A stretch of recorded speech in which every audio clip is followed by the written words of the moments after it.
points are concerned, and he is doing absolutely nothing to put any pressure at all on the bowlers.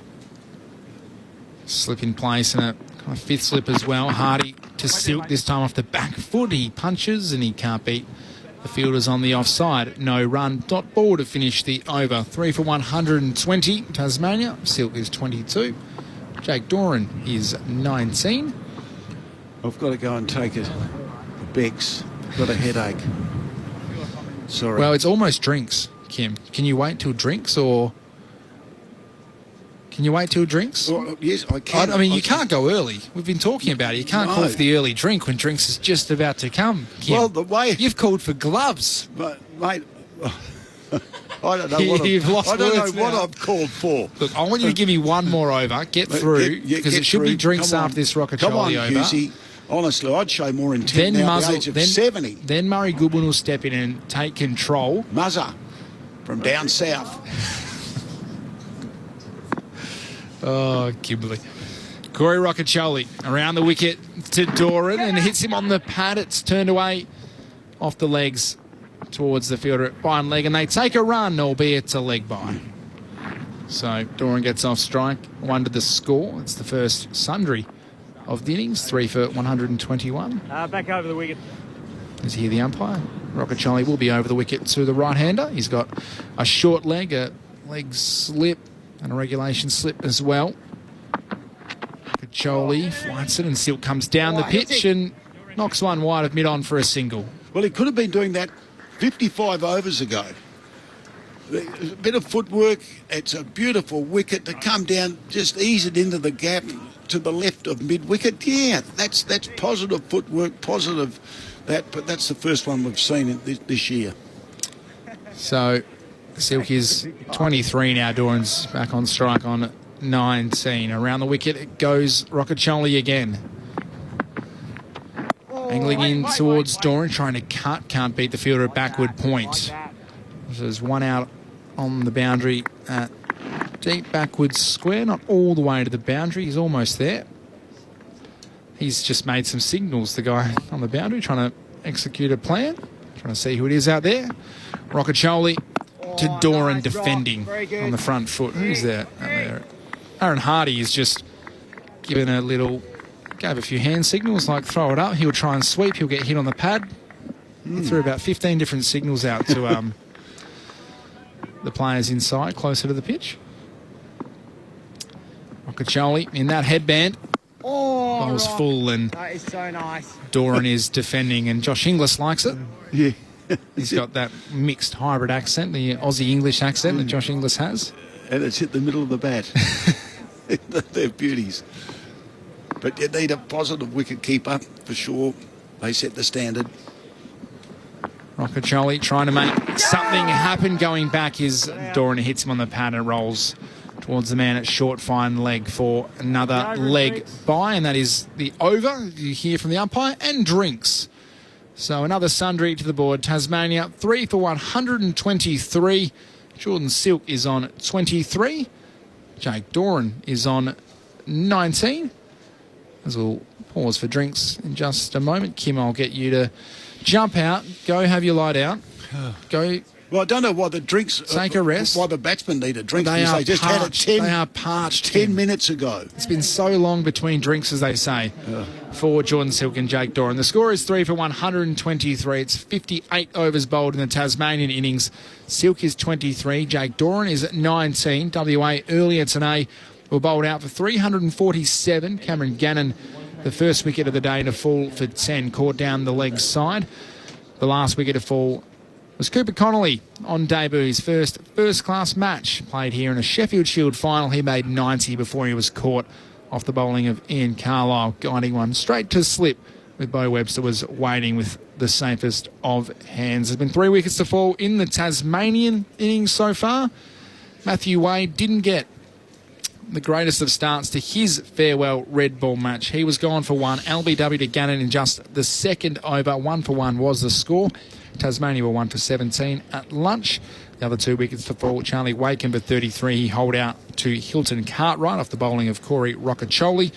Caleb Jewell 45 he made. 3 for 90 was the score when he was caught behind by Josh Inglis off the bowling of Corey Rockacholi. The tea break, it was 3 for 95 with Doran at the crease alongside Jordan Silk. They've added 28 runs to that is the tally. Yes, it is. Well done. Good math by me. 28 runs to be at 3 for 123. I'll get the thoughts from Murray Goodwin, who's stepped in and taken Kimberly Hughes' chair in just a moment. Kim's just going to settle down. We know the drinks breaks, the extra ones the batters take, do get him fired up. But quickly to our listeners on Sport Digital in Melbourne, Adelaide and Darwin, you are off to the AFL, Adelaide v Geelong from the Adelaide Oval. If you want to keep listening to us at the Sheffield Shield Final, you can do that via the ABC Listen app. If you're listening in Perth or Hobart and want the AFL, look for the AFL button on the ABC Listen.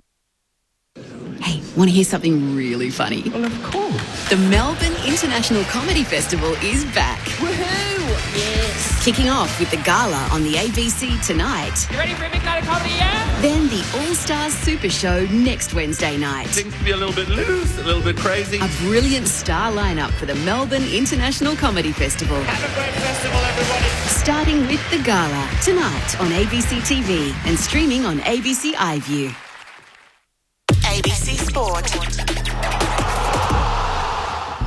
We begin this broadcast by acknowledging the traditional custodians of the land on which this match will be played today and pay our respects to their elders past, present and emerging. We extend that respect to Aboriginal and Torres Strait Islander peoples listening. And the moment of truth has arrived. If you think you have anything other than a split second in this game right now, you're kidding yourself. It's all to play for. Every single bloke has stood up. They are leaving nothing out there. I wouldn't want to be anywhere else on earth. Welcome to ABC Sports coverage of the 2024 AFL Premiership season. From 55, side-bottom, launches, goal! The Crows Magpies are on top of the AFL world. They win a spellbinding game of footy. Calling what a breakfast. This is ABC Sport. The umpire holds the footy up. You want your very best players having the ball in the moments that matter. Take your moment. This is that moment. Listen to the roar. The pressure's certainly gone up. Punches the air with the right hand. That's why we love football. Brilliant to watch. Stand by. The arms are outstretched as he pumps his chest out. Fill your lungs, are you ready for it? Wherever you are, do not move. We're going the full journey. 'Cause here it comes. This is the 2024 AFL Premiership season. From outside 50, goes bang with everything he's got. Former bad boy looking to redeem himself with kicks like that. Something big is coming. One step nonchalant banana finish. Wow. Charlie Cameron snaps. Goal. Something big is coming. Hey Siri, play John Denver. AFL. From deep in the pocket. That is amazing. Fill your lungs, are you ready for it? This guy wants to add home on the biggest stage. And Gordon can finish from 35. Oh, Errol. It's there. Superb finish. What a hanger. He joins the party. Whacks through the goal. Oh, what a moment. Brilliant, wasn't it? There's nothing this man can't do. Rioli with some magic. The check side finish. He seizes the moment. Stolen. Snapped it. Over his shoulder. He's kicked an absolute ripper. Spins around and buries it. Lightning speed, Bobby Hill. He's Bobby Thrill. This is just football at its best. Weaves around an opponent and gets a brilliant goal. Gathers, snaps, he'll bring the house down. Time to steady. And pull the trigger. Right foot drop punt is pure. We're not done yet. The 2024 AFL Premiership season on radio, Sport Digital, and take us with you on the ABC Listen app. Just look for the AFL button. Something big is coming, I know. Adelaide is absolutely sparkling tonight. The high-scoring darlings of last season, the Adelaide Crows, have locked in their coach Matthew Nix for another 2 years, but there's nothing to crow about yet. It is 7 seasons now without a finals appearance, so the pressure is on. Tonight, the Crows welcome the 2022 premiers Geelong to town, who showed us their new litter of cats last week with a first-up victory against the Saints. My name's Corbin Middlemass. This is Live Footy on ABC Sport. My name's Corbin Middlemass, a long-time voice now of South Australian footy. Aaron Bryans is alongside me. The Crows in their home opener for the new season, as it's nice to see you. Magnificent night for it, Corby, and great to have you over from the ditch as well. And you're right, it's a massive blockbuster fixture in the sense that it's the proverbial 8-point game tonight between two finals contenders.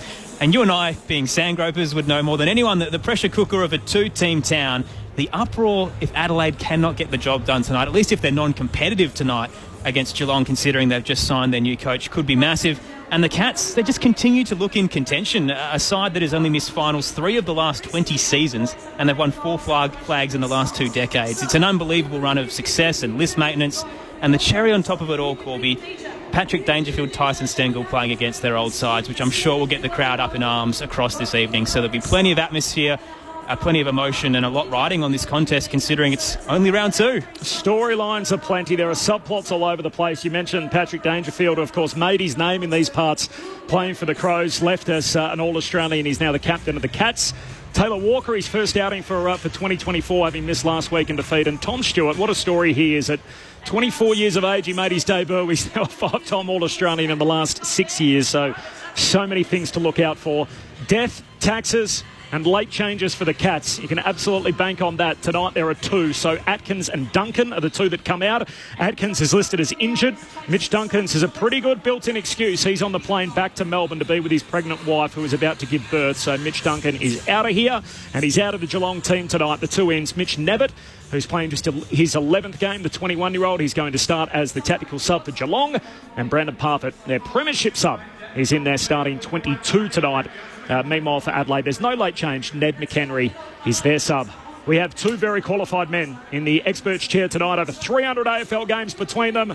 First of all, one man who celebrates his 24th season with us here on ABC Sport. It is our profound privilege to have him back. Premiership player with the Crows, Rod Jamison. G'day, Jambo. Corby, thank you. Welcome. And, good to be here for another season too. Love it. Too much football is never enough. And you're right, looking forward to a big game.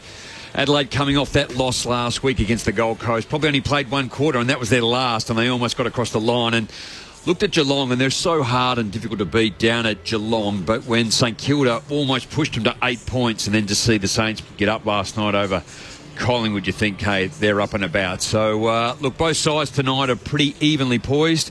I would like to say off the bat too, and it is good to see Taylor Walker back. There's some really sad news. Unfortunately, his wife, Ali, her father just recently passed away in the last sort of 48 hours too. So condolences to the Walker family and extended family too. So I'm sure he'll want to come out tonight, perform well with his first game back, but also in honour of his father-in-law. Absolutely. We all echo those sentiments here on ABC Sport. Rod Jamison's been with us for 24 years now on the ABC, but one man who's been one of the best newcomers to the media landscape over the last couple of years. Long-time assistant, place getter in a Brownlow on a couple of occasions, All-Australian Josh Franco is with us again tonight. Josh, it's lovely to see you. Thanks, Corbin, and good afternoon, evening, gentlemen. Great to be here at Adelaide Oval. It's interesting, you talk about I played in the system, I coached in the system. Now I'm, a keen observer out of the system.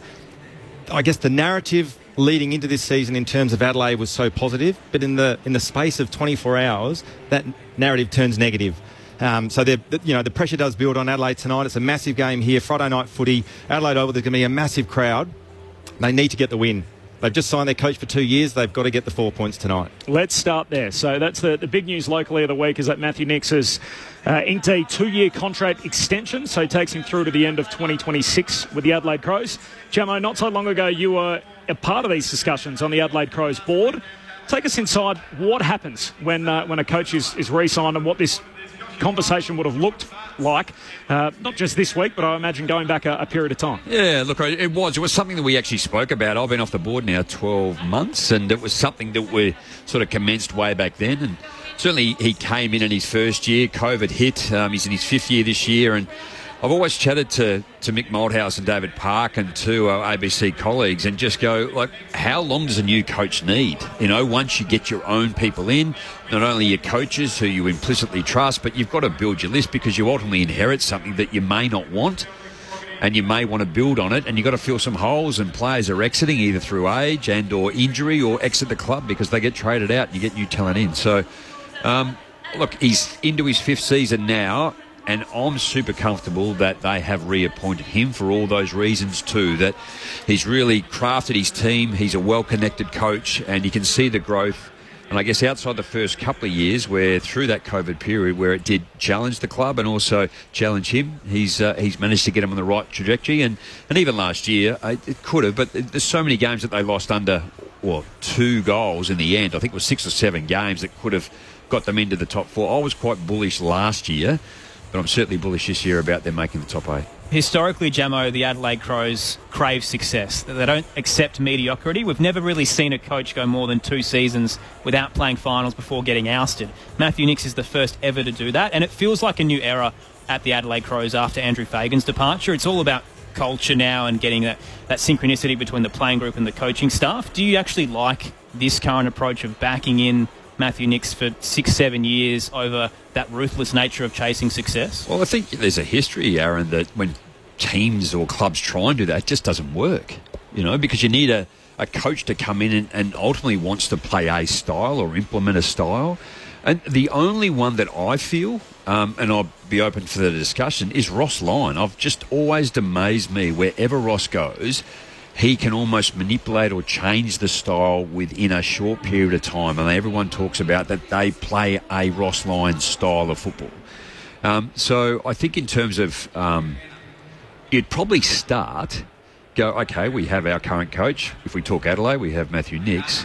Who's a better coach? And can we get him? That's where you want to start. Because you don't want to be throwing out a coach straight away and go, okay, let's go to the market and see what we're going to get. So these conversations start 2-3 years, prior to either, the conclusion of an agreement or contract. But you're constantly looking at the landscape, you're looking at other clubs, and you've got some talent coming through in assistant coaches, there's a plethora out there too. And, Adam Uzo's had 3 or 4 goes at senior jobs and only just landed in one. So sometimes your aspiration of wanting to be a coach, but you probably want to be careful what you wish for when you get into the role, because you might get a club that's still, a long way back, and it does take some time to build. And I guess when Matty Nicks took it over, that's where Adelaide were. I think the other thing for Matthew Nicks as well is all the talk about him is positive. I never hear anything negative. Would that be fair to say? Yeah, like supporters, social media, everything is always a positive vibe. Yeah, and I think that's where, I suggested he's well connected. He's a connected person. Like, he does get to know his players. And unfortunately, when Phil Walsh was the one that, for me, I'm not saying our previous coaches, when I say we, Adelaide, or most other coaches, they want to connect with the player. The more you do it, the greater cohesion you have, the experiences you have. And it's all about the experience of young players, getting them through to expose them to maturity and get them into an environment where they learn and develop and grow and mature really quickly. But I think Matthew Nicks does it pretty well. I find it an interesting sell. I mean, as you said, it feels like he's a popular guy. I think he talks a good game, so he's great publicly in these press conferences. And I find the comparison fascinating with Justin Longmuir at Fremantle. So they always get compared to each other. 2 guys took over programs at the same time that needed to be rebuilt. And yet Longmuir signed a 1-year extension recently, and there were some voices, particularly on the East Coast, basically saying, it's a 1-year extension, it's a bit of a cop-out.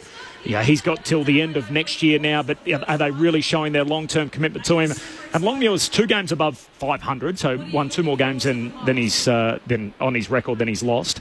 And Matthew Nicks is still negative 26 in that bracket, so he's 29 and 55. They decided with Nicks to give him 2 more years, but the one thing we don't know is the fine print, obviously, that exists on a lot of these contracts now with payout clauses and everything else. Justin Longmuir was stressed when he re-signed for 1 year that is fully guaranteed. So there's no sort of 6-month, 3-month get-out clause there, that if Longmuir was to be sacked halfway through this year, he would still get full bang for his buck right through to the end of next year. But there does seem to be more optimism around one program than there does the other, which I'm sort of left scratching my head a little bit, thinking that there's been more results, and you've actually seen more tangible results out of Fremantle than you have Adelaide to this point. Yeah, I guess I don't have the full detail in front of me of that to comment on where Fremantle are at, but in terms of progression and what Justin Longmuir's been able to do with the talent that he has, there was some correlation around that. So again, it's been a while since I've looked at the data, but I think in terms of, I guess, Matthew Nicks' ability, and probably I'd only be rehashing what I just said a little bit earlier too, like that one might be for Justin Longmuir this could be it, mate. You know, like you got one more year, and otherwise we are going to go to the market or has start to have a look around. That could be the case. Clearly, I wouldn't have thought that's with Adelaide now calling the shot. And I think most clubs would. They don't want to get rid of a coach unless things go horribly wrong or there's a misdemeanor of some sorts. And then on top of that, there's assisted clubs and unassisted clubs. Adelaide's an unassisted club, and the others, there's 12 that are. So the AFL would not allow you to do something like that if you had to pay out a coach in the early part midway through and then bring in another coach, and you just keep funding that. It's got to catch up to itself at some particular point. Would there be any coaches in the AFL, to your point, Corbin, that would have get-out clauses, like 3-month clauses? Yeah, a lot of them still would. It's a hangover from the COVID period that it feels like it took over, and a lot of them have stayed. And sort of Longmuir stressed, I think, in a lot of his media interviews that he did, that's now gone from our deal, and there's lots of them in the competition in the way that they still exist.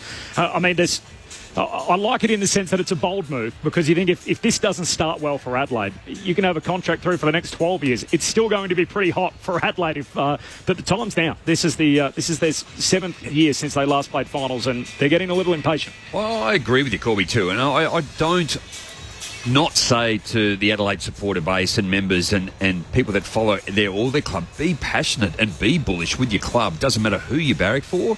But there has to be some realism around where your list is at and how you're performing, and then take into account injury and all these other factors too. You have to be genuinely realistic. Just because you're not winning, it doesn't mean you should just move someone for the sake of it. There's never been a bigger pack chasing to get those spots in the 8 than what we have currently in AFL footy, which is what makes the game so great. I mean, really, you could throw out teams like West Coast, North Melbourne, maybe even Hawthorn still in development mode, and just about every other team in the league is in the mix to try and make the 8. 2 teams that weren't there last year are the 2 that we're looking at tonight, Adelaide and Geelong, the premiers from a year before. Corbin Middlemass alongside Aaron Bryan, Josh Franco and Rod Jamison, your call team. Liz Walsh is with us throughout the night as well, and she's about to head inside the Geelong camp. Just repeating the team news that Atkins and Duncan are both out. Atkins injured. Duncan is headed home for the birth of his child. Nevitt and Parfitt come into the starting lineup for the Cats. Mitch Nevitt is going to be the sub, and Ned McHenry is the sub for Adelaide. There's no late change for the home team. Let's do that now. Go inside the Geelong camp, and we've got a very special guest with us, a man who knows both these teams extremely well. James Riley is with Liz Walsh. Liz. Thanks, Corbin. That's right. I'm down here with Geelong assistant coach James Riley. James, welcome back to Adelaide. Are you surprised to be back here in Adelaide so soon into the season? Yes, it's a bit weird being so soon. We could have waited a little bit longer, but I'm obviously rapt to be back. Love Adelaide, love my time here, and looking forward to the game. When you left the Crows after 3 seasons, were you happy with where you'd got the side to?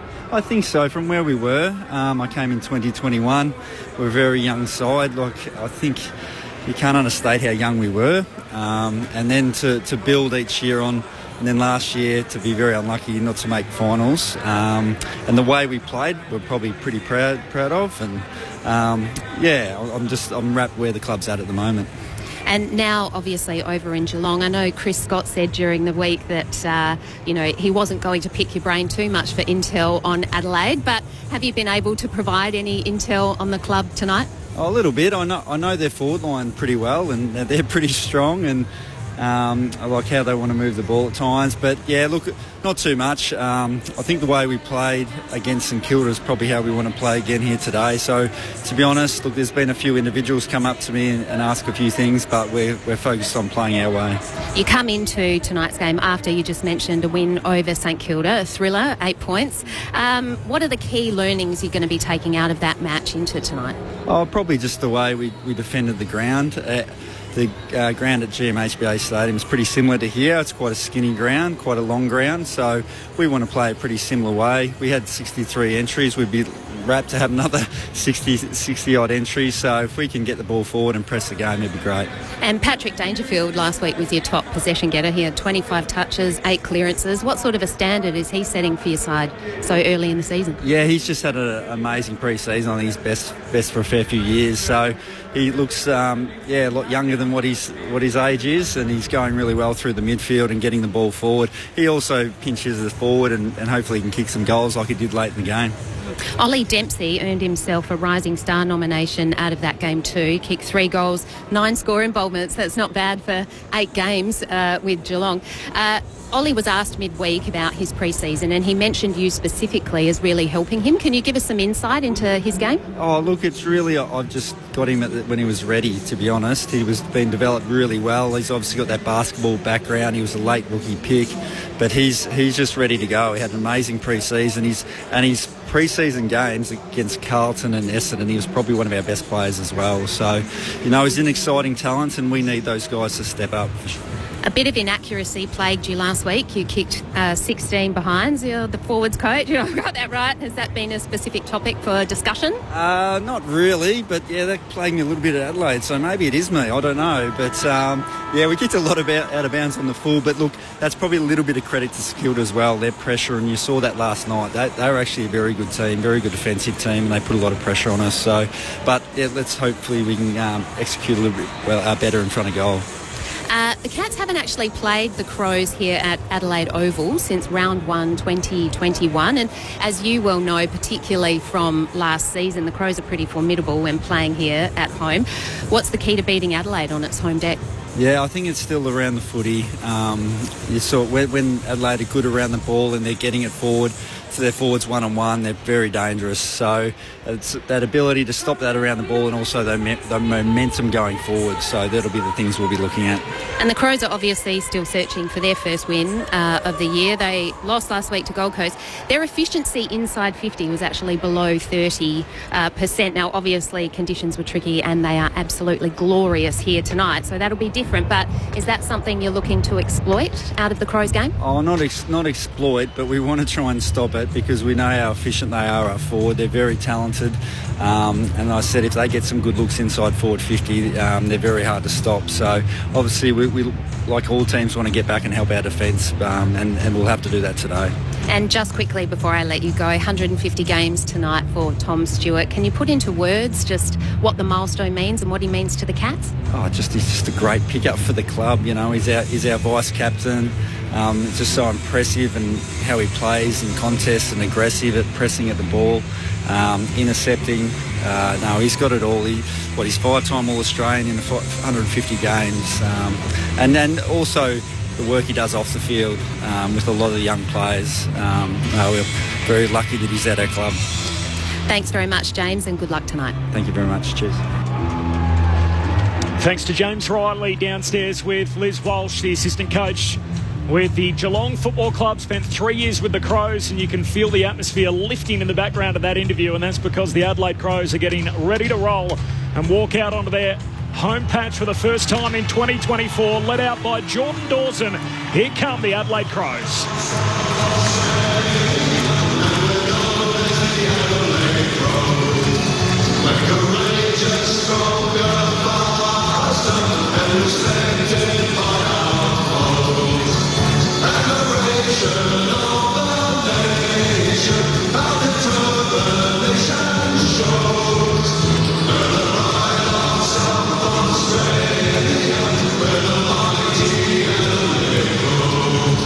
Wouldn't say they burst up the race. The reason for that, there was a bunch of little Oz kickers out there with them, so they wanted to make sure the youngsters made their way through the pack of players.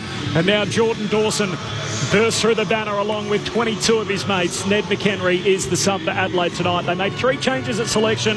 Mark Keane comes back in, expected to help them handle Jeremy Cameron and Tom Hawkins down back for Adelaide tonight. Taylor Walker in for his first run of the new season, and Ned McHenry also into the lineup. No room for James Balllace. Also missing is Lockie Scholl and Lockie Gallant. Jambo, last week's loss to the Gold Coast Suns. Are you confident they can turn it around, or concerned from what you saw? No, I'm certainly concerned early, Corby. That 1 goal to half-time was... Again, you look at the conditions and you're not trying to make excuse, but at this elite level to only get 1 goal, that was not and far from ideal. But then when they had to turn it on, and they did in the last quarter to nearly snatch the game, and they had an opportunity with a drop mark, and who knows what could have happened. But Geelong too, they're just such a formidable side, and you know every time they always have great support over here in South Australia. But tonight, I think Adelaide, and would it be fair to say, they're a 2, 3, 4 goal better side when they play at home, particularly on a fast track tonight. And pretty much close to their top strength team. Averaged 103 points per game here last year, Josh. 9-3 in their last 12. And the teams that have beaten them, the two sides from New South Wales, one of them in the Sydney Swans, of course, has that little asterisk alongside it, and Collingwood. So it was a pretty high bar. You had to be a good team if you were going to beat the Crows here last year. Yeah, absolutely. And as we talk about last week when they played the Gold Coast Suns up there, we have obviously well documented the conditions were really trying. It was a challenging game for both teams, but they just looked sluggish. So no doubt the coaching staff would have addressed that during the week in terms of the psyche and the mentality coming into this game. So expect the ball to be hot, expect Adelaide to be on right from the start. But having said that, if you're an Adelaide supporter and you're looking subjectively and looking at the Geelong side and their lineup, I look at it and think, wow, how do Adelaide contain Cameron and Hawkins, Stengel, the Smalls? And then in terms of their defence, how do Adelaide score? They are a formidable opposition. Yeah. More coming up in the preview from Rod Jamieson and Josh Franco in just a moment. The Cats have made their way out. They got the white shorts on and the blue and white hoops, and Adelaide in their traditional home strip as well, predominantly in navy with the navy shorts and, of course, the blue, red and yellow hoops. It is a glorious night. It is currently 20 degrees. The sun is setting in the beautiful city of Adelaide. So it looks an absolute picture for Friday night footy. You can hear it all, by the way, tonight right here on ABC Radio through News Radio, Sport Digital and through the ABC Listen app button. Just look out for the AFL button. That's where you can find the footy all year long. The full preview next. G'day, this is Becky Cole inviting you to join me each week for Saturday Night Country. For more than 30 years, we've been playing the best in Australian country music, as well as the overseas artists that you know and love. So whether it's the classic tunes that you grew up with, the best new releases, or the interviews of your favourite acts, you'll find it all on Saturday Night Country. Saturday Night Country, hear it anytime on the ABC Listen app. ABC Sport.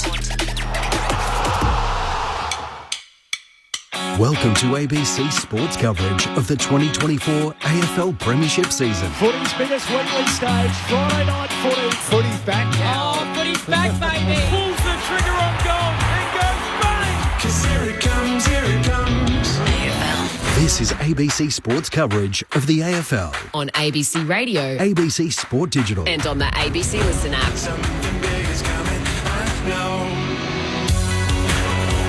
Round 2 of the AFL Premiership season, week 3, whatever you want to call it. Already we have high-stakes footy. The Adelaide Crows trying to open their account in the young season, and Geelong, who were first-up winners last week. And already in round 2, we've got ourselves a Premiership team that is 0-3, experiencing somewhat of a hangover. That was Geelong's story last year. They ended up sliding to 12th on the table, as low as the club's ever been in their history. They've only been as far down as 12th. How spoiled have Geelong fans been throughout their entire history? They're looking to bounce back in season 2024. They did so with a first-up win against the Saints last week. They come to Adelaide to tackle the home team, and they are a whole lot in this part of the world, the Adelaide Crows. Corbin Middlemass and Aaron Bryants to call the footy. Liz Walsh is on the boundary. Rod Jamieson, premiership player with the Crows.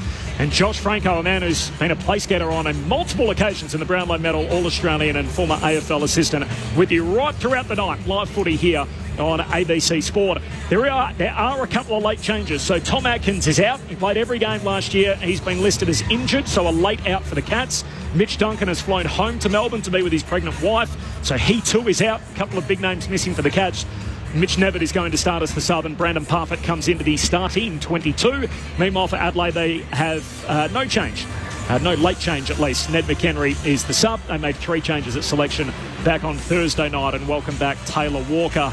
The smoke is cleared from the introductions. The players are conducting their preliminary warm-up at the moment, which means, Rod Jamieson, in your 24th year, you know what it's time for you and Josh Franco to pull it all apart for us right here on ABC Sport. What are we in for tonight? Yeah, look, a cracking game, I think, too. Looking at both of these sides, and I've spoken about how close they are. Going back over the 2023 season, their average win margin was 46 points apiece. Their average loss margin was 16 points to Adelaide, 19 to Geelong.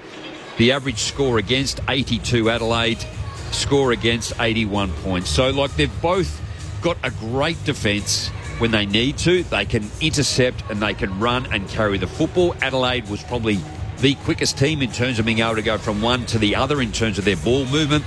But then you just have a look at how smart, Josh, that the defence of Geelong is, and we talk about Tom Stewart and the way that he has just controlled that halfback line, or You know, even the deep back line of Geelong, just with his intercept marking. And you go back to the intercepts last week against Collingwood, it was 65 to 56. In the D50 for Geelong, they intercepted 19 times. So they just read the play so incredibly well. And the midfield, we know, is incredibly tough. And they have been for such a long period of time. But having Tom Atkins out tonight and also Mitch Duncan, significant losses for Geelong. Well, it's interesting when you talk about those intercept marks for the Geelong defenders. Again, remembering when I was in the system and you come up against the Cats, that if you're not willing to hit that short little lead-up kick, their defenders are so smart at reading the play, they look to drop off an air assist to the opposition forwards as the ball's coming inside their D50. So they are super at that. They got very smart, experienced old heads down there. And you talk about Tom Stewart, he's just an absolute star in that phase of the game. And look, as you said, Jamo, it's going to be a really interesting contest. And I look at both ends of the ground, and I must admit, I look at Geelong, as we just spoke about, their defence experience. They're crafty. They know how to get the job done. Up forward, I talked about Hawkins and Cameron and the fleet of small guys that they've got there that can apply pressure and also hit the scoreboard. So they're going to prove a handful for the Adelaide Footy Club.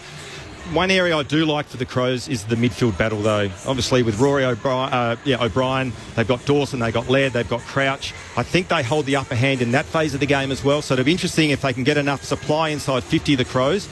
They will cause some headaches for the Geelong defenders. But if they don't, and the Geelong are able to get their forward press, which last week they were very aggressive. They had 63 inside 50s, and a lot of those were generated from front half turnovers.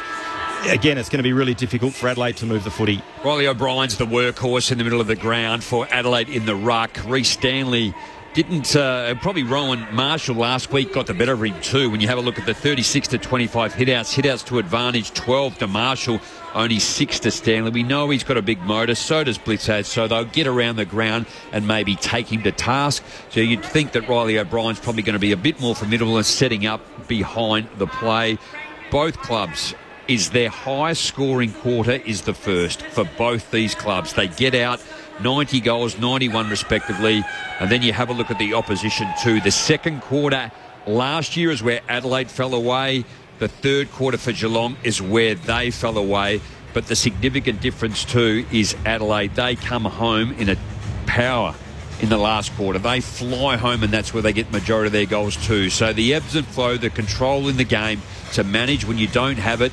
How can you restrict and defend and negate the goals? And a rhetorical question, how good is Tex Walker and how important is he for this Adelaide lineup? Just in terms of the impact he has on the other forwards and the ability to straighten the Crows up. Yeah, look, he's incredible, isn't he, too? Like, his 261st game, I think it is tonight, 612 goals, and the closest to him is Tony Modger with 440, so you're not going to think that anyone in Adelaide is going to get there. But at the other end too, you know, Tom Hawkins, you have to just look at what he's been able to accomplish. Joel Selwood is the leading games player at 355. He plays 349 tonight, so he could potentially become the number one player, but also 782 goals. He's third on their all-time goal list. He's been a star since coming into the competition. So many great subplots tonight. So Walker, as mentioned, Tom Stewart didn't debut until he was 24 out of South Barwon. Plays his 150th game. He's been an All-Australian in 5 of the last 6 years. He's done his friends and family 0 favours, though. Made his debut in Perth, his 100th game in Brisbane, and now he's 150th in Adelaide. So they've had to fork out for some airfares across the journey, but I'm sure they'll be happy doing that. And, of course, Patrick Dangerfield, whenever he plays up against his old mates, he's now playing Adelaide for the 12th time since switching to the Cats.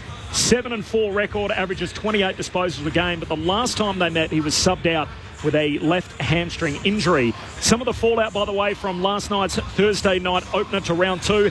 Max King has been handed a 1-week suspension. This was not picked up in most broadcasts last night. Went pretty much unnoticed. A rough conduct charge after laying a late bump to the head of Finn McRae. So Max King has been offered 1 week. The news is not good for Liam Henry. His scans have revealed a hamstring, which is expected to keep him on the sideline for a minimum 6 weeks. Wow. So 6 weeks for the new Saint. That Mitch Cleary reporting that a short time ago. And, of course, Mason Wood, that gruesome incident, he is having scans on what is feared to be a snapped collarbone, along with a heavy concussion last night. And a heavy hangover for the Collingwood Football Club, who are zipping through. We'll chat about that, I'm sure, more as the weekend progresses. Josh and Rod, the Crows last week, I think they thought their match was played at Wet and Wild. They were underwater for half of it up against the Gold Coast last week. How taxing is that on a group? So short break, coming back, playing Friday night on 6 days and a wet weather game. Well, I think firstly, having worked up at the Gold Coast Suns for 3 years, those conditions are very different to what these guys would have trained in down here in Adelaide. And to go up there, particularly with the rain, very, very challenging conditions. But I guess it sort of begs the question. We saw it in the last quarter, and the question on every Crow supporter's lips is why couldn't they do that for the first 3? More from Josh Franco and Rod Jamieson throughout the night. Live footy right here on ABC Sport. Liz Walsh is with us in the front row of the grandstand. Good evening, Liz. Thanks, Corbin, and greetings from ground level, where first home game vibes for Crows fans are really high. And as you mentioned before, we've been shrouded in smoke down here. So many fireworks went off when the Crows ran out. Otherwise, we've been blessed with perfect autumn conditions down here. And looking around the ground, the crowd is looking a big one tonight. Club officials have told me they're expecting high 40s for the attendance tonight, and it looks on track. Check out that packed hill over by the scoreboard. Geelong have just won the toss. They're going to be kicking to the Cathedral end of the ground. I'll quickly look to the benches for you, and for the Crows, Sam Berry, Mitch Hinge, Chris Burgess and the 100-gamer Lockie Murphy will all start on the bench. Ned McHenry is Adelaide's sub, while for Geelong, Zach Tui, Brandon Parfitt, Sean Manor and O'Sheen Mullen will start on the bench. Mitch Nevitt is the Cats' tactical sub. Thanks, Liz. It is quite a scene. The countdown timer is on. Final thoughts, Jamo, Josh, what are we in for? Yeah, no, again, I'm going to go Adelaide at home. They are a better side, and congratulations to Tom Stewart. The one thing he has done, he's brought to this club, is a headband. No less than 7 wearing it tonight for Geelong. They got plenty of flowing hair. The Cats come to the City of Churches trying to start 2-0. Adelaide looking to defend their ground. Isaac Rankin starting forward. Friday night footy on ABC Sport. The Crows and the Cats. Here with Aaron Bryans. Riley O'Brien facing Stanley in the middle. O'Brien charges in early, has to hold his ground, does get the tap down, looking for Matt Crouch. It bounced away from him. The skipper Dawson is there for the Crows though. Gets it to Crouch. Miller tried to get the clearance but missed his boot under the pressure of close. Here comes Geelong. Holmes with a handball through the centre square into the park. He was hoping for Jeremy Cameron. It's cut off by Saligo. Throw a blanket over them at the moment as Ben Keys extracts it and sends it forward for Adelaide. A tumbling footy into the attacking 50 off a couple of hands where Shelley can gather. He's all alone, 40 from home, but can't strike early. He's missed out on the full. It'll be a Geelong ball in the right back pocket. Gemma, only 30 seconds into the game, but it's already a hot football, isn't it? Lightning start. Yeah, a bit of pressure around the footy. And Tom Stewart gets his hands on the yellow Sharon for the first time. Dabs the kick short to Colin Jasny. Marks in the back pocket, short along the boundary line to Cameron, who works in the defensive 50 to get his hands on it. Couple of late changes for the Cats. Atkins and Duncan both out. Nevitt and Parfitt in. And those in the top tier on that eastern side shielding their eyes from the sun as the kick goes down the wing, picked up by O'Brien. He's gang tackled and the ump says I'll have it. Corbin Middlemass alongside Aaron Bryans. Liz Walsh on the boundary. Premiership player Rod Jamieson. Place getter in the brown line multiple times. Josh Franco with us throughout the night. Live footy on ABC Sport. From the restart, there's a free here for a hold in the marking contest. It's going to Adelaide. Hand pass from O'Brien. Finds the skipper. Dawson drives it inside 50. Walker flying from the back. No mark. Hits the deck. And the Cats trying to hold it in. The ball comes out. Rankin outside of the right boot. Kicks to the goal square, but Stewart's back. Saves the day. Full back for Geelong. Game 150, sends it to left half back. Intended target was Blitzhouse running back with the flight. Under a bit of pressure from Trace Jones. Managed to gather at ground level. Handball cut off by Butts though. Adelaide trying to get back inside 50, but Laird is caught in a sandwich. We'll get a ball up. No score so far in the opening 2 minutes. Live footy on ABC Sport. Tossed up right half forward for the Crows. O'Brien wins it down, tumbling its way towards the boundary line, and O'Connor is happy to escort it over. We've spoken a bit about the milestone man Tom Stewart tonight, Jamo, but Lockie Murphy also playing his 100th game. 7 years ago, he was working at Crowmania, the merch store, and is now a milestone player for the Adelaide Footy Club. It's a great story and part of the leadership group this year. And no longer working at Crowmania, from what we understand. So he's been able to give that away from the It's a family discount, though. Yes, from the boundary throw-in. There's a pack which forms, and the umpire circles and says, I'll have that. Chuck it up again. Umpire Brett Roseberry out there. He's in his 25th year. Andrew Stevens, Craig Fleer and Andre Gianfagna Chucks the footy up now, the number 27. O'Brien down the lead. Hurried kick from 70 out inside 50. No one at the drop. Hits the deck. Strolls away towards Myers. Hand pass goes back to Jack Henry. Kicks out wide. Dangerous kick. Saligo breaks it up. No mark. Hops back on his feet and kicks the opener. The Crows draw first blood at home. And it's Jake Saligo, their 6-year contracted man, right through to 2029. Puts his talents on display early here. 3 minutes in, Adelaide 1 straight. Geelong yet to score. Live footy on ABC Sport. Well, 3 inside 50s to Adelaide. Just the pressure that they applied to, and how good was Jake Saligo on that occasion. It was Jack Henry who just tried to switch after the congestion just outside the square at Adelaide's end. He thought he put it out in front of his Geelong teammate, but Saligo just took the punt, left anticipated, and was able to intercept. And the perfect start for Adelaide, as you said, Jamo. Under the pump from last week, they started the game sluggishly. Their pressure looks good. Their intensity around the contest looks good. Perfect start. 6-point lead to the home side. Nice clean bounce in the middle. Both rucks stay down and neither can get a tap down. Dangerfield will break away. There's a free kick and they're taking the advantage. The former Crow sends it towards the top of the goal square. Ollie Henry's target. Sports away from him. Gets another bite. Hands it back. Off to Myers. Off a step from 30. And Geelong immediately find the answer. A goal apiece in the opening 4 minutes. Friday night football on ABC Sport. Your experts, 3-time showdown medalist Josh Franco and Adelaide Crows premiership player Rod Jamieson. Well, a quick reply, wasn't it, from Geelong and equalising the scoreboard. But there's probably no better sight in footy than watching a Patrick Dangerfield burst out of that centre bounce and drive the ball long inside forward 50. So again, from an Adelaide perspective, he is the game breaker in there. He's the guy with the leg speed and the power. They need to somehow manufacture the ability to shut his influence in that centre bounce. Yeah, his immediate opponent's Jordan Dawson too, and O'Connor around the ground was doing some blocking. He's on the wing at the moment for Geelong, but those two going head to head. Yeah, Smalls last week, close. Myers and Stengel kicked just 1 goal between them. They've got that already tonight in the first 4 minutes. 1 goal each. The opening 5 minutes on Friday night footy. On the restart, O'Brien wins it down. Slick hands from Laird. Got it out to Crouch. Adelaide with the footy. Hand pass back to Smith. Untidy kick down the wing. Invites Dangerfield in with power. Bursts away from Jones. Kicks off the left. It's broken up by Smith.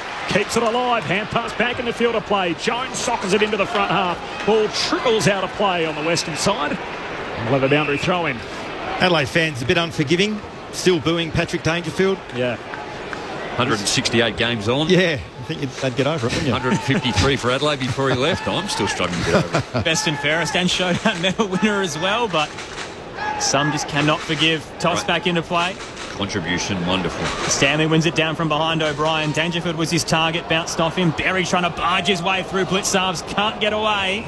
Umpire gives him the benefit of the doubt. We'll get a ball up. And only raises 2 with Travis Boak playing 350 when with Geelong are playing here tonight when 7 of those players walked into town to try and get him back. Yeah. On the Western broadcast wing at the moment, Berry again caught in a tackle, this time from Parfitt. Ball hits the deck close to the logo. Umpires waiting, circling. We'll give it another chance as we move closer towards the benches. Goal apiece, 6 minutes into the opening term here at the Adelaide Oval. Ken Hinkley actually said that if it wasn't for Travis Boak, the club might not even exist. O'Brien wins it down. Dawson falling into a tackle to hold things up. Tell you what, Aaron, when you look at, again, the context of the early stage of this game, you can tell the pressure's on when there's no time and space for players with the footy. They're on you like a flash. Reece Stanley limping to Geelong, left knee, looks like. O'Brien grabs it out of the ruck. Parfitt bangs into him, and then a big follow-up tackle too as he locks up Laird. Brandon Parfitt getting his opportunity tonight with a couple of late outs, and he's making sure he doesn't let that slip. Down it comes to Berry, trying to fight through the Dangerfield tackle, and there you go, Josh. We see it again. Still can't clear the wing. And this is the time you don't want to overuse by hands. If you can get ball to boot, get a little bit of field position, get the ball going forward. The Rucks share it down. Dawson had it, lost it in the tackle, comes out. Hand pass from O'Connor, back into traffic. Now there's a high tackle. It's against Dangerfield. He's over the shoulder on Chase Jones. So Adelaide get it on the wing. Scores level, 7 minutes in. Live footy on ABC Sport. Chase Jones sends it long for the Crows. Heading towards the 50-metre arc. Tom Stewart, so strong in the pack. Shrugged off his opponent in Rankin and took the intercept mark. He'll send it up the broadcast wing. 3 on 2 awaits. The Crows with the outnumber. Henry launched himself but couldn't take the mark. At the back is Hinge for the home side. Leaving it for Butts. Turns straight into the tackle from Henry. Coughed it up to Manor, who sends it inside 50 for Geelong, and Stengel is waiting. Perfectly weighted kick.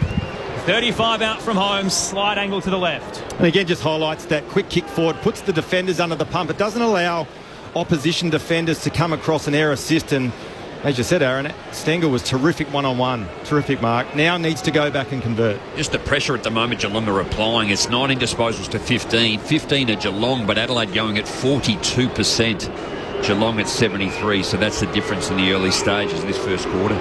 The All-Australian journeyman who knows this ground very well, Tyson Stengel, hop skip across the 50-metre arc. Slow, deliberate approach. He'll kick from 40, never in doubt. Geelong hit the front at the 8-minute mark of the opening term. 2 straight 12, Adelaide 1 straight 6. Aaron Bryans, Corbin Middlemass, Rod Jamieson, Josh Franco with you. It's live footy on ABC Sport. And just one of our positional players for the listeners is Jeremy Cameron, and what a luxury for the coach Chris Scott to be able to line him up on the wing. And I think it's Saligo at the moment has got the job on Cameron. Hasn't had a huge impact on this game thus far, but that's definitely a match-up to watch. So is the theory there to try and unsettle Adelaide, who made changes to bring in, Keane comes in and trying to bring in additional tools in the back line? I just think he's got a monster motor as well. Yeah, he can work up and down. So you look at the other end, Ollie Henry is up there forward too, and Oliver Dempsey. So you've got some height.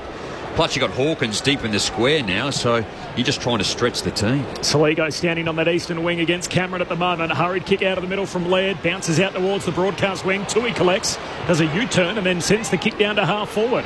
Flying for the footy, Hinge. It's knocked away though. Picked up by Crouch. Adelaide keep possession. Hand pass to Laird. Flares it out wide by hand. Now through Worrell. He kicks off a standing start down to half forward. Little shove from Rankin, and the umpire didn't like that. An illegal shepherd in the marking contest, and O'Connor will win the footy. Half-back for Geelong. Cats by 6 points. They've kicked the last 2 after Jake Saligo kicked the opener. 10 minutes in. O'Connor with the contest kick down the wing. Hands to it from Stengel, the smallest man of the pack. Spills down to Jones of the Crows. Hand pass to Hinge. Puts one out in front of Crouch. Dempsey knocks him down. Dempsey fighting for it. Face down on the turf and manages to knock it out of play. Throw in front of the benches and in front of Liz Walsh. Liz. Yeah, Jamo was right before about Reece Stanley not quite looking right. Just before that Geelong goal, he came from the ground, wasn't looking good at all. He's gone straight down into the rooms with his doctors. I'll keep you updated. Riley O'Brien had 38 hit-outs on the Cats in round 8 of last year, and now a bit of doubt for Reece Stanley. Toss back into play. Blitzham's got it out for the Cats. Clearance heads towards the centre square. Brodie Smith was there on the bounce, but he's quickly wrapped up by Ryan Myers. And just going back to the pressure that Geelong are applying, currently the tackle count is 17-3 in favour of the Cats. Just huge pressure, and 5 marks to 0. So ugly footy required by Adelaide. Just Geelong are finding a teammate. Cats by a goal 10 minutes in. Brandon Parfitt caught in a tackle in that stoppage, so we'll try again closer to the attacking edge.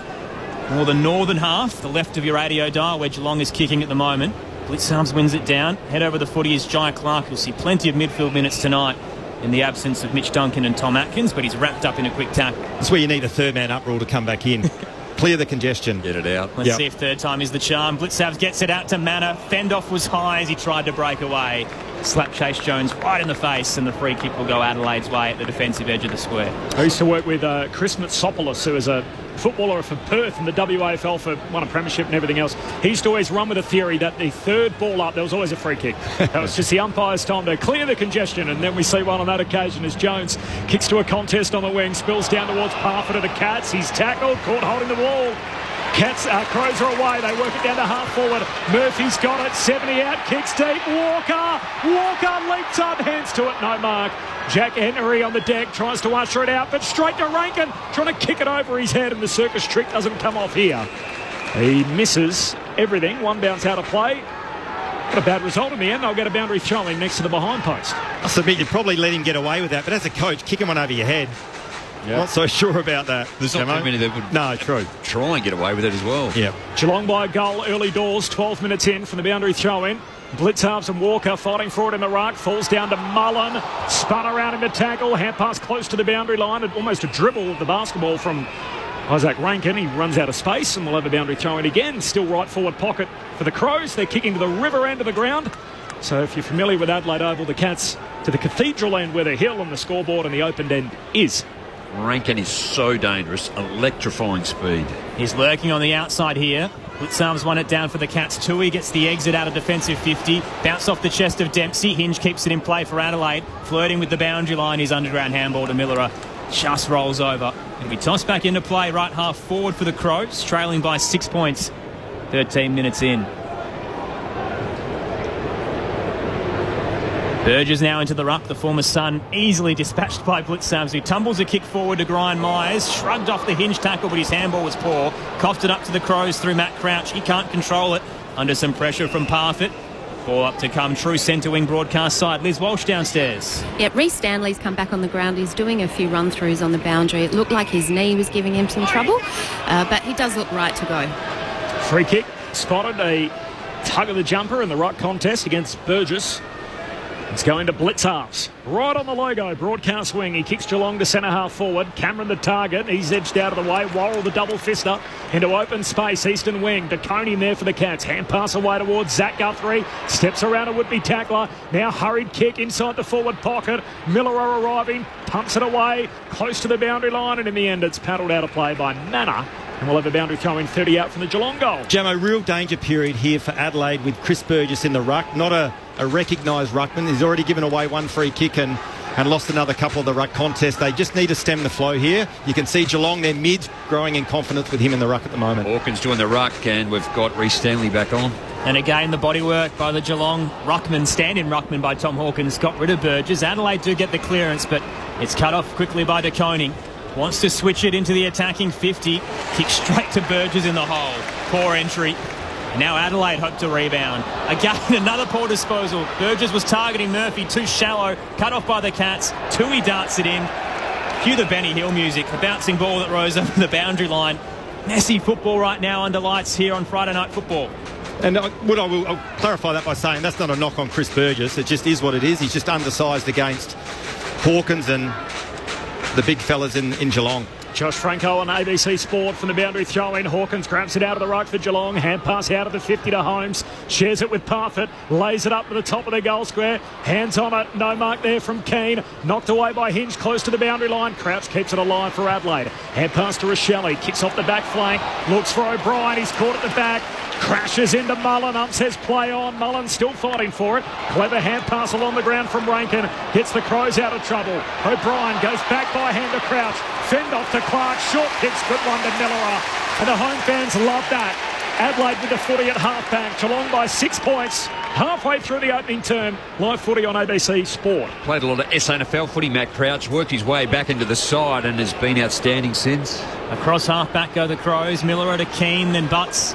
And now at left half-back, Saligo will chip it over the top to Worrell. He's just behind centre wing, in front of the Max Bashir stand.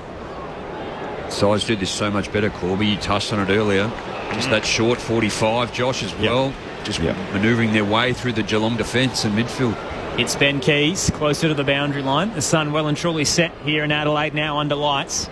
Keys sends it up to left half forward. Excellent flight there from Mark O'Connor, who rises up over a couple of Crows to pull down the intercept grab, and here come the Cats. He hands it off to the outside run of Holmes. Down the line to Hawkins. Edges out Butts. Takes the grab, turns, wheels around, heading towards Ollie Henry. Tapped it down magnificently to front square to Close, who gives it off to Manor. He's got his first goal as a Cat here at the Adelaide Oval. Sean Manor, the 26-year-old recruit, in just his second game, puts Geelong up by 2 goals at the 16-minute mark. 3 straight 18 plays, 1 straight 6. Live footy on ABC Sport. Was that Mark O'Connor that took that intercept mark? Yep. That was a terrific mark. Got the set. Then they were able to generate speed on the ball. And when you've got Hawkins 1v1 with the ball moving quickly, he's very, very difficult to defend. And again, Geelong, the long ball inside 15, their Smalls able to mop up and kick Geelong's third goal. I think Ollie Henry was the player that just got over the back because of how quick Geelong were moving the footy. Wayne Miller would be kicking himself for that. He timed his run and he almost missed the football. The football's gone forward and then Manners jumped onto it and he was on the back foot and couldn't get the pressure to apply. 26-year-old out of Werribee in the VFL to kicking a goal in the big time at AFL level. Geelong steal it through. Blitzarms in the middle. Hands it to Clark. Kicks out wide and here's Ollie Henry. Leaps up, marks on his chest. Bit of momentum with the Cats here. 55 out. Wow. Kicks deep. Right to Dempsey. He was just tearing forward and marks in front of the behind post right forward pocket. That was I'm not sure if it was intentional, but that kick inside forward 50 was unbelievable. Centimetre perfect. And from Clark to Ollie Henry to Dempsey, these are the new faces for the Cats, all in since their premiership a year and a half ago. Dempsey to finish off the work, to show us the new litter of Cats. His kick is missing everything. I set it up perfectly for him, Jambo. I was hoping he was just going to bend it through for a goal, and he's put it straight across the face. He's out on the full. Well, he looks all class too, and on his left foot. 3 straight to 1 straight. Geelong by 12 points, 18 minutes in. Adelaide don't waste any time getting the exit. Miller to a pack on the broadcast wing. Crashes down towards Laird, who hands it back to Jones. His kick is poor. Straight to Tom Stewart. He'll send it long inside 50. Keane floats across with the big fist. Found Clark, though, at centre-half forward. Gives it off to Manor. Myers now from 45. The Cats are on fire at the Adelaide Oval. Ryan Myers has 2 for the night. They've got 4 straight. Heading into time onto the opening term. 4 straight 24, Adelaide 1 straight 6. Live footy on ABC Sport, your experts Rod Jamieson and Josh Franco. Well, they're just so clean, Josh. That's the thing again. Geelong are going at 76%. Adelaide will work their way up from 40% to 62%. But when Geelong just get their hands on the football, the speed in which they can carry it by foot and their kick has been precision-like to get over the back of the defence of Adelaide. The other thing as well, it's not hitting the panic button at the moment for Adelaide, but the signs aren't good. And the one stat I'll be really concerned about from an Adelaide perspective is the tackle count. They're +7 Geelong, which translated into a +5 inside 50 count. So at the moment, they're dominating field position. They can get their front half turnover game going, and they're looking really dangerous ahead of the footy. Rod Jamieson and Josh Franco on ABC Sport. Corbin Middlemass and Aaron Bryant's calling the footy, and Liz Walsh on the boundary. O'Brien sockers it out of the centre square for Adelaide. Holmes had it, lost it, gets a second go, tackled by Keys, and now a ball up. No. Umpire was ready to blow his whistle. It's come out the back door. Clark had it, lost it in the tackle. Still alive. Geelong first to it again. Myers to Stanley, now to Kolodjasny. Kicks out wide. Dempsey needs a kind bounce. Got it eventually. Hand pass away to Kolodjasny. Up over halfway. Kicks down to half forward. Hawkins marks. They continue to stream forward. He pokes it into the pocket. Wanted Cameron. It's over his head. One bounce out of play. No. Or is it out on the full? There's a conference here, and the boundary umpires arrived late, given how quick the ball movement was. It looked out on the full from here. The goal umpire's involved, and we're going to have a boundary throw-in. They're not happy on the hill. And this boundary umpire is going to get a lot of advice from them. He's looking straight at the scoreboard as he's about to chuck this over his head. The Cats on a roll. They've kicked the last 4. O'Brien entangled with Hawkins. Neither get a clean tap. Stengel was stalking on the outside. Just can't get away from a couple of tacklers for the Cats. Butts gets a handball clear for Adelaide. Smith under pressure just bangs it out of defensive 50, and it lands straight into the lap of Rochelle. He'll turn and go through the outer wing. Spots Burgess far from home. Has an outside runner in Crouch. He releases him forward to Keys. Bounces through centre wing, then sends it up to the attacking 50. Pedler's outnumbered. And Stewart's so strong. Another intercept mark as he cuts it off for the Cats in defensive 50. They'll switch it out to the broadcast side. A kick to advantage is what's needed for Adelaide at the moment. Tom Stewart is reading the play so well, but the entry into that 50 by Adelaide is assisting. Now the kick from Blitzhart's defensive side of the wing. Pokes it beyond it, trying to find Manor. He sockers it straight into Keane, he says, and the ball's come off Keane's boot. Now to play. We think Manor believes it's his free. The umpire says, hang on, give me the Sharon.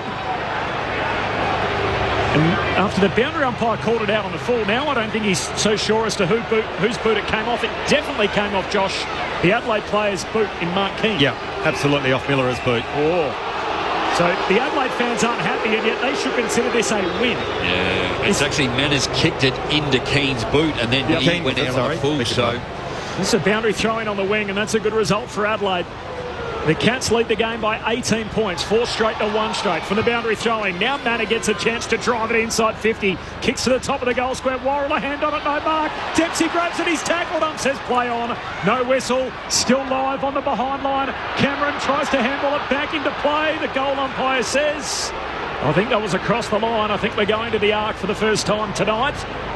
Stand by at Docklands, and we're having a review. So the first thing, Corby, too, we've seen 2 incidents tonight, is when you can actually use the review system. The one out in the northern end there, when Geelong have put it out on the full, it's easy because the replay comes up here on the big screen in the monitors. You can clearly see it, so it doesn't take the time. It's a quick decision. And the one down there, it was quick to see that it went out on the full and it was Geelong's free, but yet the boundary umpire throws it in 50-50. So this is all about angles. The first angle we saw, it looked as if all of the balls over all the line, but obviously with depth perception that can be tricky. It's a behind or it's not for Geelong. That's what we're debating at the moment in the arc. In the meantime, Rob in Greensborough says, what happened to that rule where if you if you had the ball and you were being tackled and you decided to bounce it was a free kick? Well, that's still there, Rob. I'm not sure if you think they may have missed one so far tonight. 0437 774 774 the SMS. This is live footy on ABC Sport. Corbin Middlemass, Aaron Bryans, Liz Walsh on the boundary. Josh Franco, All-Australian and Premiership player Rod Jamieson with you tonight. And what I will say, obviously, while we got this break in play, if you're using a bit of a boxing analogy, it looks like Adelaide have been punched in the nose a couple of times. They're caught on the back foot. They're not coping with the pressure that Geelong are applying, and they're getting the game on their terms at the moment.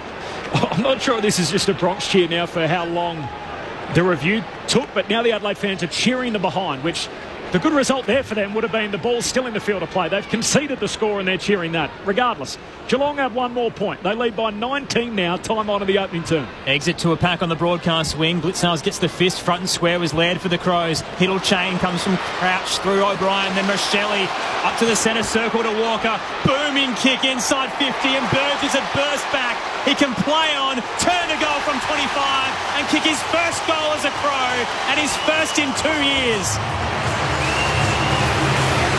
And they love him for it at the Riverbank stand end. The home fans up and about as they reduce the deficit to 13 points. 4-1-25 Geelong. Adelaide 2 straight 12. We're headed towards a long quarter. Still 6.5 to go at the 25-minute mark. It's live footy on ABC Sport. Your experts, All-Australian midfielder Josh Franco, Premiership Crow Rod Jamieson. Well, that's the blueprint. That's what we all know, I think, how Adelaide can move the football. And we've seen Geelong do it on 2 or 3 occasions now. I think it was Blitzards actually got the spoil. Adelaide were able to read it. I think it was through Crouch. Then through the middle of the ground, kick. When you are precise, clean hands, clean foot, it makes it so hard for any opposition. I think that's why they were cheering. It was a little set play. So they were happy with the behind and able to run it the length of the field in about 7 seconds. And a goal for Chris Burgess. And it just shows how important that critical contest at half-back from the kick-in is. You win that, you go forward, you lose it, it comes back with interest. And 2 options there. It was Corby as well. They had Ben Keys that he could have handballed over the top to. Jacobs palms it down, inadvertently knocked away by Laird, collected by Myers as he tears in off the square, and now there's another pack that forms behind him as Laird's locked up by Parfitt. The ball up in the middle of Adelaide Oval. 13-point lead for Geelong. They kicked 4 in a row at one stage after Adelaide have bookended that, the first and the last of the game. From the stoppage, comes out to Dangerfield. He kicks Geelong to full forward. Double fister from Butts. Sits up, still dangerous spot. Cameron working and Michael Lanny able to usher it through. In fact, it was Saligo ushers it through for a rush behind. So one more for the Cats. They're 4-2-26. Adelaide 2 straight 12. Geelong by 14 points. 0437 774 774 the SMS. Live footy on ABC Sport. Cats by 14. Another inside 50 by Patrick Dangerfield and also Butts on Hawkins. Great effort. Miller to the defensive edge of the square. Dangerfield launched himself, took out a couple of teammates in the process. Berry can capitalise. Hands it to Laird. He kicks up towards centre wing. Pedler front position, but Stewart so dominant again in the air.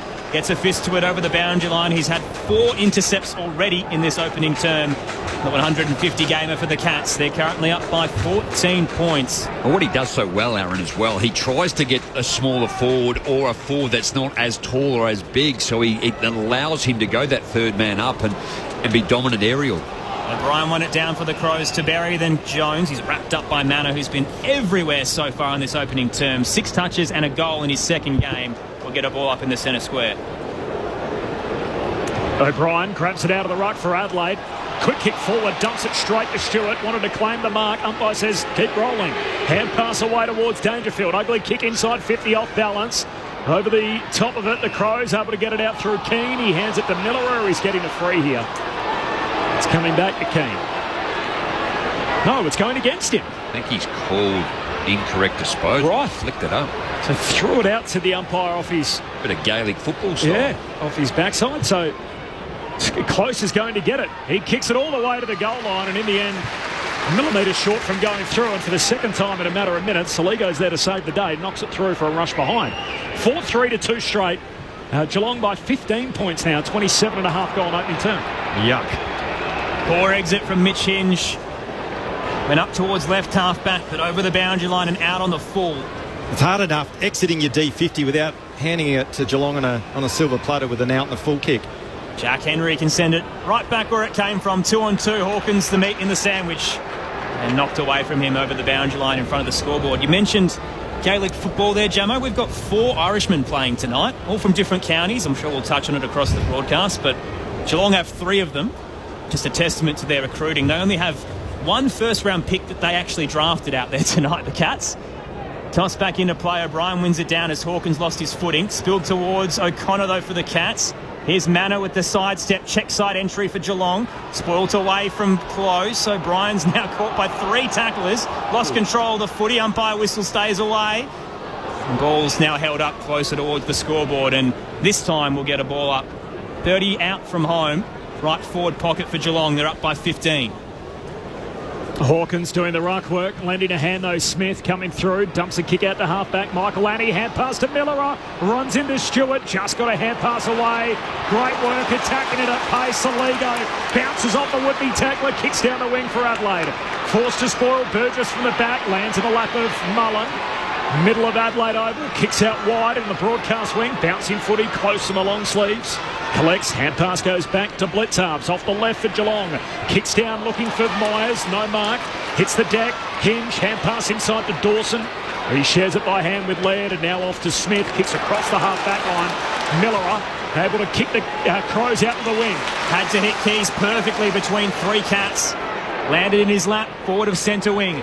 Spears the ball up towards the 50, and Burgess presents just the 9 touches at Carrara, but he looks electric tonight. Loads up towards the goal square for the Crows. Pedler's outnumbered. Jack Henry gets back with the fist and forces the rush behind. Back down to a 14-point lead for the visitors. Geelong 4-3-27, Adelaide 2-1-13. 30 minutes into the opening term. Live footy on ABC Sport. That was the perfect kick from Keys there, making the Geelong defenders defend, not just bombing it in long, allowing them to zone off an air assist. Just the disadvantage there. Blitzas was one of the defenders. He just couldn't get the kick over the top. Stewart brings it into Henry, chips it down the wing and finds his brother, Ollie Henry. Got it from Jack, so Ollie sends it down to Stengel. Hands on it, no mark from Dawson. Up says keep rolling. Geelong away, close by hand to Dangerfield. Gives it to Stengel, short pass inside 50 and hugging it to his chest in characteristic fashion. Tom Hawkins has it again inside 50. He marks 45 from home, 5 in from the boundary line at left half forward. Just the players these days are incredible. You know, they kick to players that you don't even think, or a couple of years ago you wouldn't even think about kicking to a player or handballing where they are with the pressure that's being applied at the moment. I think Matthew Nicks, albeit to be disappointed in some aspects, but they've actually controlled the game. They've had 41% to 33 time in possession this quarter, only up until recent with the last sort of 3 or 4 disposals by Geelong. The 35-year-old on the precipice of another milestone, straight as an arrow. Hawkins from out wide opens his account tonight, and Geelong are rolling in the city of churches. They are 20 points clear. Half-hour mark opening term, 5-3-33. Adelaide 2-1-13. Corbin Middlemass, Aaron Bryans, Liz Walsh on the boundary, Rod Jamieson and Josh Franco. Live footy on ABC Sport. We're just looking at some of the real KPIs in terms of the side's ability to stay in the contest and get the game on their terms. So contested possessions, these are all in Geelong's favour. They're +7. Tackle count +6. The ground ball gets is +4, which is translating to a +9 inside 50 count. So at the moment, Geelong dominating field position, dominating the intensity around the contest and the stoppages and the scrambles. And at the moment, as we said, Adelaide look a little bit rattled. And using the football much better. Absolutely, yeah. Game high margin here in the opening term. Geelong by 20 points. Stanley with a double tap down over the head of O'Brien. Berry puts his head over the footy for the Crows. Under pressure, got a handball back to his big ruckman. Hit him on the shins and then twists the soccer ring attempt. Stanley can gather. Gives it to Myers. Low ball towards the 50. Cameron marks. It's in his range. Man on the mark will be 51 out. And the umpire's pulling him back even further. So Jeremy Cameron's pretty confident he's got the legs for this one. He's at right half forward. He'll have to kick it all of 55. And that was another perfect example. Adelaide actually got first possession. Geelong on them like a flash, caused the turnover. Inside 50, Cameron shot on goal. Had 3 goals and 2 Brownlow votes against the Crows last year. Gets very close to the man on the mark. Plenty of power as he leans back on the lethal left. Superb finish from Jeremy Cameron. They've got all the answers at the moment. The Cats, 26 points the lead. 6-3-33. Still 90 seconds to go in the opening term on Grandstand AFL. Absolutely dominant.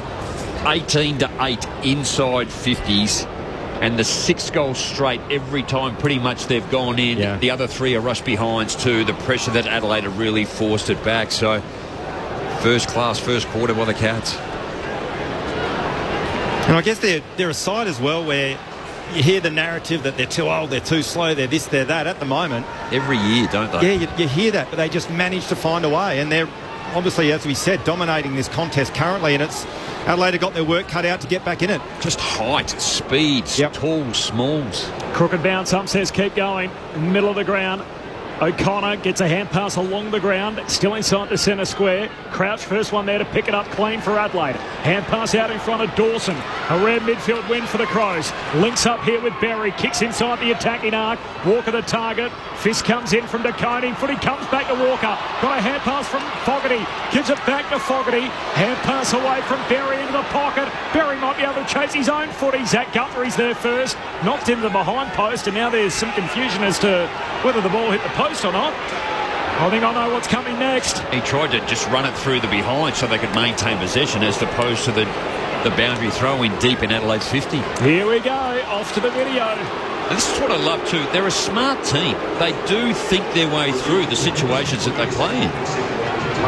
Well, the other thing as well, even Berry's handball there, if we can see a replay of it again, he just almost really indicative of perceived pressure and the pressure that Geelong are applying. He just sort of handballed it to no one.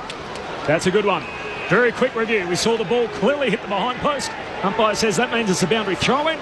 So no score, and deep inside Adelaide's forward 50, they'll have a forward 50 stoppage. Cats by 26 as we close in on quarter time. Enough time here for a score for the home side. Walker falls into the footy in the ruck contest with Blitzarves. Spills to the back to Tui, wrapped up by Rochelle. Nowhere to go. And escorted 40 out from the Crows' goal. Will get a ball up. 8 goals in this first quarter too. Monster first quarter, 35 minutes. Stanley front position, wins it down, put it in the path of Blitzarves. Rankin beat him to it. Soccer's to his advantage. Scoops it up with one arm, 20 out. Bang! Stewart runs straight into him. Brick wall forces the turnover. And an excellent defensive handball from Kolajasny to squeeze it through for the rush behind as he tried to get it to Tui. Back down to a 25-point deficit as we close in on quarter time. Tui to DeConing. DeConing now out of the defensive arc, and Max Michaelani leads his man. Comes, takes the intercept mark. High half forward, can pump Adelaide deep inside 50. Rochelle across the front of the pack. He wasn't the tallest man, but he got himself in the box seat and ripped it down out of the night sky. And Rochelle will have a ping after the bell at quarter time. I think Mullen was his immediate opponent, just found himself about 5 metres away, and it just allowed Rochelle time to just settle, coordinate his run and jump at the footy. To give us a 9-goal quarter, it's a must-have for the Crows, and he's got it.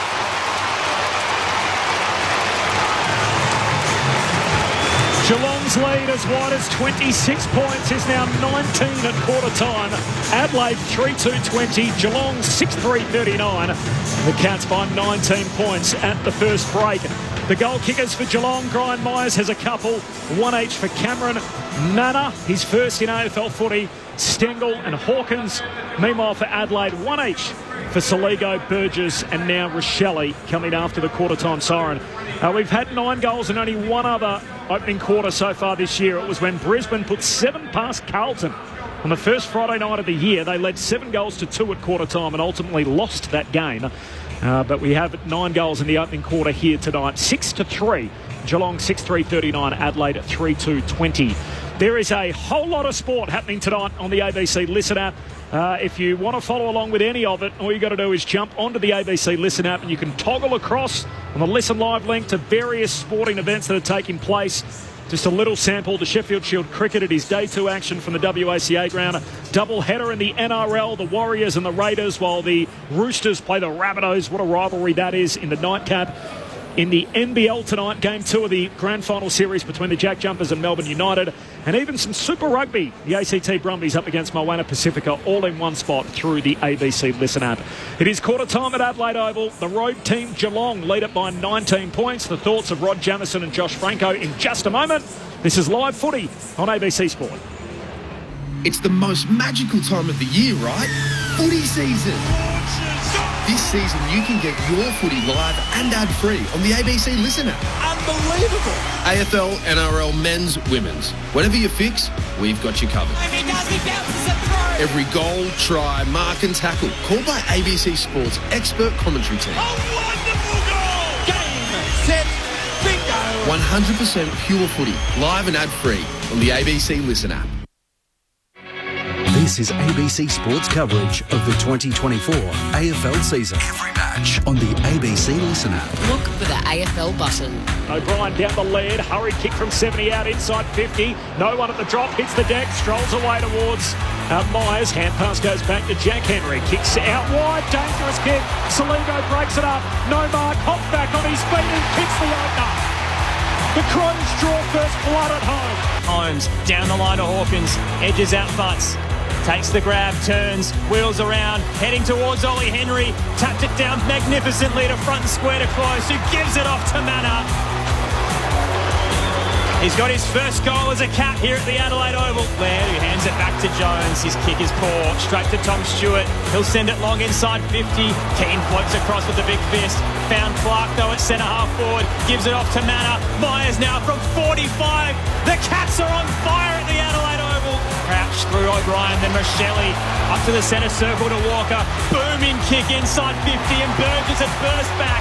He can play on, turn a goal from 25 and kick his first goal as a Crow and his first in 2 years. The 2024 AFL Premiership season. On your radio. ABC Sport Digital. And on the ABC Listen app. Sounds there from the opening quarter. Geelong by 19 points. The SMS 0437 774 774. Bit of live footy on ABC Sport. Hoping Sean Manor is as good as the last senior age recruit from Werribee, Michael Barlow, for the Dockers. What a start he had from Marcus in noisy South Melbourne. Of course, the Grand Prix on this weekend. And just wrote in brackets there, one for you, Jamo. Remember the Grand Prix we stole, Jamo? Is the little nod from Marcus to Fran in Melbourne. Settling in, listening to my favourite South Australian team, as well as you, Corbin, trying to forget how the Pies are going at the moment. And welcome to the great town, Corby, from Big Bazza. It's nice to be back in the City of Churches. Rod Jamieson and Josh Franco. My old club, Werribee, actually, too. Yeah, right. I loved it. Churnside Park was where we all started, in the Geelong area as well. But, what a great start by the Cats. Just jumped out of the blocks. We spoke about the first quarter is their best quarter, and they certainly were scintillating. Just the manner in which they moved the football, both by hand, by foot, and I think you touched on it too, both Aaron and Corby, when you're calling it. Adelaide got their hand on the football a lot of the time, first possession, but couldn't maintain it. So the defensive pressure, the tackling pressure was there. The ball spills. Geelong just get it out to the advantage. The short kick, move it quick, and it makes it hard for the defence to be able to do that.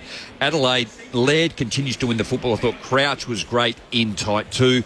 Rankin just isn't given the space. Taylor Walker, just the height is the problem, isn't it, down there for Adelaide at the moment when they do get it in a little bit slow, or they just set up that allows Geelong blitz, as we already had to tried to get over the top. I think it was Pedler who was on his own in the square. The kick had to be low and hard. Couldn't get there.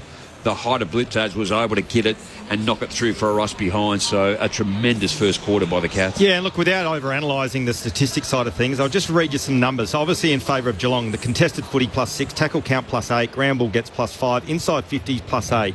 Again in favour of Geelong. And probably the stat which highlights that the most in terms of Geelong's pressure around the footy is the kick-to-handball ratio from Adelaide. So that quarter they had 49 kicks and 41 handballs, so almost going at 50-50. Again, indicative of the pressure that Geelong are applying. They're creating perceived pressure and they're getting their game on their terms. They're being able to move the ball effectively and cleanly and efficiently through the middle of the ground, giving their forwards an opportunity and really good looks ahead of the footy. So at the moment, a really important goal from Rochelle on the siren of that first quarter. They're still within touch on the scoreboard, but Adelaide need to somehow wrestle back momentum. I think it's Matty Nix. That's the message, I think, at the moment. Boys, we've been in control. Yeah. We've had the football. Slow it down. And at times, I know it's hard because when one side wants to go so fast, you almost want to get it and go fast the other way to maybe expose. But you might just have to slow it down, take a short kick, maintain possession, and then reload and go. Geelong by 19 points. Atkins and Duncan, a couple of late outs, and despite that, they kicked 6 goals in that opening term to Adelaide's 3. Stanley and O'Brien to go at it. Stanley palms it down, but straight to Crouch. Handpass stolen. Dangerfield grabs it out of his hands, kicks it inside the forward arc. Hawkins hunting out after it. A little tangle with Butts. Umpire lets them go. Hawkins goes back, collects. Jams it on the boot. Down towards Blitzer. Sends a hand pass inside 50. There's close. His hand pass a turnover. Michael Annie for the Crows. Hand pass away to Jones. Dump kick up to the wing. De Koning got to the drop but spills the mark. Murphy, slick hands, away to Walker. Can kick up over halfway for Adelaide. On the 45, he puts it into the path of O'Brien. On the outside, he hands it to his skipper, Jordan Dawson. Skies it to a one-on-one inside 50. Rochelle was running back with the flight. Kolajasny only had eyes for the pill. Stuck himself underneath the ball drop and takes the intercept mark. Really smart defensive work, Kolajasny. Pops it to the right back pocket to Holmes. Wasn't a great kick to Rochelle either. Wasn't an advantage. No. It probably did advantage. And Walker's kick was also great in the middle of the ground. Long ball to the broadcast wing, and somehow, amongst a flurry of players, Keane has plucked it. Wants to send it straight back in as he opens the angle around Blitzarves. Long ball into the attacking 50 for Adelaide. Rising up, Kolajasny with the fist. Trickles down to Laird, who bounces off Dangerfield. There's 2 big bodies. Spills towards Fogarty. Scooped it up. Caught in the Guthrie tackle. Got a handball off. Crouch spins into Laird. He's ducked in the tackle forward from Myers. Crowd wanted a free kick. Umpire won't give it. Ball up to come. 30 out. 45-degree angle left of centre in Adelaide's attacking 50. Aaron, even that kick from Keane inside 50, just the long bomb needs to find another connection so they can get a deeper entry. Geelong by 19 from the restart. No clean possession. Laird off his... in the end, he's face down when he gets a hand pass out towards Dawson. Kicks to the top of the goal square and back is Kolajasny, as he so often is. Marks at fullback for Geelong. Gee whiz, they play that play smart, don't they? Adelaide send forwards into the stoppage. They just drop off and create an extra behind the footy. Kolajasny goes wide to Tui and Worrell breaks it up, punches it out of play. So a throw in 60 out from the Adelaide Crows goal. They're kicking to the Cathedral end, or where the hill is, and the scoreboard here at Adelaide Oval as the floodlights start to take over. Darkness sets in after sunset here in Adelaide, 5 to 8 local time. 19-point lead to Geelong. Stanley wins it down, cut off by Crouch. Another touch for him. Hands it back to Jones as Adelaide go back inside 50. And Fogarty takes it on the chest. Just got enough separation on Henry. And marks 35 out.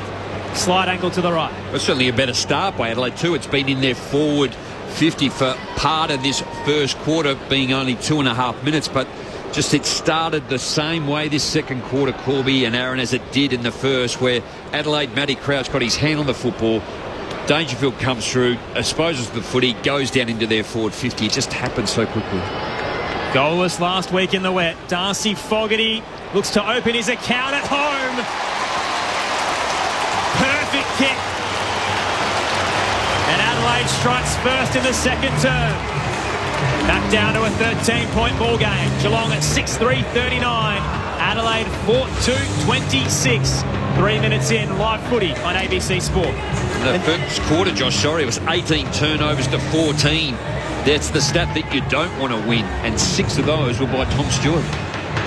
Yeah, but as we said, we obviously dissected that first quarter, and Geelong were in control, and a much needed start from Adelaide just to settle the nerves and settle the frenetic pace with which they were playing. And Darcy Fogarty, he's one of those up-and-coming stars in Adelaide's forward line, goes back and he is probably one of the most accurate true kicks that they have in their lineup. 3 marks inside forward 50 to Adelaide, 4 to Geelong. Fell 26 points behind late in that opening quarter. They've now kicked the last 2 of the game. First time they've kicked back-to-back goals tonight. Within 13 points, the home side. Crooked bounce, restart, tossed up. O'Brien grabs it out of the ruck, squeezes it forward, but Clark picks it off for Geelong. Hand pass to Stanley. Lays it out to Blitzarp, so goes charging through the middle of Adelaide Oval. Kicks to the top of the goal square. Cameron crashes the pack, no mark. Still there. Keane off his backside. Hand pass comes out to Michael Lanny. Now to Butts. He gives it to Crouch, who kicks to centre half back. Footy there, picked up, out to meet it. And a hand pass from Dawson into space on the wing. Rochelle had it, lost it. Holmes back the other way for Geelong. Hand pass to Close. Kicks to the top of the goal square. Couple of one-on-ones. Hawkins' strength trying to hold out his opponent. Can't take it. Michael Lanny's got it. He's tackled in a hurry. And a ball up right forward pocket for Geelong, kicking to the river end in this second quarter. Tossed up, Hawkins uses the body against O'Brien. Neither get a clean tap. Laird with a diving handball to Crouch. Dawson now out wide, and Saligo will get the exit for Adelaide. A tumbler just wide of Rochelle. Charging forward is Cameron, forcing the contest. It'll ricochet to Myers. Tight angle 45 out. He kicks towards the goal face. And Keane is there to slap it through for a minor score. 2-goal game. 6-4-40 Geelong. Plays Adelaide's 4-2-26. It's not a 2-goal game, it's a 14-point game, Corbin. 5 minutes into the second term. That's a terrific kick for Miller. Frenetic pace, wasn't it, too? Jack Steele mentioned that last night, the Collingwood-St Kilda game, how quickly the game is now. Straight to centre half back, found Worrell. He hits up Rochelle, kicks out wide to Fogarty. Nothing up ahead, trying to wrong foot Jack Henry. Henry's got him by the shorts. Fogarty gets a kick away but puts it out on the full. Henry was not letting go. It affects the Fogarty kick. It's out on the full. Geelong's ball in the back pocket. And just to go back to the Miller kick-in, his ability just to hit a target 50 out from goal just opened up the whole field of play in that inside 50 for the Crows. Guthrie takes the free. Long kick up to Stanley, who takes a powerful back mark. Half back for the catch. Geelong by 14 points. 6 minutes into the second quarter. Live footy on ABC Sport. The boy from Berry, 238 kilometres northeast of Adelaide. Veteran of the Cats, a premiership player for them, sends it up to the broadcast wing. Whistle in the pack as Hinge is pushed out of it. They'll take the advantage. Saligo under pressure from Dempsey, ducked it into the 50. Walker was caught behind De Koning and coughs it up as a result. Stanley to Stewart, who busts his way through traffic and then spots an out man through the centre square. Blitzarms will mark unopposed. Plenty of acres to run through. Low ball up towards half forward. It was a wobbler, but it works for Cameron. Gathers on the bounce. Hands it forward. Mullins, 55 out, pops it over the top to Myers. Under pressure from Laird, will give it off. O'Connor, they just keep moving it forward. Geelong thrusting these handballs close to Stengel, tight in the pocket. This is where he was home for so many seasons. Gave it away to Crouch, and Adelaide will get the exit on the rebound. Laird to Jones, spots Worrell. How good was that by Adelaide? Just what they needed in that tight situation. Geelong were coming, maintained possession, kept it alive. They've kicked the last 2, the Crows. They are playing from behind again tonight, as they did in round 1. Fell 36 points behind that night, got within 6. They fell 26 down tonight. The Crows send it down the wing through Murphy. Off hand, spills down towards Rankin.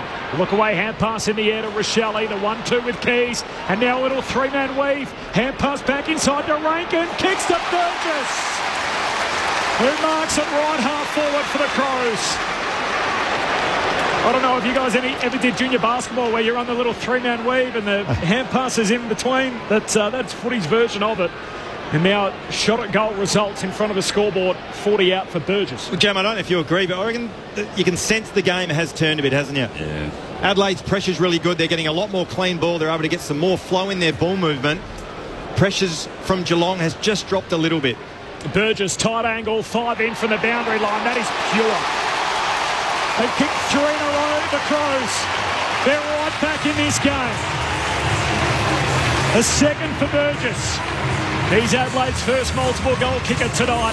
And Geelong, who led by as many as 26, now lead by just 8. 6-4-40, Adelaide 5-2-32. 9 minutes gone in the second term. Josh Franco and Rod Jamieson. Well, just in this quarter alone, Corby, they're further 200 metres than they have on Geelong. It's 26-42 disposals.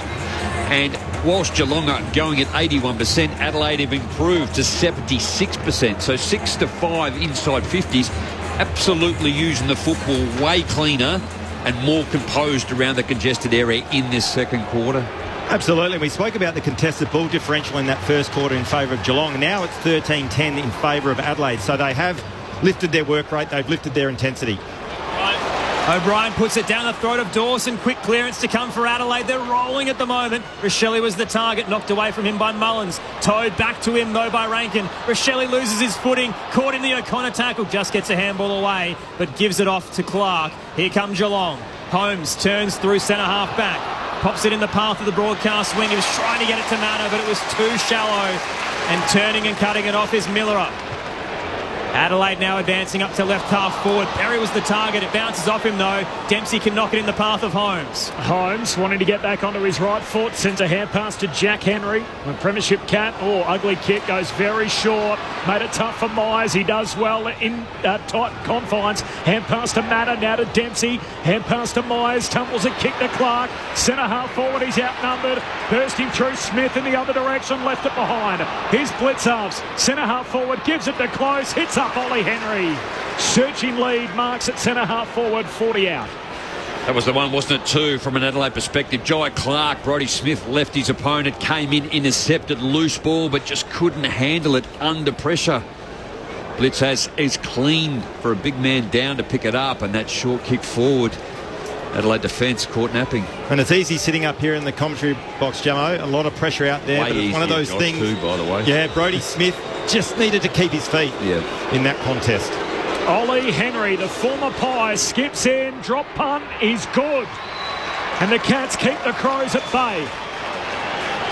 Just to stop the mini Adelaide run of 3 straight majors. Geelong back out by 14 points. And the ground falls silent again. 11 gone second term. 7-4-46 Geelong. The home team 5-2-32. Live footy on ABC Sport. Rod Jamieson and Josh Franco. Brian Myers too. What a start to this game. And he was third in their best and fairest and played every game last year for the Cats, along with Stewart and Atkins, who's an exclusion tonight. So I thought they'd miss him in the middle of the ground, which they do, but they don't seem to have any hiccup with it too. Blitzard's got the 10 and Brad Close up forward with the 8. Always dangerous with his speed. Matty Crouch 14, Rory Laird 12. Josh Rochelle doing a great job with 11. Mark Blitzarves directing traffic at the moment in the middle as we get a bounce. And we're wrapped up with O'Brien. Ball trickles out to Berry. Falling into the footy, just lost his balance, and Blitzarves wraps him up as a result. Umpire will call ball up closer to the logo on the broadcast side. Liz Walsh downstairs. Reece Stanley's back off the ground in the hands of doctors again. This time it looked like a knee before. Now it looks like his left wrist, or he's got some problems with his fingers. I'll keep an eye on him. Out of the stoppage, Pedler got an entry off a step towards Taylor Walker, who just couldn't control it under pressure. Ball up to come, 45 out. Adelaide's attacking 50. They're down by 14 at the moment. O'Brien wins it down. He was looking for Pedler, cut off by Stewart. Strong in the tackle. Got a handball away to Blitzarves. And now Parfitt can launch it with a high torpedo up to half forward. Good luck marking that. Worrell just knocks it away with the spoil. Picked up by Holmes, though. Geelong back on it. Still in their front half. Hand pass to Dempsey. He shares it with Stengel. Gets it back. Dempsey lifts a hand pass over oncoming traffic to Myers. Back to Dempsey. Padding the stats here, the Cats at high half forward. Dempsey's hand pass finds Holmes. Kicks it deep into the forward pocket. Gee, they almost all missed it, and Hinge in the end has to spoil it through for a rush behind. There was a Cats player in Manor just lurking in the goal square, waiting to prey all over that. Geelong by 15 points. 13 minutes gone, second term. Live footy on ABC Sport. Crows not wasting any time as Saligo arches the back through left half back. Popped it up towards Burgess, but knocked away from him by O'Connor. It'll trickle over the boundary line in front of the benches. M from Melbourne off the SMS. High team enjoying the call. Being a Pies supporter, dare I say, through clenched teeth, the Cats are the greatest team of all. They keep reinventing themselves. They've only missed finals 3 times in the last 2 decades. They're right back in the mix again. O'Brien wins it down off the boundary throw-in. Smith charging through, left the footy behind. Now Laird can extract it for the Crows. A handball over the top to Dawson. Bit of space close to left half forward. Along the boundary line, he'll send it in. Stewart back with the fight. His first error of the night. It was 2-on-1. They had the outnumber. He looked for the chest mark to cut it off, and it's popped straight back out like a bar of soap. Boundary throwing to come, 25 out, left forward pocket. What's happening as well, at mid-stoppages, Adelaide are happy sending one of their forwards into the stoppage, which is allowing one of their +1 behind the footy. On that occasion, it was Stewart. Boundary throw in. O'Brien hooks it down, but straight to Holmes.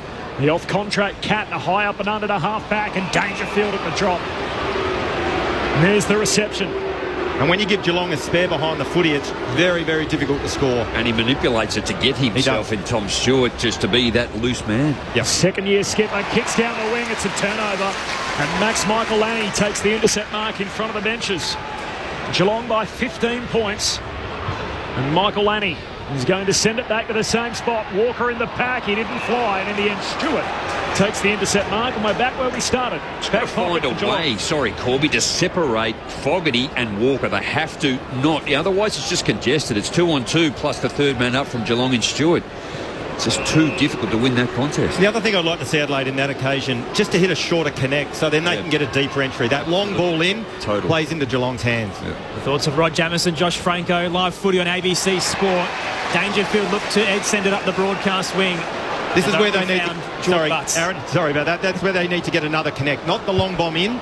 See if they can hit a short 45. This plays into Geelong's hands. The Crows' key backman sends it inside 50. Walker set himself. Trickled to the back. Rankin was there. It bounced off his shins. Dawson charges in against 3. Trying to rip it out for the home side. Myers wins out though. A dinky kick back to Stewart that wasn't 15. Myers comes with the assist to get it back. Hooks it around the body to get the exit. It won't fall outside the 50-metre arc. And Dawson nearly took a mark that would have resulted in a shot on goal, but it slipped right out of his grip and over the boundary line. 50 out, left forward pocket for Adelaide. They're down by 15 points. Aaron Bryans, Corbin Middlemass, Josh Franco, Rod Jamieson and Liz Walsh with you for the call. Well, Jordan Butt's doing a tremendous defensive job on Tom Hawkins, but he had Saligo 20 or 30 metres to the left, which is what Josh is referring to, just to change the depth and the angle coming into their forward 50. Oh, Blitzarps wins it down. Dangerfield, a hand pass to a player who kept on running, so Tui has to go back and mop it up. Kicks to centre half back, finds Parfitt, flares it out wide to Dempsey, who's held his width on the wing. Turns and sends it inside 50 for the Cats. Ollie Henry's up, no mark. Good spoil from Butts, close to the boundary line, and Hawkins fumbles it out of play. And a boundary throw in left forward pocket for Geelong, but sharp transition. Well, I'll tell you what, if I'm ever to be reincarnated and come back as a footballer again, I want to be a half-back flanker that can kick the ball like Tui. Oh, yeah. Just that little kick into Parfitt in the middle, again, just opens up the whole field of play. I want to be 6'5" and have the speed of Isaac Rankin. Hawkins in the ruck, chucked a fist at it, but to no one in particular. There were 3 Crows sitting back. They'll get it out of defensive 50. De Koning nearly cut it off, fisted away from him. Adelaide just keeps surging it forward, but Geelong continually have the wall set up. Tom Stewart this time cuts it off once again. Sends it towards the centre circle. Clark turns and goes up to right half forward. Spots O'Connor too far out to score. Takes the mark, opens the angle slightly, pops it into the pocket. Hawkins was his target. He was entangled with Butts. And enabled Keane to float across and cut it off. He'll pop it short to Matt Crouch for disposal number 8 in this second term. Geelong up by 15 points. Mark Keane concussed in a trial game 2, comes back in tonight at the expense of James Bourlays. Voice of Rod Jamieson on ABC Sport. A veteran of our commentary box in his 24th year. The long kick up to the wing. Comes down towards close though to Cats, and he's tackled by Dawson. Ball up between wing and half forward for Geelong. Cats by 15 points, 17 and a half minutes into the second term. Story of the night, Adelaide kicked the first. Geelong kicked 6 of the next 7. And now Adelaide have kicked 3 of the last 4, either side of quarter time to give us a game. Geelong by 15. From the restart, no clean possession. Dangerfield's got it, and they gang tackle him. And a ball up, a metre out from the Cats 50 and a metre in from the boundary line. And if you look behind the ball here for Geelong, again, Adelaide have got a forward in at the stoppage. I'm not sure who it is on this occasion, but allows Stewart to be that wicket keeper behind the footy. O'Brien takes it out of the ruck, immediately tackled and coughed it up to Parfitt. Jams it forward only as far as Worrell, who marks inside defensive 50 for the Crows. Dangerous kick though as he tried to find Millerer. Manor got a hand to it. Now they're under immense pressure, the Crows. Millerer gave it to Worrell. He lost control of the footy. Saligo tries to duck out of the close tackle, and the boundary line has saved him. He was in a lot of trouble. He'll be tossed back into play, 20 out, right forward pocket, Riverbank stand end. Geelong's attacking 50. No, you just got to roll with it though. Josh Worrell, Ted Lasso type. Just be a goldfish, get on with it, isn't it? This is live footy on ABC Sport. Geelong by 15. Forward 50 stoppage here for the Cats. Hawkins taps it down rather than grabbing it out of the ruck, as is his trademark. Knocks it away to Manor. Shakes a tackle. Hand pass to Parfitt. Just got a kick away to Berry tackle. Berry goes and wins the footy at centre half back. Great individual work. Kicks up to the middle of the ground. Walker can't mark. Kolajasny fights him for it. Rankin a little deft touch. Got it to Crouch. Hand pass back to Rankin. Nice work from the Crows. Finds Murphy. Murphy still in the centre square. Kicks inside 50. It's not a good one. And Stewart will be able to mop it up at half back for Geelong.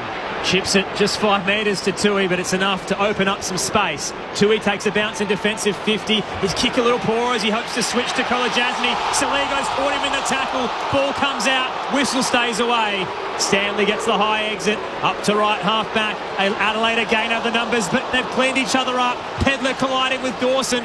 Now Parfitt can send it up to the Logo broadcast wing.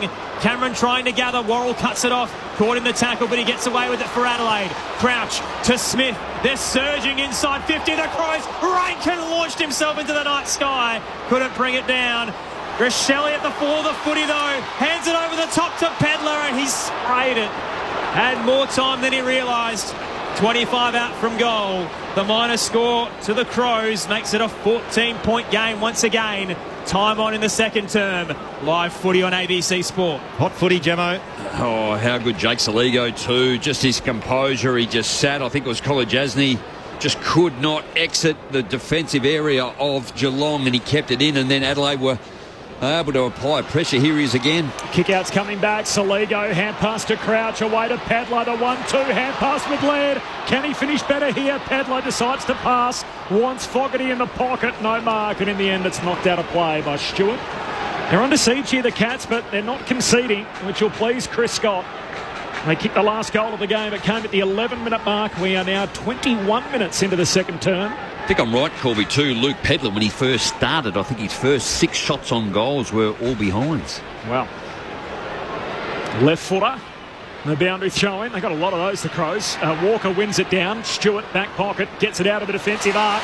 Only momentarily. Burgess takes the intercept mark. He got shot to ground by Stengel. Umpire Roseberry says, come with me. 50-metre penalty against Stengel. And Burgess will be within spitting distance of the goal line. Isn't he just stepping up at the moment too? Chris Burgess, second game for Adelaide, 36 with the Gold Coast. I know there's been some talk the last couple of years, him coming back, and he's the swing player that they're looking for, and it's been tremendous tonight. His vertical jump to take a mark. And had a terrific season in the VFL last year, playing for Gold Coast. Chris Burgess asked the locals, like he never left. He hits the post. Jams it into the post halfway up. Geez, left that one out there. 15 out on a slight angle. Geelong by 13 points. And the Crows had momentum but aren't making it known on the scoreboard. 22 gone in the second term. Tui kicks it long to right half back. There's a free kick in the contest going Berry's way for the Crows. Tried to square it up to Rochelle. Stengel cut it off. Spills to half forward to Millerer. Dropped it in the tackle from Manor. Here come the Cats. Oh, do they? Poor kick from Stengel. Immediately to Keane. He sends it back in. Another turnover. This time to the chest of Tui. And Geelong just try to settle things down now after some frenetic football here in this second quarter. 4 minutes remaining. 13 points, the visitors lead. Tui sends it straight up the spine. Leading out was Butts, though, in front of Hawkins. Did enough to knock it down to Murphy, who breaks away in game 100. Sends it inside the arc for Adelaide. Rankin caught behind Henry, but he can gather on the bounce. Pushed into the kick. It rolls towards the boundary line. It'll be tossed back into play in front of the scoreboard. 7-5-47 the Cats. Adelaide 5-4-34. 23-minute mark of the second term. Live footy on ABC Sport. Adelaide 19-10 inside 50s this quarter. Forward 50 stoppage for Adelaide. Walker in the end forced to tap it down. Fogarty had it, lost it, and now Clark tackled by Berry as soon as he grabs the footy. Secondary stoppage, ball up. Right half forward for the Crows, 35 out. Passing through Rankin, trying to grab it on the way through. There's a free. It's going Geelong's way. I'm not sure what the umpire's actually signalled here, but in fact, it's in the ruck contest. It's against Walker. He's shepherded the ruckman waiting for Rankin to pass through, and the ump says you can't do that. So free kick for Stanley, who's going to get it here. One of 16 premiership players for Geelong out there. So 7 new faces. We'll touch on that throughout the night at how they've been able to turn this list over Geelong while remaining relevant. The Crows have it coming back. Diving effort. Good mark. Rankin at full stretch. Gets up in a hurry. Pokes the pass to Walker. He marks wide out at right half forward. He's going to open up the angle. Snap off his left. Misses. A behind for Tex. Geelong by 12 points. Adelaide wiping off this deficit a long way. 24 gone second term. Liz Walsh on the boundary. Was a bit of a concern down here for Crows captain Jordan Dawson. He seemed to come off second best in a collision with Luke Pedlar, his teammate. The doctors really looked him over, got out the stethoscope, the whole thing. But he looks okay and he's getting ready to come back on. Ball's found its way to right half forward for the Cats, but Adelaide have numbers. Ricochets out to Michaelani. Sends it back through centre wing. Pedlar crunched by 2 Cats, keeps fighting for it, knocks it in the path of Rochelle and gets it back. Elite play. He had Walker on the lead and he's binned it all the way to the scoreboard pocket. That is a horrific decision. The 21-year-old first round pick who showed plenty of promise. But gee, that's deflating when Adelaide's on the charge. That's the easy kick that most teams would take, isn't it? You just hit Walker lace out and had Rankin to the right as well. Poor bloke in 2 minds, and the kick was wide. Live footy on ABC Sport. Geelong by 2 goals.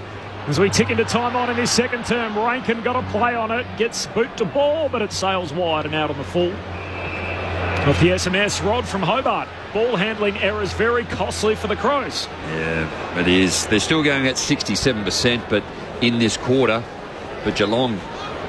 Loving the call. Sean Manners going to be a star from Macca and Adam from Rugby League Heartland in Dubbo. Nice to have you with us, guys.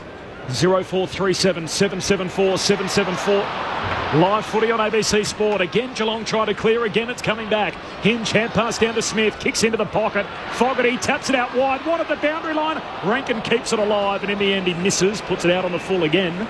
For the second time in a matter of minutes. Pressed up against the fence. You talk about the transformation in this game. Jamo, now contested possessions in favour of Adelaide. Ground ball gets in favour of Adelaide. The inside 50s, they're able to get their front half game going. At that moment, they're running at plus 12 inside 50s for the quarter. Last 10 in the game, all Adelaide. Yep. The 34-year-old Zach Tui again gets the exit out of defensive 50 for the Cats. Beautiful border blitz arms. Had a runner on the outside in Holmes. He gives it off to Mullins, racing through the logo broadcast side.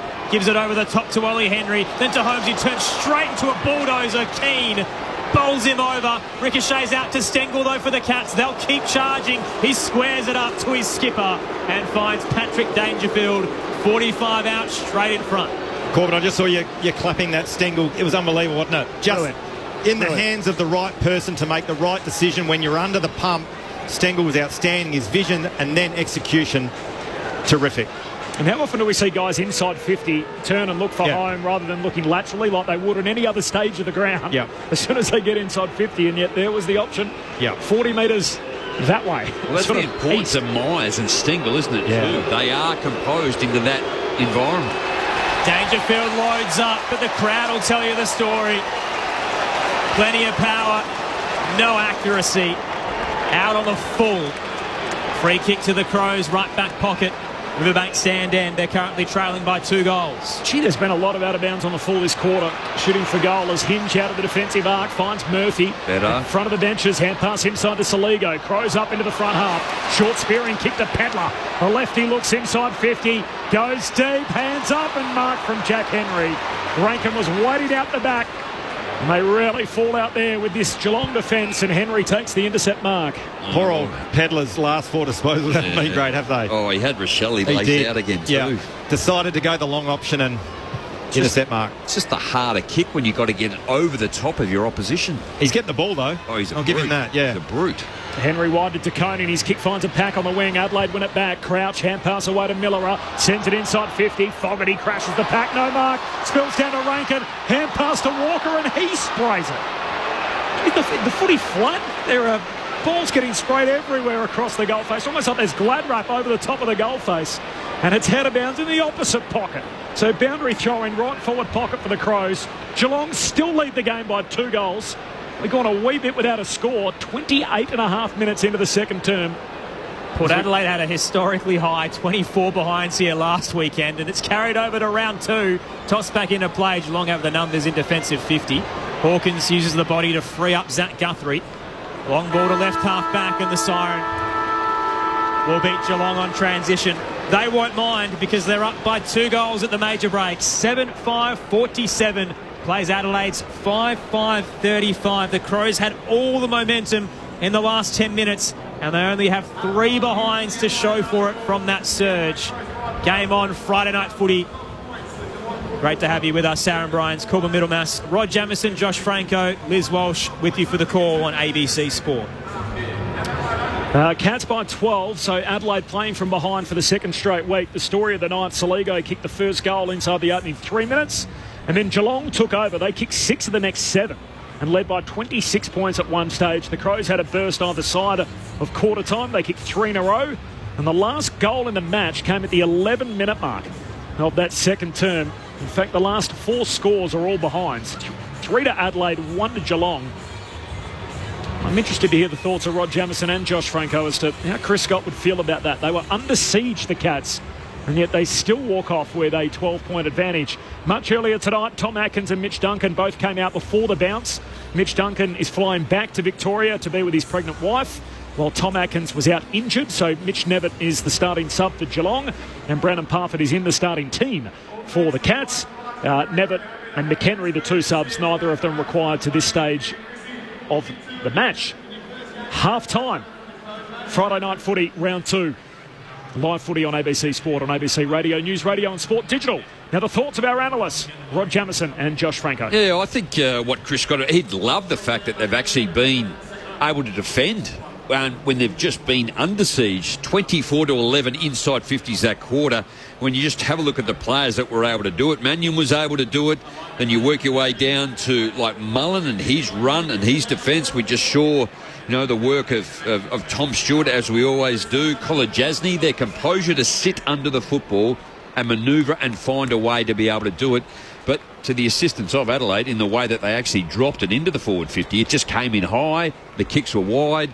So in terms of the 24-11 inside 50s, it's certainly inflated. If you went down to, I guess, efficiency, it's probably almost 11 apiece. You don't really want the rest in there. That's where you want to play your footy, but it just kept going straight into the hands of the opposition, and that would be the frustration, not only in the forward 50, which is obviously one of the most important kicks, but just around the ground. Adelaide started that second quarter in better fashion, and as the quarter came on, they just bombed away, and I think it's the speed in which they want to play, but they're just playing directly into the hands of Geelong, and we've been calling that almost pre-game and certainly up to half-time. Absolutely, and I think if you looked at the course of that first half, the first quarter, it was all Geelong. We mentioned throughout that first quarter that it looked like Adelaide were metaphorically punched in the nose, got caught on the back foot. The pressure of Geelong was outstanding in terms of the KPIs, the tackle count, the contested ball, the ground ball gets, all in favour of the Cats. And they completely dominated that first quarter. Rochelle, thankfully for the Crows, kicked one on the quarter-time siren to keep them within touch. But then we saw whatever was said at quarter-time from the Adelaide coaching staff, almost a transformation in the way they went about their footy, the Adelaide Footy Club. The tackle count would be a concern for Matthew Nicks going into the break. At the moment, they're minus 17. They were minus 9 that quarter. But the other KPIs in terms of contested footy, they were plus 8. The ground ball gets, they were plus 8. And as we said, they were able to get their front half game going by causing turnovers in their front half, launching the ball back inside their forward 50. And I think you mentioned, Jammer, they were plus 13 for the inside 50s in that quarter. And unfortunately, as we said, poor old Pedler had a few mares in front of goal and a couple of decisions inside their forward 50. But having said that, they did look to be back in control of the contest, the Adelaide Footy Club, but just couldn't quite capitalise on the scoreboard. But I think if you're Matthew Nicks, you go into the half-time break pretty happy and content. You're within striking distance. You're only a couple of goals down going into the main break. And again, I think if you're Chris Scott as well, you'd be pretty happy with the positioning of Geelong at the moment. And here on the big screen, we have access to the Adelaide club rooms. They've actually, or the change rooms, they've taken it off now, but Matthew Nicks was over talking to the defence of Adelaide, and I think he'd be happy with how they perform when, I guess, Geelong did go forward. But the glaring, and we've called it through the call, it was the Stengel kick, wasn't it? Yeah. When you actually in heavy traffic, he's composed, he finds the kick and he finds a teammate. Everyone thinks it's going to go to the top of the square or deep into the 50, but he actually went 40 out straight in front of goal where there was Patrick Dangerfield all on his own. And whilst that's an isolated incident, Pedler on a couple of occasions had Walker, had Rochelle, and chose the tougher kick. You're just making the game harder for yourself when the game is already difficult to play. And from a defensive point of view as well, as we said, Jamo, we spoke about Geelong, how they do like to zone off. So the way you make their defenders accountable is to honour that lead-up kick. You can't just go bombing the ball in because their interceptor, Stewart, and the likes, Kolodajnis, all of those sort of guys will get involved in the game. So probably one area of improvement in terms of Adelaide and how they need to move the ball when they're sort of caught up on the wing or just outside their forward 50 to look for that extra connect or hit onto that sort of lead-up kick and then get a deeper entry, not just the long bomb in to allow the Geelong defenders to intercept. Tom Stewart's been a starter half-time. 14 touches, 93 he's going at 2 disposal. He's got a terrific kick. Brian Myers, I think over time, hasn't he too? They've always said he's one of the most important connection players at Geelong, and today he's just been all class with his disposal. Well, what I'll say about Stewart as well, and even looking how the game's unfolding, one of Adelaide forwards' potential, well, more than often than not, it's Lockie Murphy that gets caught really high up the ground, so it's playing into Stewart's hands.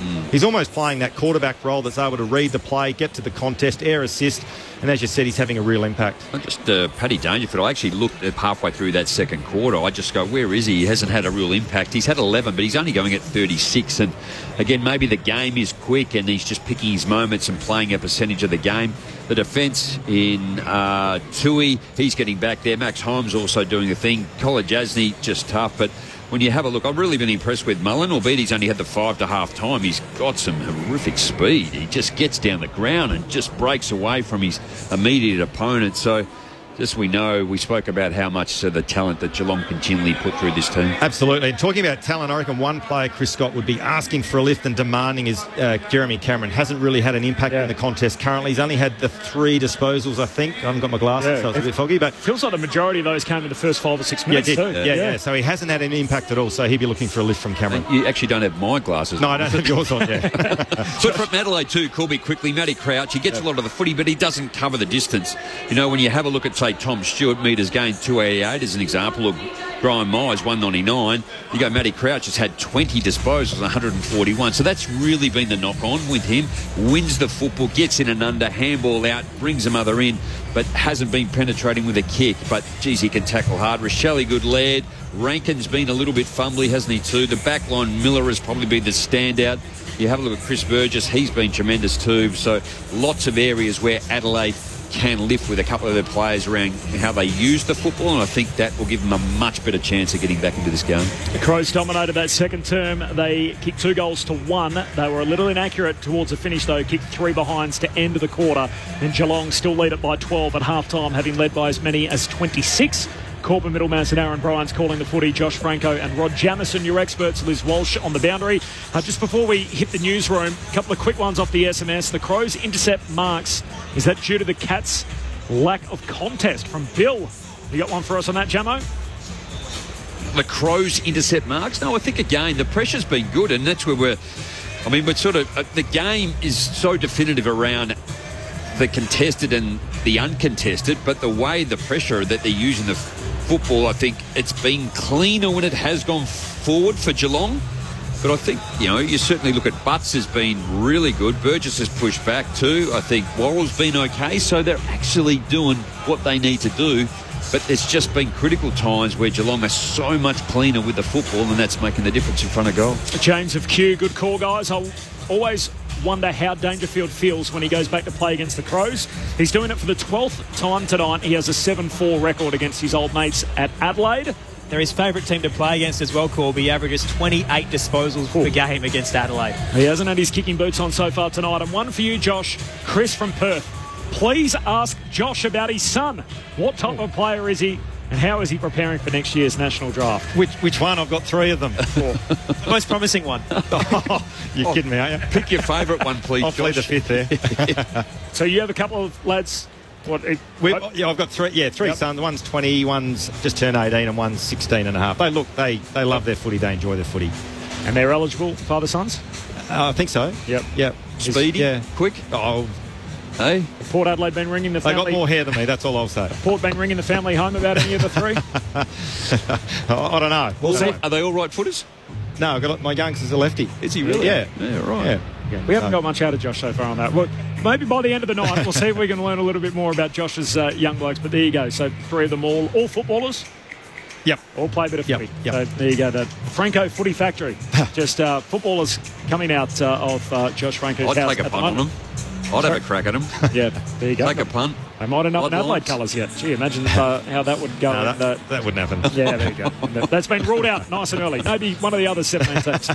Keep them coming on the SMS 0437 774 774. It's half-time at Adelaide Oval. Coming up, we'll tell you about the Sunday teams. There's a few big names that are out of Sunday's game, so the final teams had to be lodged this evening. Also, one high-profile player has been suspended out of last night's game at the MCG. We'll tell you all about that coming up. But in the meantime, half-time here at Adelaide Oval. The Cats by 12 points. We'll get the latest from the ABC Newsroom.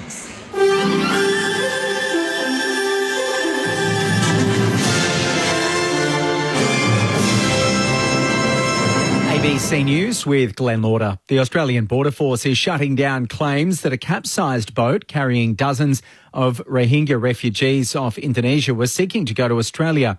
Their wooden boat capsized off the coast of Aceh province earlier this week. A local official who spoke to some of those rescued told Indonesian media that the group wanted to go to Australia. But Border Force says those suggestions are false. Al Hussein from the Indonesian Search and Rescue Agency says they've called off the search for more survivors after rescuing 75 people, including 6 who were saved by fishermen. We did an evacuation operation for 4 hours and handed over 69 survivors to the local immigration authorities. Experts are urging caution on the latest AUKUS deal, saying Australia won't see returns on investment for decades to come. Australia will spend $4.6 billion in the UK over the next decade to design and help build the vessels in a partnership between Adelaide's naval shipbuilder ASC and the British defence giant BAE Systems. Dr Marcus Hillier, the head of research at Strategic Analysis Australia, says delays and disappointments are common when it comes to projects this big. Everything we know about mega projects is that they are late, they are over budget, and they generally don't deliver the benefits we seek from them. There's absolutely nothing we've seen so far to indicate that our SSN program will be any different. The US Secretary of State says that a major Israeli ground assault on the southern Gazan city of Rafah would be a mistake and isn't needed to defeat Hamas. Anthony Blinken will meet with the Israeli Prime Minister Benjamin Netanyahu and his war cabinet to discuss their disagreements over the planned offensive on Rafah, where more than 1 million Palestinians are sheltering. Speaking during his 6th visit to the region since the war began, Mr Blinken says he'll continue talks aimed at a ceasefire plan for Gaza and suggest alternatives to Israel's Rafah plan. A major ground operation there would mean more civilian deaths. It would worsen the humanitarian crisis. There is a better way to deal with the threat. Fire authorities in Western Australia say that it's now too late to leave an emergency warning area as a bushfire burns southeast of Perth. The blaze is out of control and uncontained. It's burning in a northwesterly direction towards the suburb of Bedfordale. People in an area bound by Albany Highway, Admiral Road, Kunzia Road and McAllister Road are being told to shelter in place. More communities across the Northern Territory are on flood watch as ex-cyclone Megan moves west.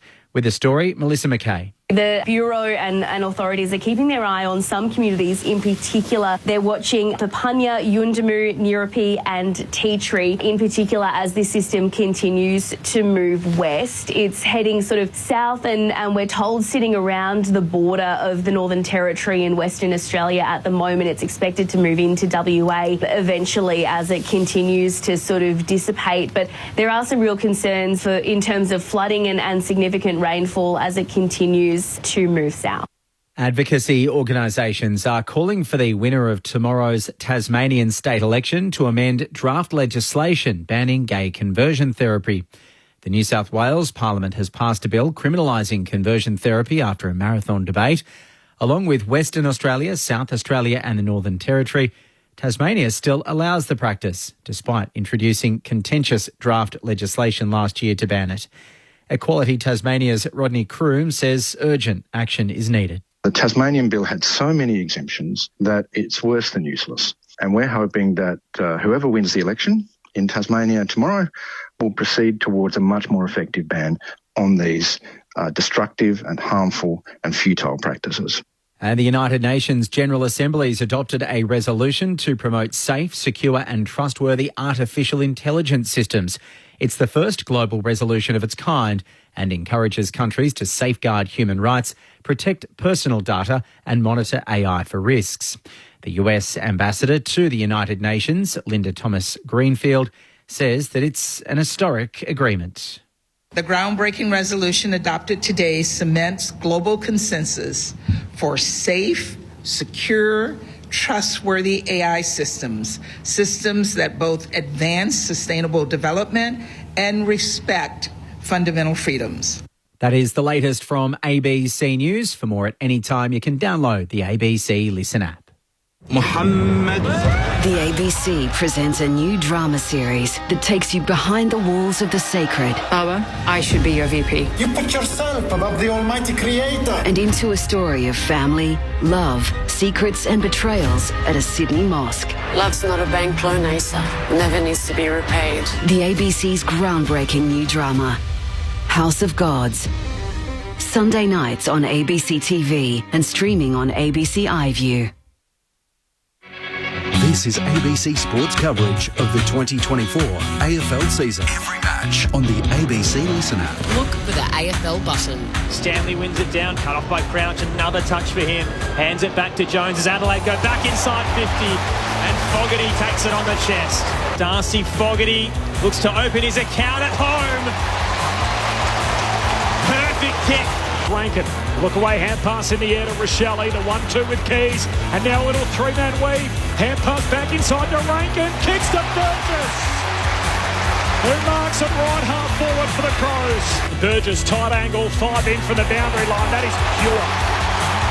They kick 3 in a row, the Crows. Dempsey, head pass to Myers, tumbles a kick to Clark. Centre half forward, he's outnumbered. Bursting through Smith in the other direction, left it behind. Here's Blitzarves. Centre half forward, gives it to Close, hits up Ollie Henry. Ollie Henry, the former Pie, skips in, drop punt is good. And the Cats keep the Crows at bay. The 2024 AFL Premiership season. On your radio. ABC Sport Digital. And on the ABC Listen app. Adelaide dominated that second quarter, couldn't really put the score on the board, however. So 2-1 in the term. They did trail by 26 late in the opening term. They're within 12. You could make the case that the Crows should be in front, if not level, at the break. Corbin Middlemass alongside Aaron Bryans, Rod Jamieson, Josh Franco and Liz Walsh, your commentary team. This is Live Footy on ABC Sport. You can find us through ABC Radio, News Radio, Sport Digital and streaming through the ABC Listen app.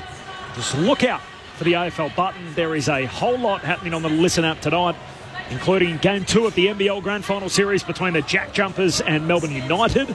So that is happening there. There's a Super Rugby game between the Brumbies and Moana Pacifica. There's a doubleheader in the NRL, the Warriors and the Raiders, followed by the Rabbits and the Roosters, and the Sheffield Shield final. All 5 days, if it goes that far, available through the ABC Listen app. Look out for the red cricket ball button. Now, team, I have some ins and outs from the Sunday games, and there's a couple of big omissions. So what happens is squads essentially have to be named on Thursday night, and then they refine the benches. But teams can also withdraw players, and that's what we've seen happen today. So the match between Richmond and Port Adelaide, 3 players have been withdrawn. Jacob Hopper's out with a knee injury, Nathan Broad's out with a calf complaint, and Jason Horne-Francis is going to miss with a hamstring injury. So 3 changes from that match, 2 for Richmond, 1 for Port Adelaide. McKelty Lafau is going to make his debut. This is a feel-good story. 24-year-old out of the VFL, who grew up in New Zealand, made the trip to Melbourne, and as a school kid, decided to play rugby league. Got here, thought, gee, this Aussie rules game that these guys are playing looks a bit of fun. Thought he would try that out. Dominated in the VFL, trained on with Richmond during the summer, and then got the final list spot as a rookie, the pre-season supplementary pick. And now McKelty Lafau is going to make his debut for Richmond in jumper number 42 on Sunday. What about size? Do you know much about him? He's a rangy sort of half-back type is the scout that I had on him. So he's sort of 6-foot-ish. Yep. That's pretty generic, isn't it? It is. I'll refine that. Collingwood 6-footer. I'll refine that for you by the weekend. Also, how was my effort to say he was 26 and then 24? How old do you reckon he is, Jamo? 18. 34. He's 25. So he's exactly in the middle of the two numbers that I quoted previously. That's what happens when you try and do things from memory when I've got them written down. The other games, Sam Darcy is in for the Western Bulldogs. Rory Lobb is out, so only one look at big Rory Lobb, their second-year recruit, and he's been dropped. Meanwhile, Oscar Baker and Caleb Poulter are back. James Harms is suspended and Lockie McNeil's been dropped for the Bulldogs. Jared Witts is out of that game, the captain of the Suns, with a groin injury, so he misses. And Darcy Parish is another one who was initially named for the Bombers and withdrawn today. He's out with hamstring awareness. And Andrew Gaff, which was well forecast, has been demoted to the WAFL, so he is out of West Coast team to play the Giants on Sunday. Second half action upon us. Quick thoughts before the third term. Josh Franco and Rod Jamison, what are you looking for here? Oh, look, I think we're up for another quick start too, aren't we? Adelaide need, and I think would know what they need to do to get back into the game. I think Geelong, they just go about with class most times. So I think if you don't follow a team, I think you probably follow Geelong, or you just enjoy watching the way that they play their football. Here's Aaron Bryant's live footy on ABC Sport. Geelong by 12 points. Second half upon us at Adelaide Oval. 2-goal game under the bright lights of the Adelaide Oval. Stanley and O'Brien wrestle for position in the ruck contest. Spills out. Dawson lays a tackle, holds up Clark. Ricochets towards Croucher, gives it to his skipper. Adelaide first clearance of the second half. Inside 50, Jack Henry cuts it off. Spills to Fogarty. Fends off the tackle. Snaps from 35. What a beast! Fogarty's got two. And it's game on Friday night. Geelong by 6, 7-5-47. Adelaide 6-5-41 in the opening 30 seconds of the third term. Your experts, Rod Jamison and Josh Franco. Well, Gemma, we spoke about Matt Crouch at the halftime break, and I think you mentioned his metres gained. He's a bloke that, when he touches the footy, particularly in the stoppage and the scramble situation, as he did on that occasion, his ability to handle to advantage to cause the inside 50 was outstanding. And then Darcy Fogarty just gave the old Dusty, don't argue, great snap for goal. Good start for the Crows. It's almost playing in the wrong era. Yeah. Darcy Fogarty. Yeah, he just loves the contest. Yep. Matt Crouch was outstanding on that occasion. 3 behinds for Adelaide to end the first half, and a goal in the opening 21 seconds from ball up to the umpire.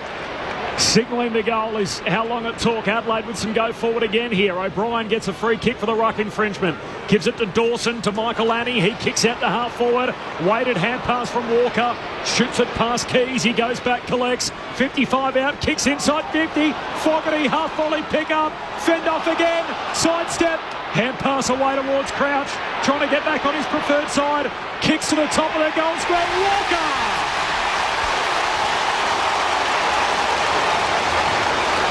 Taylor Walker, 15 out, dead in front. And every single Adelaide person in the house is screaming for him. What about Darcy Fogarty again? Just unbelievable. Picked up the half volley, threw 2 or 3 Geelong defenders and gave the don't argue once again. And we talked about Matt Crouch composure, Tyson Stengel in the first half. It's taken less than 2.5 minutes. Geelong's half-time lead is gone. Walker pops to his first of the young season. 7-5-47 apiece. 2.5 minutes played, third term. Josh Franco, Rod Jamison. Well, Gemmo, again, going back to Matt Crouch, and without rehashing old stories and old news, I must admit I personally was staggered that he couldn't get in this Crows lineup. He hasn't changed his game dramatically. Obviously, he had to go back to the sample, earn his stripes, but his ability to extract the ball in the scramble and at the stoppage is as good as there is in the AFL. And then you see the other side to his game, as you mentioned. We talked about Stengel in that second quarter, but his composure and it's just his little ability to hit that lateral kick to find Tex Walker was absolutely outstanding. Well done, Matt Crouch. 3 minutes into this third quarter, 12 disposals Adelaide, 0 to Geelong, 2 goals to Adelaide. It's as good as it gets. Live footy on ABC Sport. In the middle, O'Brien taps it down, barging through his Dangerfield. Under pressure from Dawson, got a handball out. Holmes gets away from Crouch for Geelong. Gave it to Blitzovs. He runs out of room. Fogarty caught him in the tackle. He dropped the footy and the whistle has stayed away. Dangerfield, check side entry for the Cats. Bounces wide of Close. Butts will knock it towards half-back. Clark is waiting. Tries to get past two. Spun a full 360. Got it away, but only to Butts. Now Crouch, driven into the turf by Clark, who tried to make amends. There's two potential free kicks there, and the house is about to explode if it's not going to be paid. He's given it. The umpire in the middle has given the free from 50 metres away. Common sense prevails. Adelaide ball in the defensive 50. Scores are level early in the third. Adelaide have not led since the first 3 minutes of the game. They kicked the opening goal. Geelong answered that and then kicked 6 of the next 7. Led by as many as 26. And as Aaron said, scores level, 4 gone, third quarter. Live footy on ABC Sport. Short kicking game for the Crows. They're in a slow play here with Hinge. Hemmed up against the boundary line, kicks down the wing. Burgess crashes the pack. Ball hits the deck. Led first one there for Adelaide. Quick hands. Jones away to Smith. He's tackled, dispossessed. Hump said he got a hand pass away. Tui wins it anyway for Geelong. Hand pass to Myers. Sweeping hand pass to Close. 55 out. Kicks for Cameron, who marks in front of the scoreboard, right forward pocket. And we spoke about Jeremy Cameron at half-time. Just the 3 disposals on his preferred left foot here for the snap. You'd expect him to finish truly in front of goals here. These are bread and butter for him. Northeastern pocket too. He just leaned over the fence and had a chat to the people on the Adelaide Hill. But he's back to the fence. He steps around, snapped off his preferred left peg, and that was never missing. Ensures Geelong stay in front. And a timely goal for Chris Scott's men. They lead by that kick. 8-5-53, Adelaide 7-5-47. 5 gone in the third term. Gemma, it's amazing, isn't it? We talk about the transformation of the game over time.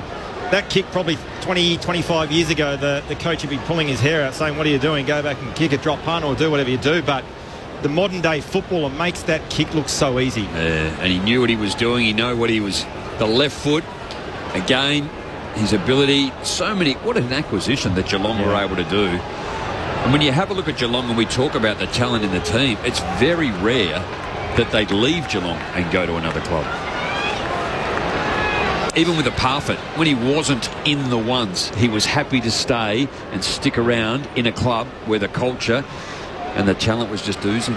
14 premiership Cats out there tonight. They're up by 6. Rankin looks to break away out of the middle. Got caught by a Stanley tackle, but shrugged it away to get a handball to Laird. Looked for Dawson. It's cut off by Holmes. Tackle laid by the Crows skipper. His 10th of the night. Career best 12 against Collingwood last year. Just the 5th time he's reached double digits. Ball up in the centre square. O'Brien wins it down. He's looking for Laird. Wrestling with Parfitt. The Cat wins out. Short kick, just the required 15. Finds Stengel on the 45. He's got a man out in Myers. Wanted to turn and go, but Hinge has cut him off in the way.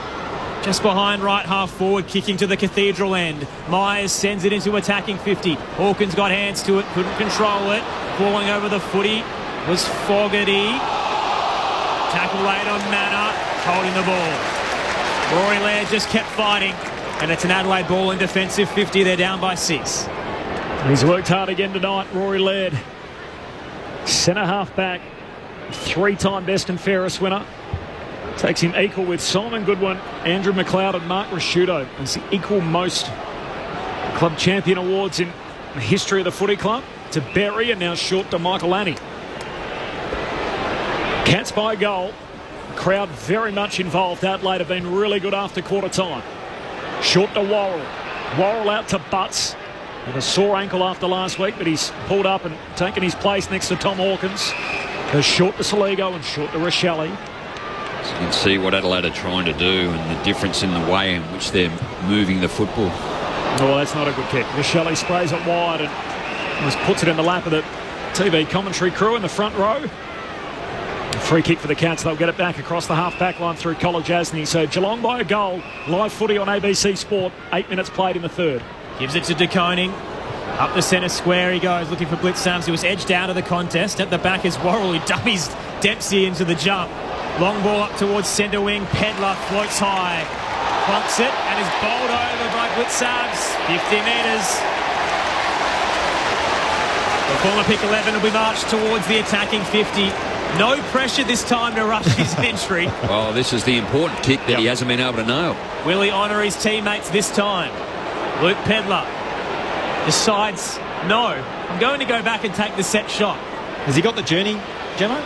Oh, he's powerful, but he's kicking into the breeze, albeit protected grandstand. Man on the mark, bang on 50. Pedlar opens the angle on the left. He'll kick it all of 55. Heads to the goal square. Stewart flew. Nearly claimed it. Henry was at the fore of the footy to rush it through. Minor score for the Crows. Move to 7-6-48. Geelong 8-5-53. 9 minutes into the third term. Live footy on ABC Sport. Stewart takes the kick out in a hurry up to the wing. Dempsey clever, palms it down to Cameron, who fumbles, runs into lead, holding the ball. Had the blinkers on, just didn't see him coming, and Rory Laird was there to lay the heavy tackle, locked him up, ball and all. Underneath the eye line. Yes, correct. In front of the benches, puts the Crows back inside 50. O'Brien coming from a few deep, ball hits the deck. Keys has got it, O'Connor's got him. Umpire circles and says, I'll have that. Ball up, centre half forward for the Crows. Geelong by 5 points. 9.5 played in the third term. Live footy on ABC Sport. O'Brien wins it down, bounces just past O'Connor to Rankin. Off a step, he's so dangerous. Isaac Rankin has his first of the night. And Adelaide, for the second time this evening, for the first time since the 8-minute mark of the opening term, are in front. 8-6-54. Geelong 8-5-53. 10 minutes into the third. Live footy on ABC Sport. 3-time showdown medalist Josh Franco, Premiership pro Rod Jamieson, your experts. Well, what we've seen last week, Adelaide only kicked the 1 goal to half time and then went and kicked another 7 for the second half. 6 goals in the first quarter, 2 to this point for Geelong. And Adelaide have kicked 5. They've managed to work their way into the game and get on top. You talk about generational players as well. I'll tell you what, if you're standing Rankin, you'd have a migraine at the end of the game. You could keep him touchless for 3 quarters and he's just as likely to bob up and kick a bag in the last. He's a freak of nature, that bloke. Now wearing the club's famous number 23, back in the middle. Crouch left it, Berry rather left it behind. Crouch knocks it on, back to Berry again. He can't collect below his knees. Jack Henry's there, centre half back for the Cats. Hands it to Parfitt. Kicks into the middle of the ground. Bouncing footy. Michael Lanny collects, does well. Hands it away. Short kick from Jones. Finds O'Brien. Hand pass to Crouch. It's all out at Adelaide at the moment. Flares it out to Hinge. His kick wide finds Walker. 60 from home to Pedlar. Bursts through his hands. Should have taken that. De Koning at half back. Has it for Geelong. Hand pass to Tui. Away to Myers. Tackled. Spun around. Keeps it alive though. Finds Guthrie off the back flank.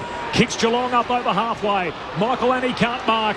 Ollie Henry collects below his knees. He's tackled immediately. And locked up by Keane. Will have a ball up on that eastern wing. Adelaide by a point, having trailed by as many as 26. 12 gone in the third. Pressure cooker's been turned up to the max in this third term. O'Brien takes it out of the ruck but fumbles as he tries to get a disposal away. Hinge makes amends, tried to get it to Jones. He's cleaned up. Manor now for the Cats. Releases Myers, who finds Hawkins on the charge. Lace out. 40 from home. 45-degree angle to the right. One of the stats I was going to mention just before that connect inside 50 to the Cats, the tackle count we mentioned, Adelaide were minus 17, which is a huge number in terms of differential with the tackles. Currently this quarter, talk about their intent to get at the opposition and stick their tackles and cause the turnovers. They're currently +5. It's Brian Myers' ability to connect up the ground. The Tomahawk loves playing at the Adelaide Oval. He averages 3 goals here. Kicks from 45 and notches his second of the evening. A glorious finish for the Cats' big man. And they're back in front. 9-5-59 plays 8-6-54.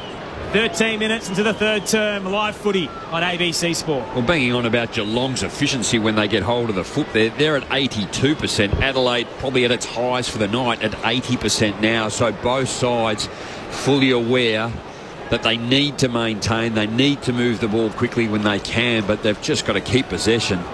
And we've seen a real improvement in this third quarter by Adelaide.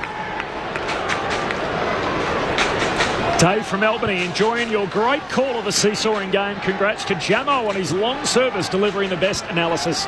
Thanks, Dave. Nice to hear from you. A few fans out there, Jambo. Thank you, Dave. Yeah. I love getting to the football. 0437 774 774. Cats by 5. Lead Swan on the last 2 goals. Out of the middle. Hand pass picked off by O'Connor. Cats win it back. Close. Hand pass away to Tui. He gives it to Dangerfield on the wing. Pumps his kick deep forward. Hawkins, great read. Takes the mark. Hugs it to his chest in front of the behind post. He was the only one that knew the depth of that kick. And in the end, reads it best. Takes it just inside the boundary line. It was just great forward craft as well. As you said, read the flight of the footy, just held his body, sort of out-muscled his direct opponent. I think it was Butts, wasn't it? Just held his body, held his ground and predicted the drop zone of the footy and took almost an uncontested mark in the end. And I guess like Cameron should go back and kick this relatively easy kick. To give him 2 goals in a minute, Hawkins bends it through with perfection. Dangerfield to Hawkins. There's that premiership DNA. Hawkins with his 3rd. And Geelong out by 11. 15 gone in the 3rd term. Geelong 10-5-65. Adelaide 8-6-54. Live footy on ABC Sport. Rod Jamieson and Josh Franco. Jamo, what a game. What an absolute cracker of a game. And in terms of Geelong, and we talked about this pre-game, they are jam-packed full of talent in every line. So from Adelaide's perspective, they've done everything right. They've got back into this contest, but then all of a sudden the stars start to get going. Hawkins gets involved. Cameron, who'd had a really quiet first half, kicked a really good goal from the boundary line just a few minutes ago, and their stars, just that little bit of cream on the cake, keeping Geelong in this contest. I think it's fair to say, I think Geelong are one of the better sides that can assess the game and change the game within the game too, which is one of the most difficult things to do. You know, normally teams have to wait till a break to be able to do it, but Geelong just do it over and over. 11-point lead to the Cats. O'Brien wins it down. Crouch with the handball to Laird. Darts his way around Parfitt and spins away from Clark as well. The kick was a tumbler over the head of Rankin. Stewart edges Berry out of the contest. Pedler comes late to apply a tackle on Holmes. He didn't have the footy. Free kick Geelong. Holmes sends it towards centre wing. Miller was outnumbered and still managed to best Dempsey and also Manor and knock it into the second row in front of the Max Bashir stand. Liz Walsh downstairs. Yeah, Ned McHenry's about to come on. He's just warmed up, put some water through his hair, shaken his hair off. He's all set to come on. Not quite sure who he's subbing out. I'll come back to you as soon as I know. Thanks, Liz. O'Brien takes it out of the right, kicks inside 50. DeConey had hands to it and a jump and tug here against Rochelle. It's going Colin Jasney's way to take it. Kicks to centre half back, just got it to Clark. The only teenager on the ground, Jai Clark, signed a new 2-year deal with Geelong during the week. He goes wide to Jack Henry, told to play on. Said it was touched on the way through. Henry kicks down the wing. They all miss it. Spills out the back. O'Connor links up with Close. Cats into an open forward 50. Hawkins the target. Kicks too wide. One bounce out of play and a throw in 30 out from the Geelong goal. 0437 774 774. This game just getting good. Adelaide hit the front, 10-minute mark of this 3rd term. Geelong with the last 2. The Cats back out by 11 points, 17 gone in the 3rd quarter. 6 goals already this quarter. Hawkins wins it down against O'Brien. Trickles just past Jones, who becomes the tackler on Parfitt. Ripped out by Berry, who breaks away from the stoppage. Up towards centre wing broadcast side. Guthrie front position. Claims it against Murphy. Looking for some options. True centre wing on this western side. We'll send it back inside 50. Now 12 players converge. Matt Crouch the best of them, but only because he shoved Patrick Dangerfield and the umpire's blown his whistle and actually pointed in Adelaide's direction. So he'll retain the footy. Very lucky there as he outworked his former teammate. Now looks to switch through Worrell and Keys in the left back pocket. Low hard ball to Miller. Adelaide just taking the easier option now too, as opposed to the difficult one, which is staying in the air long and to allow the defence of Geelong to get to it. Much better, although that kick's poor. Miller to Burgess, who was caught behind DeConey. Bounced off a couple of hands. Berry tried to thrust it forward. Cut off by the Cats. Stewart, a handball in the path of Dempsey. Found close. Now Manor released at 35. Tight angle. Can't finish. The second game has been lively tonight. That would have been a blow to Adelaide's hopes. 2-goal game once again. That half-time margin restored. 10-6-66 Geelong. Adelaide 8-6-54 approaching time on. Jones goes straight down the pipe on the kick out and finds Burgess, who marks. I think it was Keane, by the way, on the exiting kick. So Burgess here at half-back. He's going to go wide with his short pass. The kick's got to come 45, Corby. I think Geelong will be really happy. If Adelaide are just going to defend and transition the football side to side, Geelong will be more than happy. Worrell, the lefty, kicks down the wing and intercept mark to Coney. Racks his mitts around it, low goal of that eastern wing. Decides to play on, and then a hand pass to Stewart, standing stationary behind him. Gives it back to DeConey, back to Stewart, now to Guthrie. Kicks inside 50. Ollie Henry flies to the footy, no mark, front and centre, close left it behind. Crows win it back, Butts, hand pass to Keane.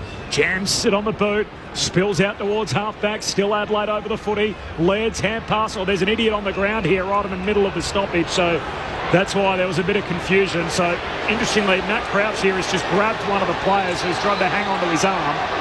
And now somehow security missed it completely initially. And now Ben Keys has gone to grab the pitch invader as well and knocked him off his feet. And now he's being tackled by security, who are late to arrive to all of this. He was right in the middle of that stoppage at half forward there for Geelong. That's staggering. That should be life ban.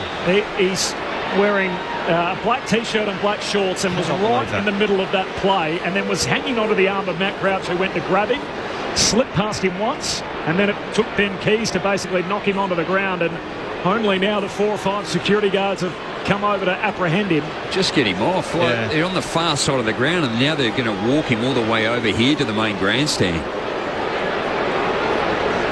That was staggering.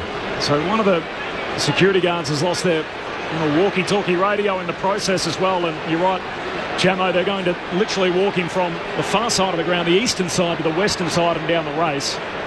But gee, it's been he was out there and there was no one in pursuit. No. I don't think the security guards knew he was out. No. That is highly unusual in a modern day. What happens to him now? Did he get a hefty fine? I think it's a 5-year ban or something along those lines too, plus a significant cash. Night in lockup as well, you'd imagine. Oh. It must be really hard to walk like that with your head sort of pushed forward. It stretch your hammies. So the umpire's going to ball it up after all that. Half forward for Geelong. They lead by 12 points, 21 gone in the third. Blitzavs paddles it towards the Gavin Manganine stand. Crouch was waiting.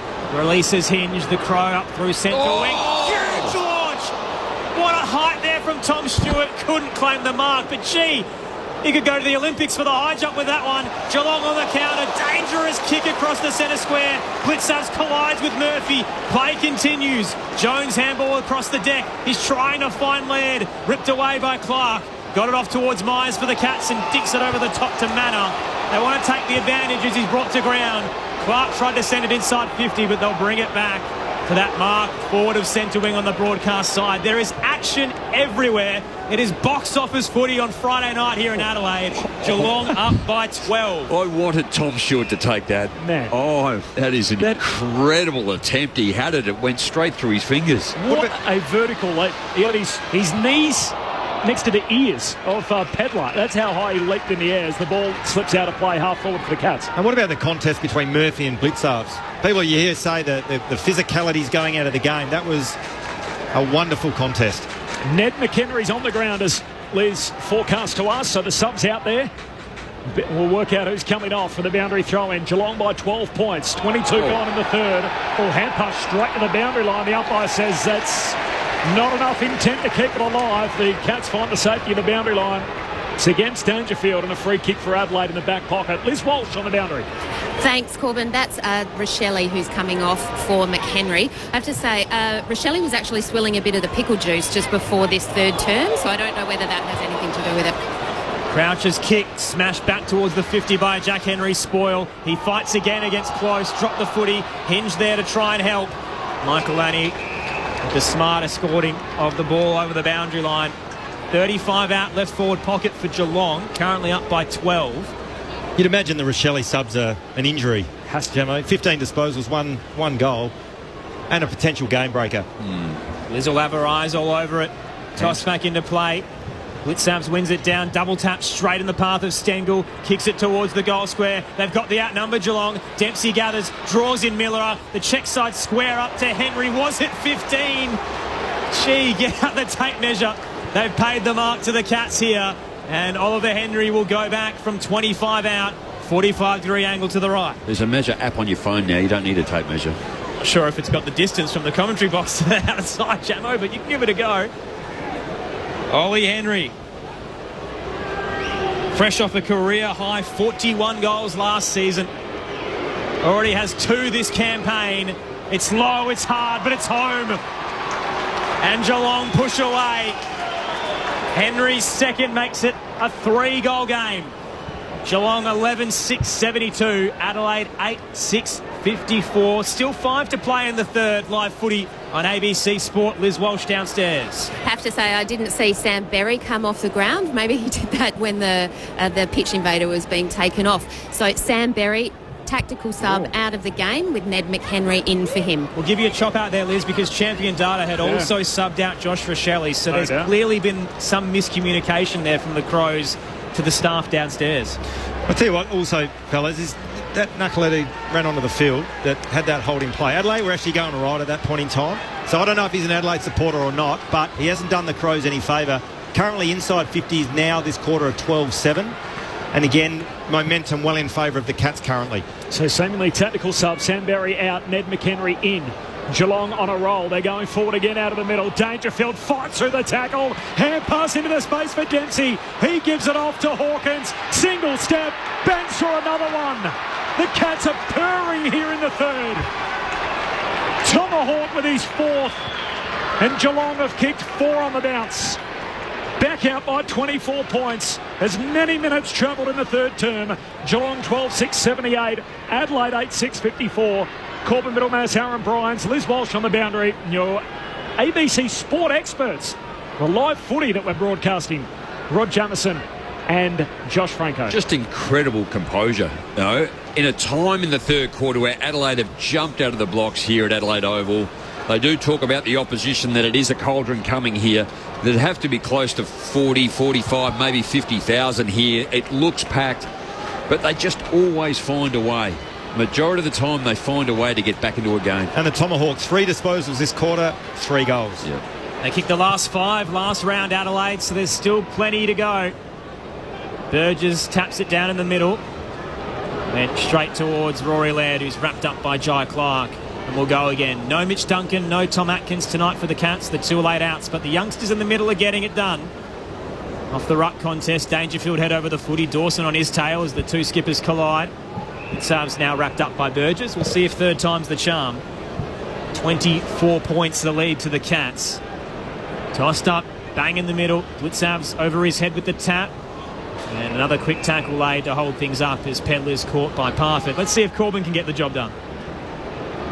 Umpire tosses it up. And Blitzavs palms it straight down. It comes out this time. Pedler, his kick smothered. Ricochets towards Tom Stewart, centre half back, sharp hand pass, can't connect with Holmes, invites Keys in, hits up Fogarty, who marks up left half forward for Adelaide. That's the kick that Adelaide supporters have been screaming for all night. Yep. Then Big Henry onto the half forward too, and guess who goes with him? 150 gamer Tom Stewart. They just find a way just to get that mismatch so it allows Stewart to just work his magic. And you're right, Jamo, that kick from Keys, the temptation is just to blast it long the top of the goal square, but just the lower the eyes, bit of composure, hit the lead up forward.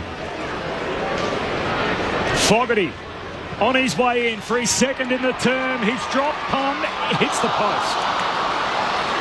The Adelaide fans trying to huff and puff that one into the major opening at the river end, but not to be. Geelong by 23 as we tick towards three-quarter time. Live footy on ABC Sport. Zach Guthrie up towards the outer wing in front of the Max Bashir stand. Off the pack, Dempsey soccers it forward. Racing away as Dangerfield couldn't get past the tackler, but he hands it forward to Blitzavs. Over the head from Ollie Henry. Looked to get her to Dempsey, who kept running, but just misses him over the boundary line. It'll be tossed back into play right half forward. Great to have you with us on ABC Sport this evening. Still plenty of footy coming your way this weekend. AFL Saturday tomorrow, 12 Eastern with Corbin Middlemass. The Roos and the Dockers, the Hawks, the D's, the Swans and the Bombers. Trifecta of Saturday footy. O'Brien takes it out of the ruck. He's wrapped up by Blitzavs though. All up to come. Still right half forward for the Cats. They're up by 23. Sam Berry's been subbed out of the game. Ned McHenry on for his first run in this third quarter. Mitch Nevitt, the sub for Geelong, unused at this stage. Out of the stoppage, Parfitt, hand pass to Clark, kick smothered. Crows pump it back in the other direction. Walker drops to his knees and marks the long footy on the way in from O'Brien. Kick into the middle of the ground's not good. Eventually gets to Jones. Hand pass to Rochelle. He's bowled over in the tackle from Stewart. Scrapping for it, Tui. Couldn't get Winnett on his knees, and in the end he accidentally legged Saligo. Brought him on the bootlaces, and so Saligo will get the free. For the contact below the knees. Kicks out wide. Finds Rankin. Puts it to Fogarty in the forward pocket, who's been good in this term, and DeConey just kills it out of bounds. Throw in right forward pocket for the Crows. 3 minutes left in the third term. Geelong by 23 points. A quarter in which Adelaide actually hit the front in, having trailed by as many as 26 late in the opening term. Last 4 goals to Geelong. Toss back into play. O'Brien wins it down straight to Guthrie for the Cats. He's wrapped up by the sub McHenry. On for Sam Berry. Got it out towards Laird, then Fogarty. O'Brien had a go trying to hack it out of the air. Smothered his kick was. Now Tui tries to clear and finds Tyson Stengel at left half back. Geelong with a great escape there. Kicks close to the boundary line. Dangerfield marks. The jeers of his former faithful. 154 games with the Crows. He sends it up the broadcast swing. Ollie Henry just launched himself into the pack, crashed the pack, and that was because he was pushed. So a free kick to go his way. Crowd don't like it, but it was there. Runs around and sends it inside 50. Bit too high for Cameron. Spoilt away. Key slides in, can't gather. And a tackle laid on Clark to hold things up. 40 out, slightly left of centre. Geelong's attacking 50 at the northern end, the left of your radio dial. Live footy on ABC Sport. Up it goes. Hawkins doing some of the ruck work. It's a good tap down in front of Myers. His hand pass missed Dangerfield. Smith able to get it out of the defensive arc. Gee, good effort. McHenry had a fair piece of it. Umpire says play on. The Crows come up with it. Saligo, the fend off. Hand pass away. Finds Jones. Sends it down the boundary line looking for McHenry, and he fumbles with the pressure from Tui. Boundary throw in front of the Adelaide bench. Geelong by 23 points. Half hour mark. Third quarter. Cats 12-6. They lead Adelaide 8-7. We've had a pitch invader in the quarter. We had Adelaide hit the front, and now we've had Geelong kick the last 4 goals of the game. Boundary throwing. Clark, hand pass away to Cameron, and he can hurriedly kick forward for the Cats. Hooks it around the body in hope towards the attacking 50, but Adelaide have numbers. Stengel kept out of it. Brodie Smith floats across for the intercept mark. He's in the right back pocket. There's enough time to go end to end here. 80 seconds on the clock, and the most awful thing that could have happened for Adelaide fans just did. Brodie Smith has shaped it on the outside of the boot and handed it to Geelong in the dying stages of the third. Did he try and kick a screw punt there? Or is that just a bad kick? Bad kick. Patrick Dangerfield, who we saw last week, can kick it all of 55. Has it at left half forward. Booms it towards the goal square. It carries in the breeze, but just wayward to the left. Final score, Geelong by 24 points. 60 seconds to go in the third.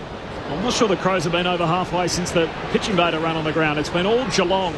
Kicked the last 4 of the match. Saligo marks the kick out, goes short to Dawson. The skipper to centre half back for Max Michaelani. The second-year Crow. Short pass to Laird. He chips it up over halfway here. McHenry marks. Looks for Walker. 4 Cats converge on him. Slips over his head. Stewart can pump it back in the other direction. O'Brien behind the footy. Spills the mark. Live ball middle of Adelaide Oval. Got a hand pass out. Laird mops it up. Makes it look clean. To Butts and now to McHenry. Dummies his way past O'Connor. Handball inside to Hinge.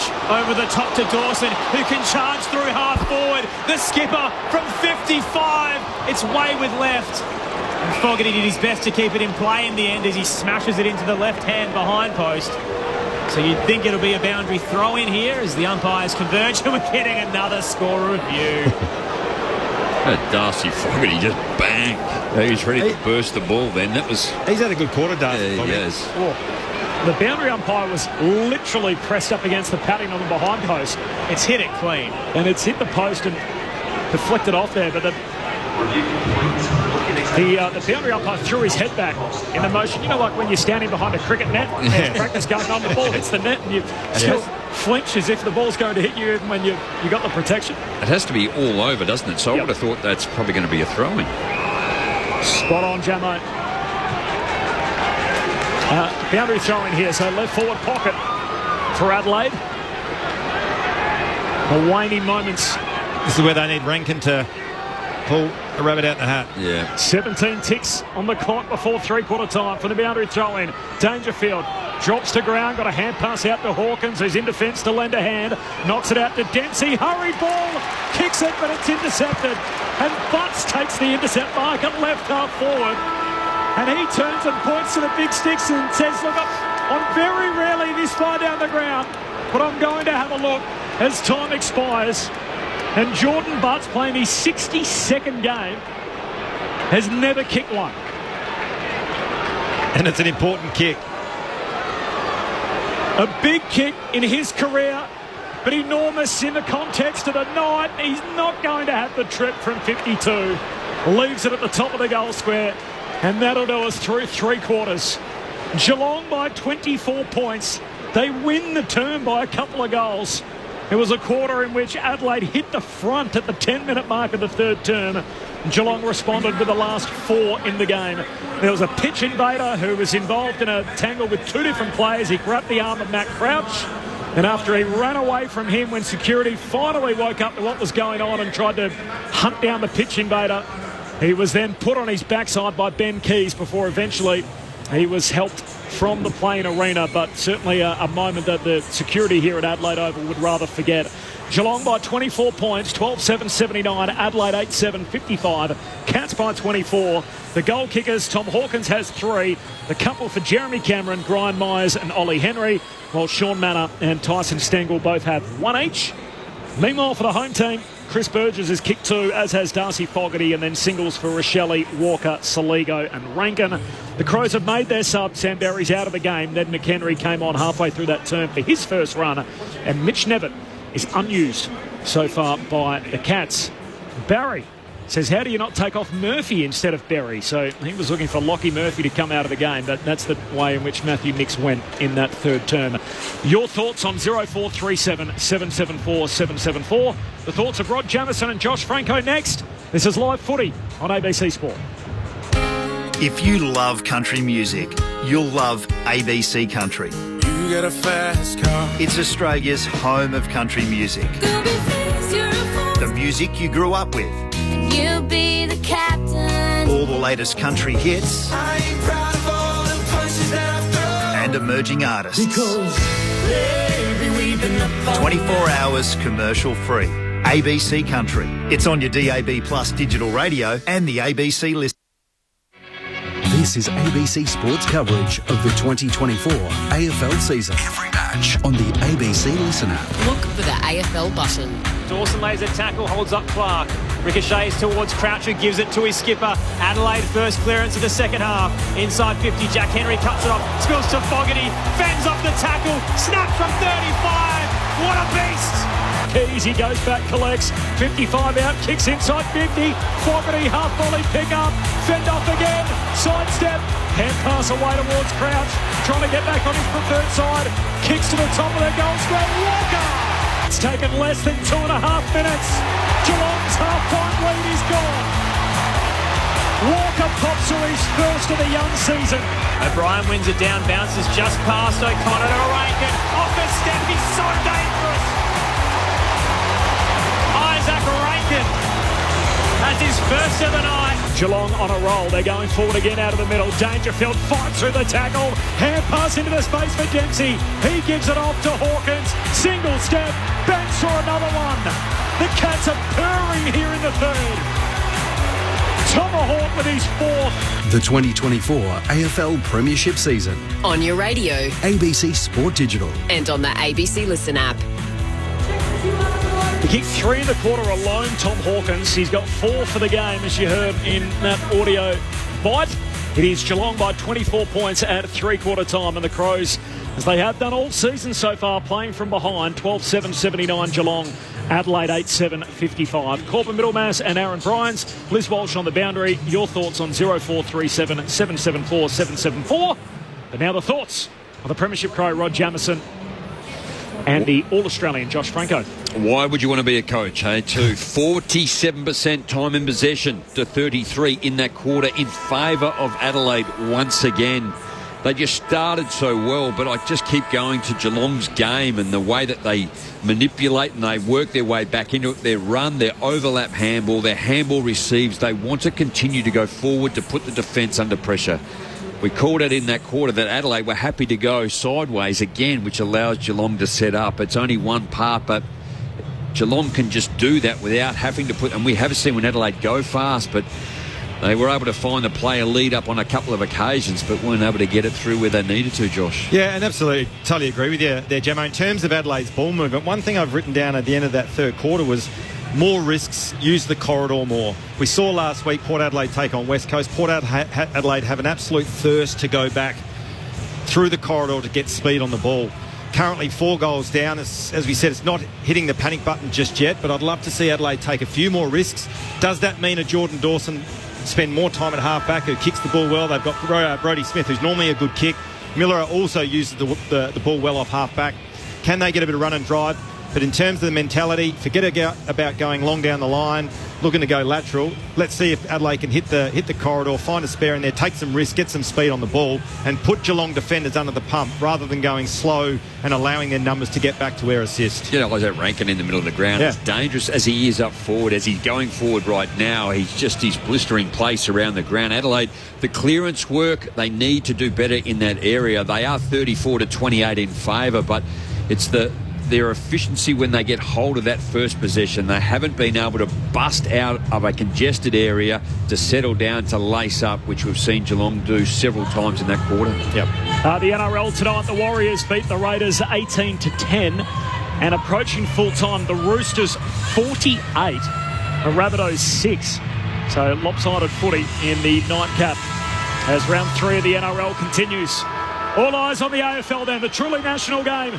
Our footy code, it is Geelong by 24 points as we enter this final term. On ABC Radio, News Radio and Sport Digital, this is live footy on ABC Sport.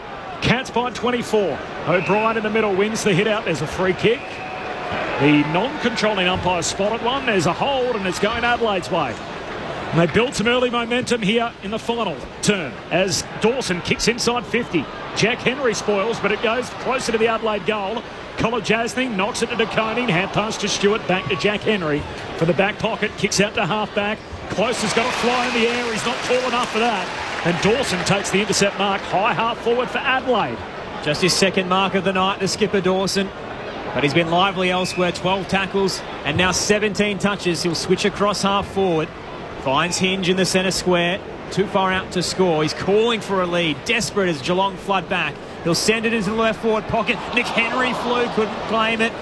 Here comes the tackler on Stewart. Holds things up left forward pocket. 25 out, ball up to come. Aaron, I didn't mind that kick from Dawson to go lateral, but then he needed some forwards to lead at the kicker. He only had Murphy, I think it was, in the end, coming at the ball. O'Brien wins it down. It trickles past Taylor Walker. Murphy got a handball out to Crouch. Disposal number 30 isn't a good one. Straight to Max Holmes, top of the goal square. Geelong get the exit.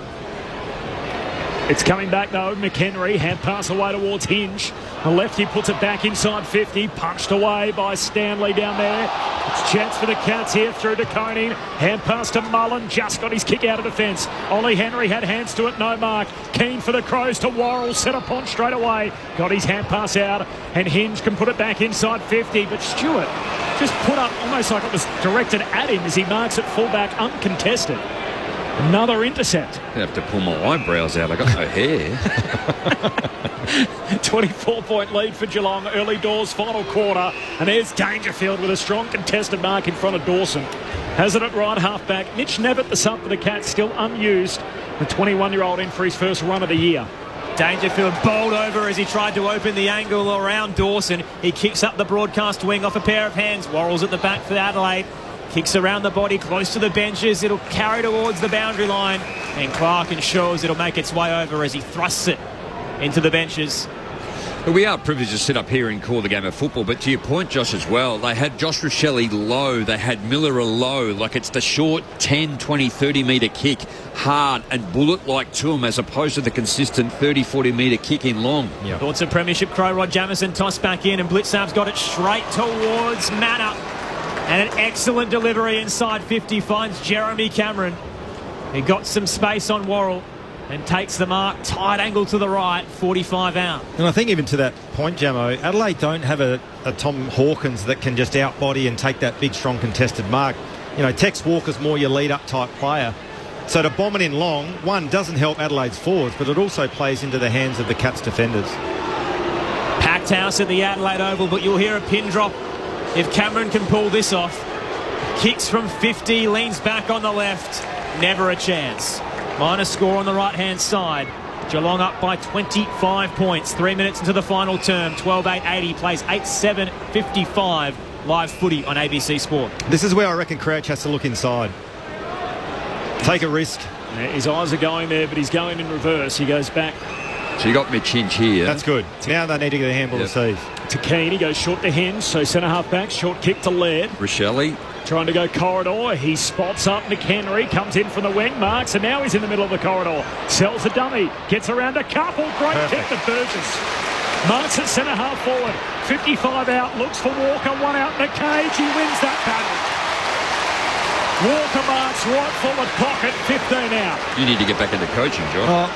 Well, you know, we saw it last week against West Coast when Port Adelaide played, and you see how it opens up the whole field of the game if you come back through the middle. If you play long and boring, especially against Geelong, they're so well drilled defensively, they just cut you to pieces. So you've got to make them defend. They leave it open for you. Yeah. If you're good enough, you can take them on, and that's where you need to go. Definitely. Taylor Walker to double up.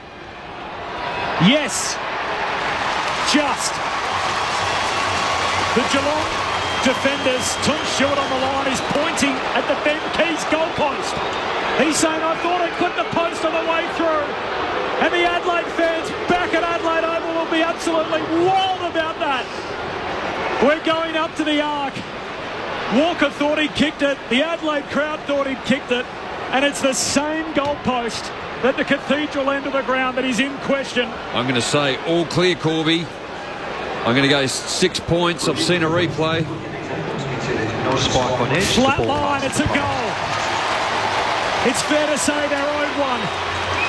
And they get one here as Walker squeezes it through.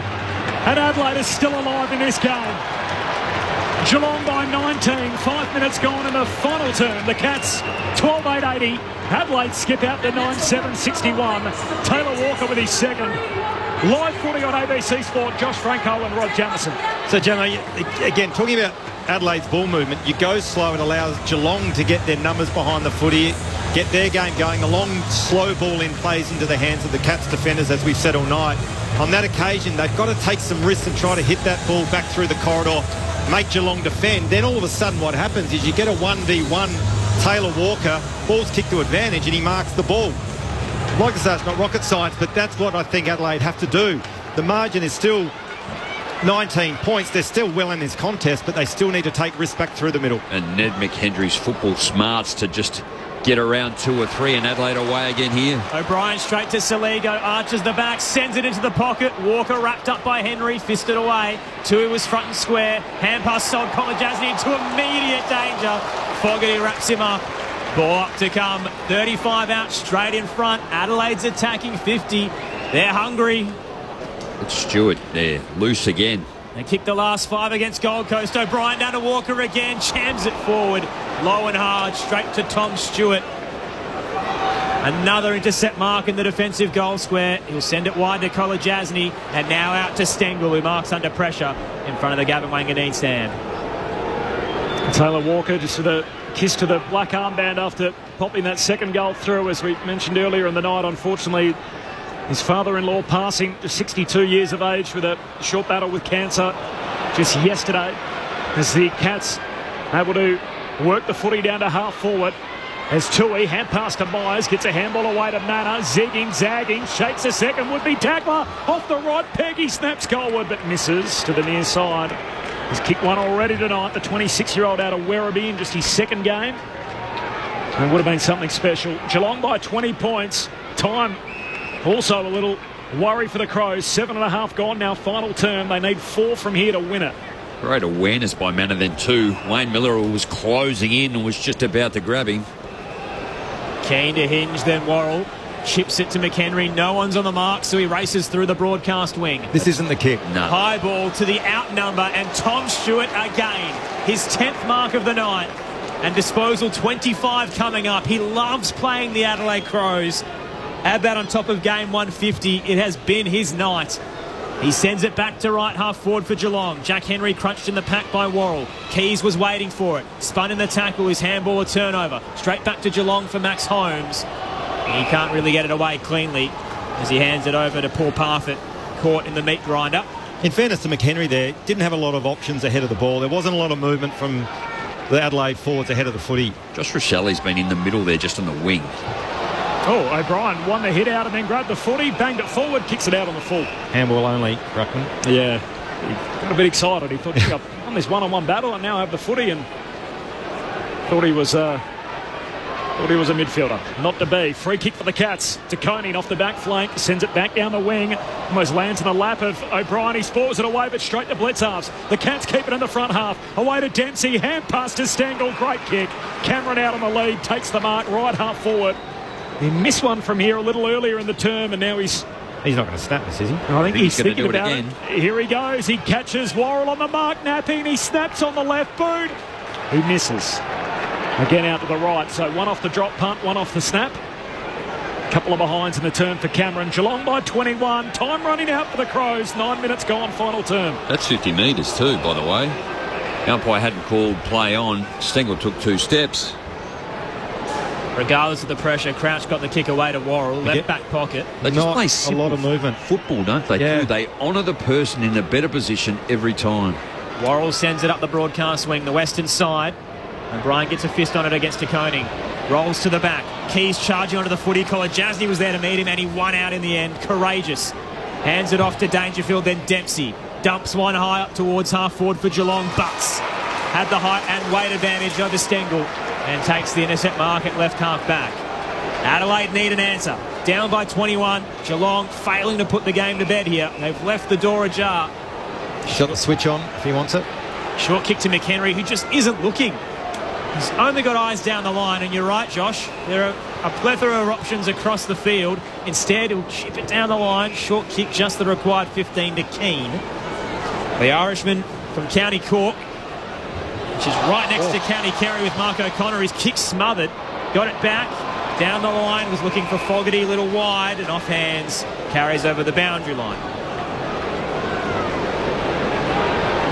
The numbers you mentioned earlier, as so just missed the finals for the second time under Chris Scott last year. Geelong finished 12th, which is the lowest the club's ever finished in their history. So I know we're now an 18-team comp, and we haven't always had that many teams, but never lower than 12th. In a comp that's been at least, 16 teams for 20-plus years.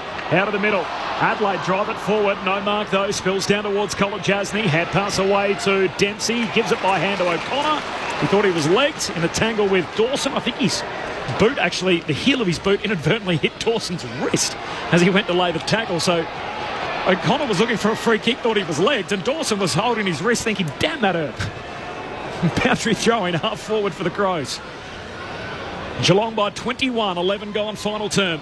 Live footy on ABC Sport from the boundary throw-in. Trying to do it himself, Soligo through traffic. Hand pass away towards Laird and now to Michael Annie. His kick a turnover. Straight to Myers, who takes the intercept mark at half-back. Plenty of options ahead. He spots Parfitt, who can turn and go forward to the logo. Spots Cameron on the run. Perfectly weighted to him as he dives forward on the attacking 50 arc, and the crowd falls silent. It's falling out of their grasp right now. Can we talk about Geelong's ability to maintain possession? Marks 85 to 70 in favour of Adelaide. Man on the mark. Bang on the paint of 50. Jeremy Cameron, 45-degree angle to the right. He's got all of this. Coleman medalist, the premiership cat, off just 2 steps, wobbles it towards the goal. Gee, it nearly had the distance to go all the way, and it just dropped short on the goal line as O'Brien knocks it through for a minor score. That would have been the ugliest match winner you'd ever seen. And it's now a 22-point lead to the Cats. I think he tried to kick a barrel. He did. I think. Yeah. So that's the whole set. He's had the drop punt from the same spot, the snap, and now the barrel. Didn't connect on any of them. 3 behinds in the quarter, depending on how you mark them down for Jeremy Cameron. The Cats work it straight back to the same spot. Now Dangerfield. High bomb to the top of the goal square. The Cats trying to close the show. Slips out the back off hands. Stengel, crumbing, snapping, missing. Gee, they're one away from slamming this shut. They're just peppering the goals. Geelong by 23, 12-12 to 9-7. They've kicked 4 straight behind Geelong since their last major. We've travelled 13 minutes into the final term, and Adelaide needs something dramatic. Keane decides to go up the corridor. He spots Worrell, had 2 to beat, brought it to ground. Guthrie caught in the tackle from Murphy. Ball up to come right on the paint of the centre square. 5 inside 50s for 5 behind Geelong. 7 inside 50s for 1 goal Adelaide. O'Brien got a hand to it. Dangerfield wrestled out of it by Dawson. They're both trying to rip this ball away. The 2 skippers can't break free. We'll get a ball up. Centre half forward at the moment for Geelong. 10 minutes remaining. O'Brien wins it down. Free kick for a high as Jones tried to lift up the footy. Dangerfield fell on top of him. Adelaide ball, they look to switch to left half back. It's a poor kick from the Tasmanian. Put it in the path of Millerer. They don't argue on Dempsey. Wayne Millerer sends it long towards the 50. Pedler caught behind De Koning. Off hands. Walker's at the back. He tried to tow it through and completely missed the footy. De Koning mops it up. Excellent kick forward to Jeremy Cameron on the broadcast wing. Down to Liz Walsh on the boundary. Look, it's been unusually quiet on the benches down here tonight, so I've been keeping a really close eye on Crows coach Matthew Nix. He's actually staying incredibly calm. I've got to give him credit. Thanks, Liz. A new 2-year deal for him during the week as Cameron sends it down to half forward. Got to Hawkins, eventually chips it wide, and Dangerfield marks just inside the boundary line. Almost crashes into the advertising hoardings as he takes that. We saw him in the second quarter, Corby. He was, 40 out and put it out in the full. The third quarter, he was 70 out and put it through post high. That's loose checking. Just dabs it into the pocket, and Myers, unchecked, takes the mark closer to home. Sorry, Jamo, about 25 out right forward pocket. All yours. Adelaide rue this. Poor checking from Adelaide there. There's almost the assumption that Dangerfield's going to have a shot on goal, and Myers just bobbed up in space. Probably 15 metres of space. He's going to make the angle tighter, doesn't he? Just his natural kick. He goes heavily to the right. Kick 2 in the first quarter. He kicks it out on the full. They're all over that, Jamo. Yeah. Out on the full it goes. Misses near side. They've had a few looks now, the Cats, to try and put this on ice. They haven't been able to take any of those. 12-12 to 9-7. Geelong by 23. Adelaide have it all to do. 15 and a half gone. Final term. Live footy on ABC Sport. Corbin Middlemass, Aaron Bryans, Rod Jamison, Josh Franco and Liz Walsh on the boundary. Wayne Miller called to play on. He heaves it up the broadcast wing. Burgess was the target, and just behind him was Jordan Dawson. Fell into his lap. Had a couple of outside runners. Doesn't use them, and Geelong has flooded back. Decides to get the ball rolling. Plays on. Tackled as he kicked it by De Koning. Sends it up towards the 50. Henry front position. Illegally, Walker was held. Free kick to go to the big Texan. It's in his range. Well and truly. Down on the marks, 50. Walker wants to go. Steps around. Bangs it off a couple of steps to the goal square. Off hands. Did Keys get boot to ball? No. Stuck a boot out on the goal line, and Geelong have rushed it through. Back to a 22-point margin. The Cats 12-12-84. Adelaide moves to 9-8-62.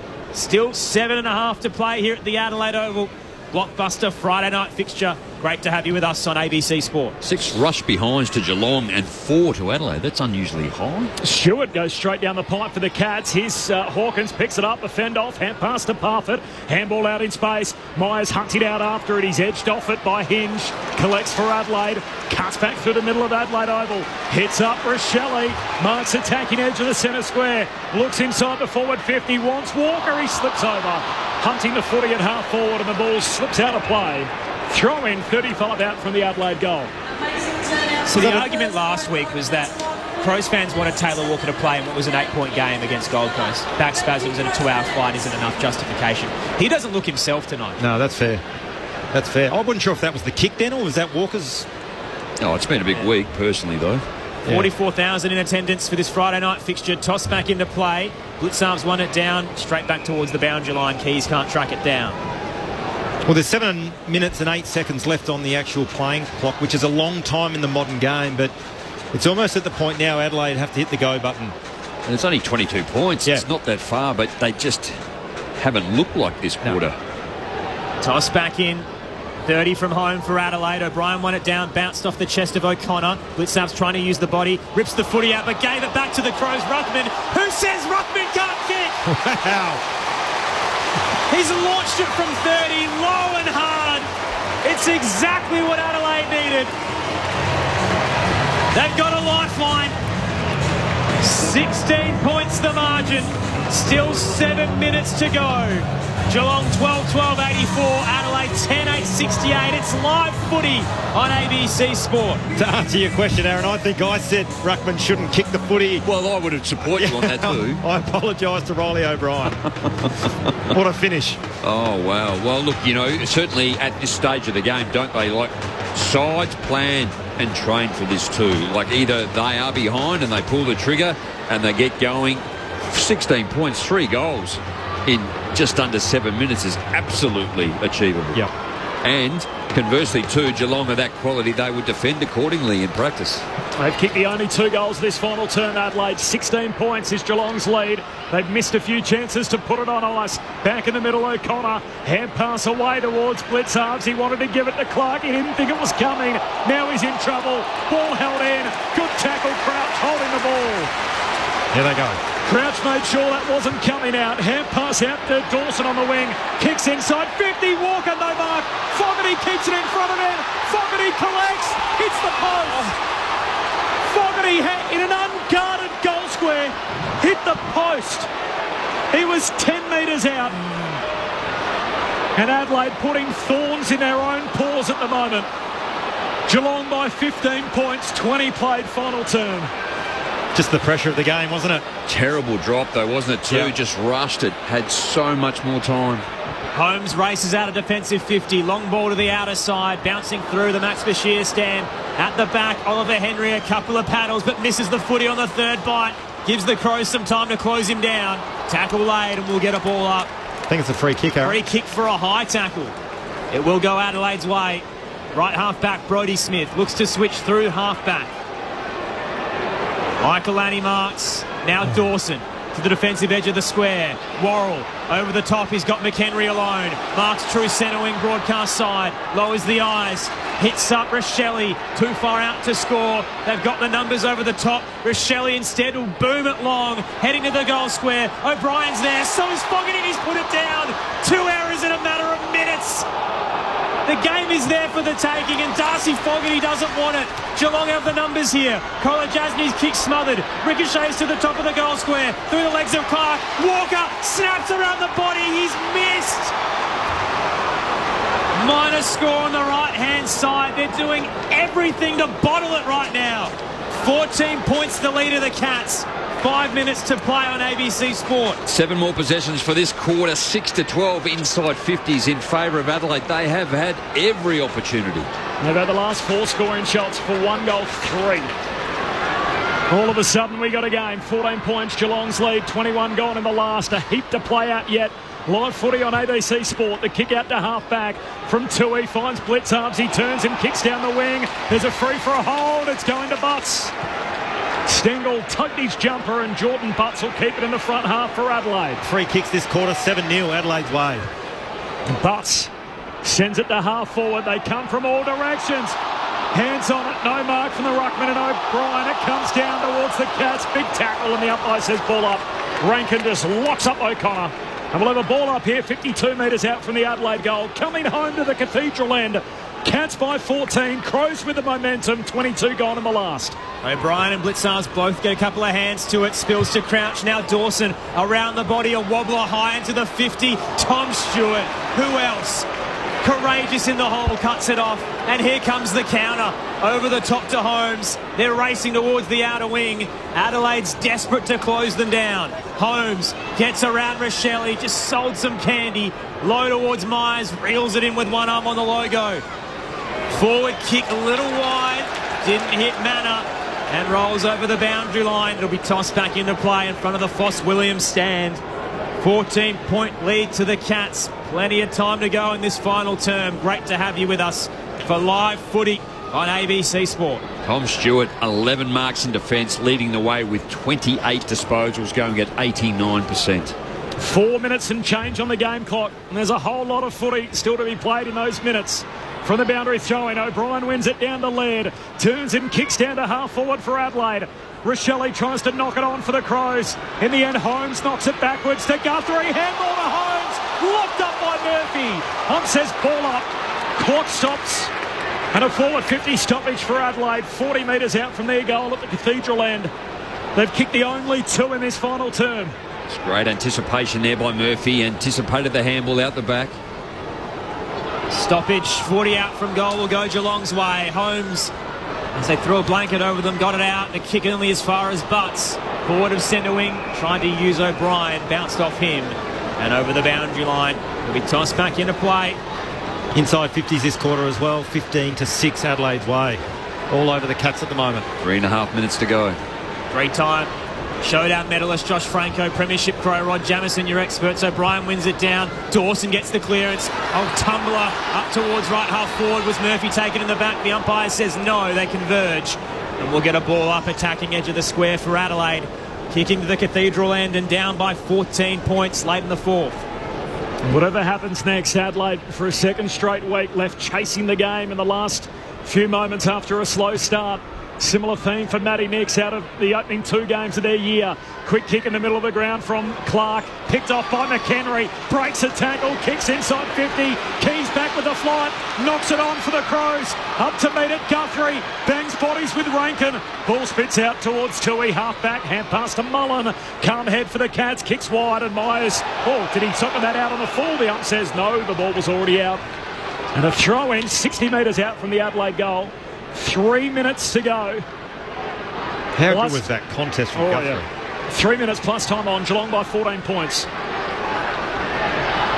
Toss back into play. Tom Hawkins on the boundary. He can't get on. It down. Dawson couldn't get a clean touch. McHenry head over the footy. Trying to bulldoze his way out. Just flung it in the direction of Crouch. He hacks it. Half volley to Walker. Couldn't take it. Had Henry behind him. Stuck out his big right mid and couldn't reel it in. And he's escorted over the boundary line. 20 from home, left forward pocket. Rolly has put down a number of marks tonight. Taylor Walker as well. Just going to say too, they've had their opportunities, haven't they? Fogarty.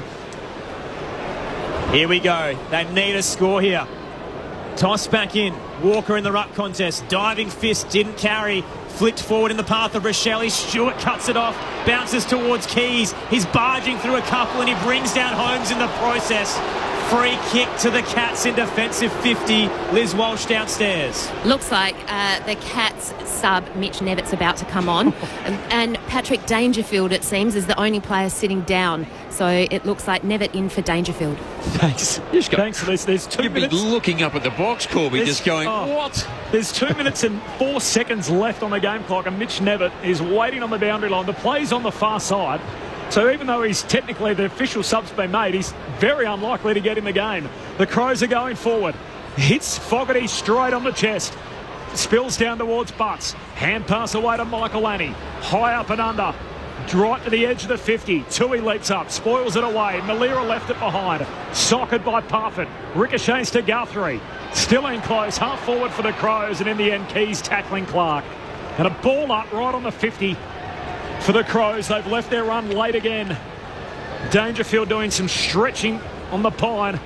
Left hamstring. He did his hammy the last time these two teams met. It was that left hamstring. Round 8 last year.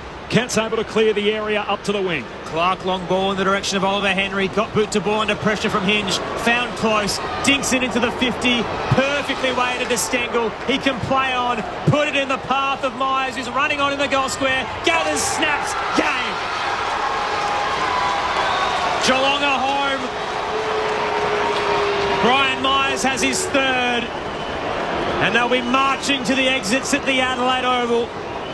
The Crows are staring down the barrel of 0-2. They're down by 20 points. 13-12-90 plays 10-10-70 late in the final term. Live footy on ABC Sport. It's incredible. Geelong always find a way. I've just banged on it about it all night too. Incredibly disappointing for Adelaide supporters. Just the chances, opportunities in multiple ways that they've had to get themselves in front or give themselves an opportunity to settle down and have a shot on goal. Their lack of forward fluency to be able to find a teammate as well. They've just done so much hard work, and then Geelong just chip away, move the football by foot, speed by foot as well, and just always have someone over the back when they go forward. Restart back in the middle. Geelong by 20 points in the waning moment. Stanley, clean possession. Hand pass to Parfitt. Handball away to close. 55 out. Kicks inside 50. Out the back, they're on again. Henry wasn't required. The ball slides through for a goal. You can mark it down to Brad Close. He had two players tearing back to the goal square. In the end, they let it run, and it bounces through for a major. Geelong by 26. And all of a sudden, the margin is as wide as it's been.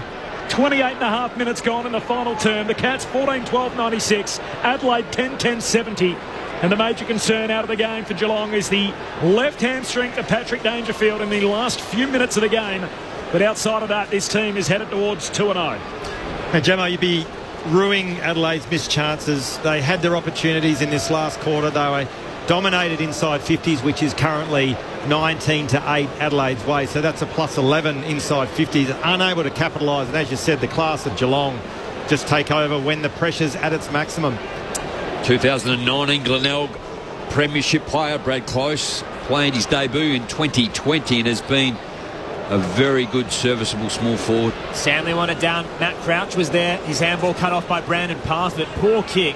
Tumbles its way over the boundary line at right half back. They really wanted deliberate. It wasn't there. Just a poor disposal from the Cats midfielder. So a boundary thrown in front of the Foss Williams stand. 26 points is the lead. Heartbreak once again for the Adelaide Crows.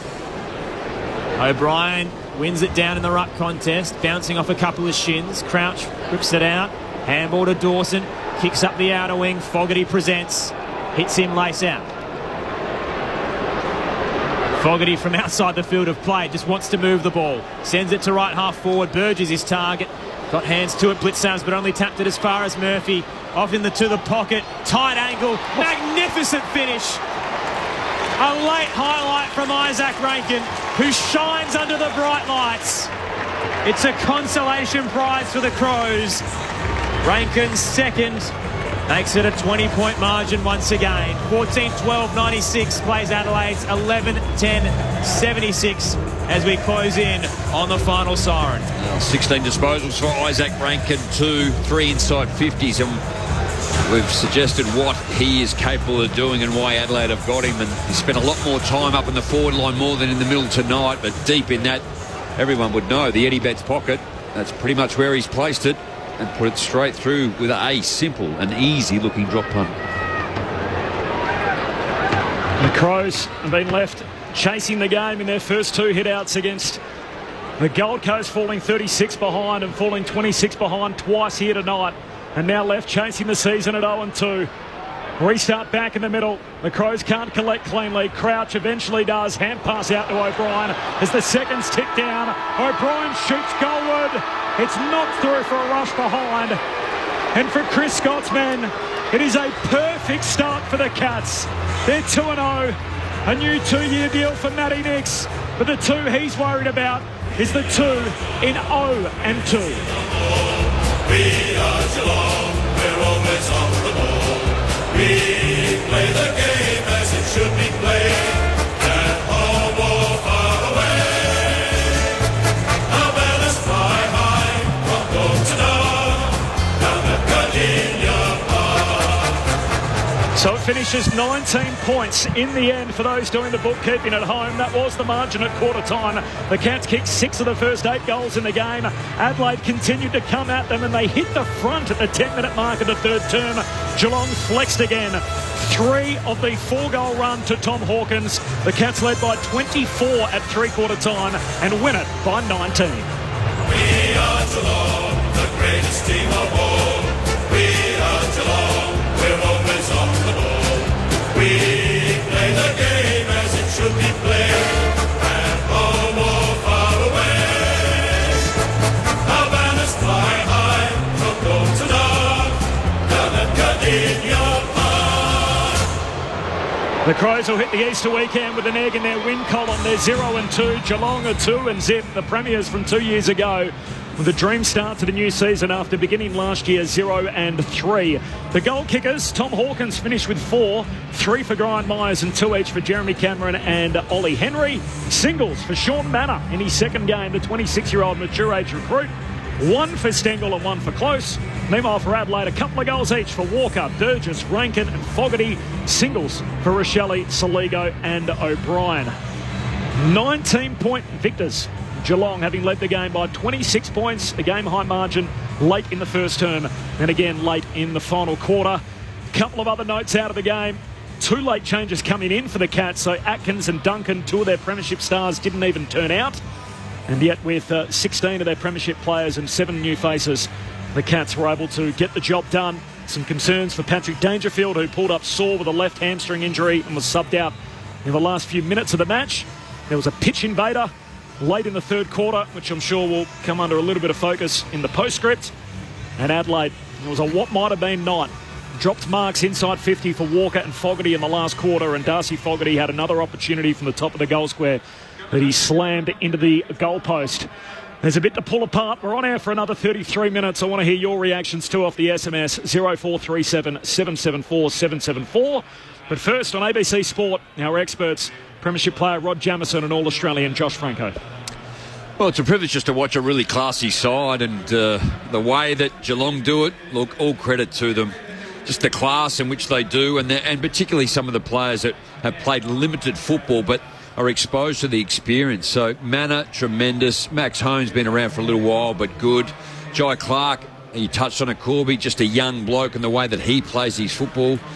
Jack Henry, his defensive work, albeit I understand he's been around for quite some time, but just his work on Taylor Walker tonight, I thought was first class, and they just keep doing it, and they are so clean, and I actually really enjoy and always have watching Geelong play. It was also interesting too, Jam. I think if you actually didn't know the result and didn't watch the game but look purely at statistics, Adelaide numbers actually stuck up pretty well. Overall possessions they won, the tackle count, even though they were minus 17 at half-time, they were able to rectify that phase of the game, so they ended up down minus 3. They won the contested footy. They won the clearance count by 11. The inside 50s, this is a huge number. So they were 66 for the game. Also keeping in mind, at quarter time, they only went inside 50 10 times. So in 3 quarters, they had 56 inside 50s. The hit-outs they dominated as well. So again, if you look purely at that, you'd say Adelaide had a pretty good night out. But unfortunately, they couldn't quite get the result. And obviously, we called it through that last quarter. They had momentum. They butchered a few opportunities inside 50 through drop marks, or obviously, Fogarty's goal where he hits the post, and it was a run-in open goal. Wasn't able to get the 6 points, and at that point in time, he kicks that. It's absolutely game on. And then to your point, the cool heads of Geelong able to just steady the ship, go down, put the game to bed, and get the 4 points. It's not dissimilar to what Craig McRae was saying last night. He just knows where they're falling down and the areas and where they are a little deficient at the moment. It gets around to the efficiency of it. 18 frees to 9 in favour of Adelaide. The amount of inside 50s, spoke about Geelong's inside 50, 63 to 44, and only just get home by 8 points. So Adelaide will absolutely be disappointed with that around their ability. They know that they can play against the quality opposition, and they've shown that last year. And in a short space of time in the last quarter, they know the Gold Coast at home, that is going to be a tough game with Damien Hardwick taking the reins. But I think we all came here tonight, not only the players, but everyone that came as supporters or commentary to watch this game, that we knew that Geelong were going to take it to them. And they do. It doesn't matter where they are and how they play. But Adelaide will just be bitterly disappointed. I think that's been the story of the night. We will give Geelong their due, and we'll get some reaction from Liz Walsh in the rooms, and clearly a great bounce back for the Cats in their premiership defence. They were 0-3. They're now 2-zip, and they've got 7 new faces, the likes of Manor, who's come in this year. Nevedu was the sub, didn't play much tonight, but Holmes, Clark, Dempsey, Mullen, Ollie Henry, all guys that missed that premiership. The new faces powering these Cats on in 2024, but it's impossible to avoid or to look past Adelaide as the story here. I mean, it felt like they finished last year and the whole footy world felt like they were the hard luck story. They got denied by the dodgy score review system that never was. They never reviewed the Ben Keys goal that was called a behind on the spot. And so it felt like they were this pseudo-finalist, that they deserved their place in September, but somehow they were denied that. And so after thinking all summer that is this the team that's ready to make the leap and be a proper, fully fledged finalist, they played two teams, first up, that were bottom 10 teams last year and dropped them both. So they haven't even played the finalists yet from the previous year, and they haven't chalked up a single victory. They play Fremantle next on Good Friday, which is the Friday night fixture next week. And then it's Gather Round, so Melbourne to open that on the Thursday night. So it doesn't get any easier in a hurry for the Crows. No, and Carlton then the week after that too. So they've shown what they can and how they can perform. So and I think we talk about the ability. I think Adelaide feel they are in terms of the demographic, and I heard the chairman John Olsen talk today. They're still the youngest in terms of the list. They're still the youngest in terms of average game played. But I don't think we can cop that anymore. I don't think we can cop it anymore. You know, like 2 years ago, it was be patient, it's coming. And you've just summarised as to last year, Corby. But now we have to go, let's go. You know, be bullish. But again, we're 2 games in. But the thing that, surely, Josh, that will frustrate Adelaide fans as they drive home tonight, it's not as if they're no match for these teams. That they showed in both games that they were able to power their way back, but they gave away such a significant head start in both matches that they've been left chasing the game. So why can't they do it for 4 quarters? Well, I think the aspect of this competition and AFL, obviously at the elite level, that I find fascinating is the sort of psychology behind performance. And again, I don't know if this is the answer, but all the narrative and all the dialogue that we've heard around Adelaide is, to your point too, Corbin, how unlucky they were last year. They had some really close losses against quality sides. You know, how much, if any, has it had an impact on the way they've started? So I guess in a roundabout terms, are they starting to read their own press a bit, thinking, you know what, we're actually not a bad side, we're going all right? And they got, again, punched in the nose by the Gold Coast Suns last week up there in trying conditions, and also here today where they got caught on the back foot right from the first quarter. What do they say? That success is league owned, it's leased, and rent is due every week in this competition. And Adelaide find themselves 0-2. Geelong by 19 points. Let's celebrate with the winners. Liz Walsh. Liz. Hi, guys. Yes, quite a quiet room down here in Geelong, but Tom Stewart's led the team into the change rooms. Few smiles on their faces, just waiting for the last players. Here comes Jeremy Cameron, getting into the circle now and about to sing. Here we go. We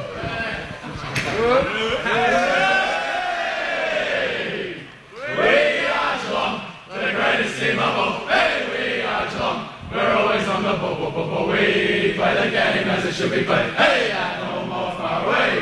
Our banners flying high from door to door.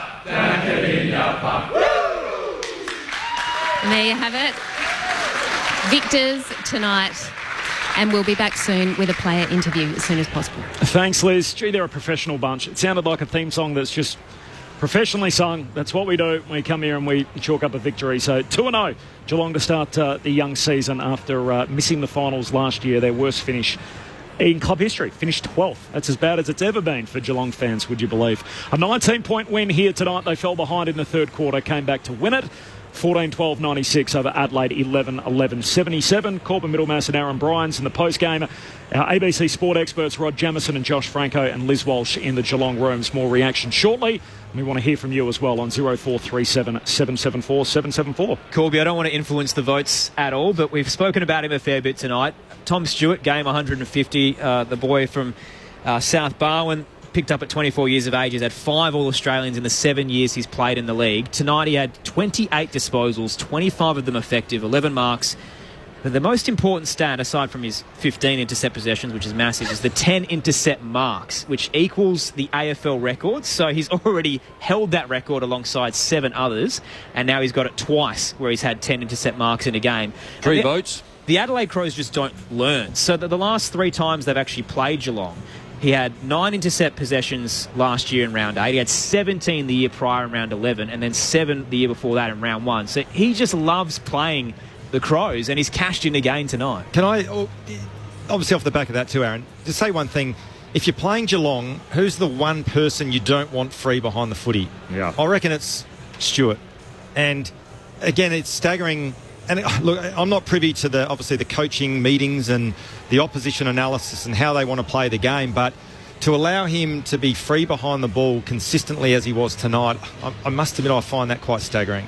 And obviously they've got their reasons for it, and we mentioned it throughout the call that, at stoppages, Adelaide like to bring a forward up, which automatically allows the Cats to get a +1 behind the ball, and they always are able to manufacture Stuart becoming the spare. So he was and is a hugely influential player. And if you give him time and space and you let him become the +1, he's the quarterback, he dictates, he organises, he's a star. And I think Geelong clearly assist that because their backline manoeuvre around to allow him to take that smaller forward or their third or fourth key forward as it stands. But the way that Adelaide just dropped it in and the 53 to 66 inside 50s is the issue. And we called all night as to how to get it in there or lower the eyes. And there were multiple times that a number of players were clean. But I think I'm not trying to... they are just such a quality defence unit as well. And the height through Stanley, Blitzaz, Max Holmes as well. Colin Jasny is back. They are just quality back there. So I think there's a way to do it, but you've got to be on your game. And Adelaide weren't that tonight. And having coached against Geelong up at the Gold Coast Suns and up at Sydney, obviously one of the big things is just because of the way they defend and the experience they have back there is you don't just want to bomb the footy in. And these two things, to your point, Jammer, that I wrote down in terms of Adelaide's inside 50s, they had 66, connection an issue, but also the method. So when they're sort of 80 to 90 metres out or even 70 to 90 metres out, the last kick that you want to give Geelong is the long high bomb in. Look for that extra connection so you can get a player either 50 metres out, roll and have a ping on goal, or you get a deeper entry. So then at least you can lock it in there and not let the Geelong defenders get the game on their terms. Geelong win by 19 points in front of 44,758 at Adelaide Oval. More reaction from the Geelong rooms coming up.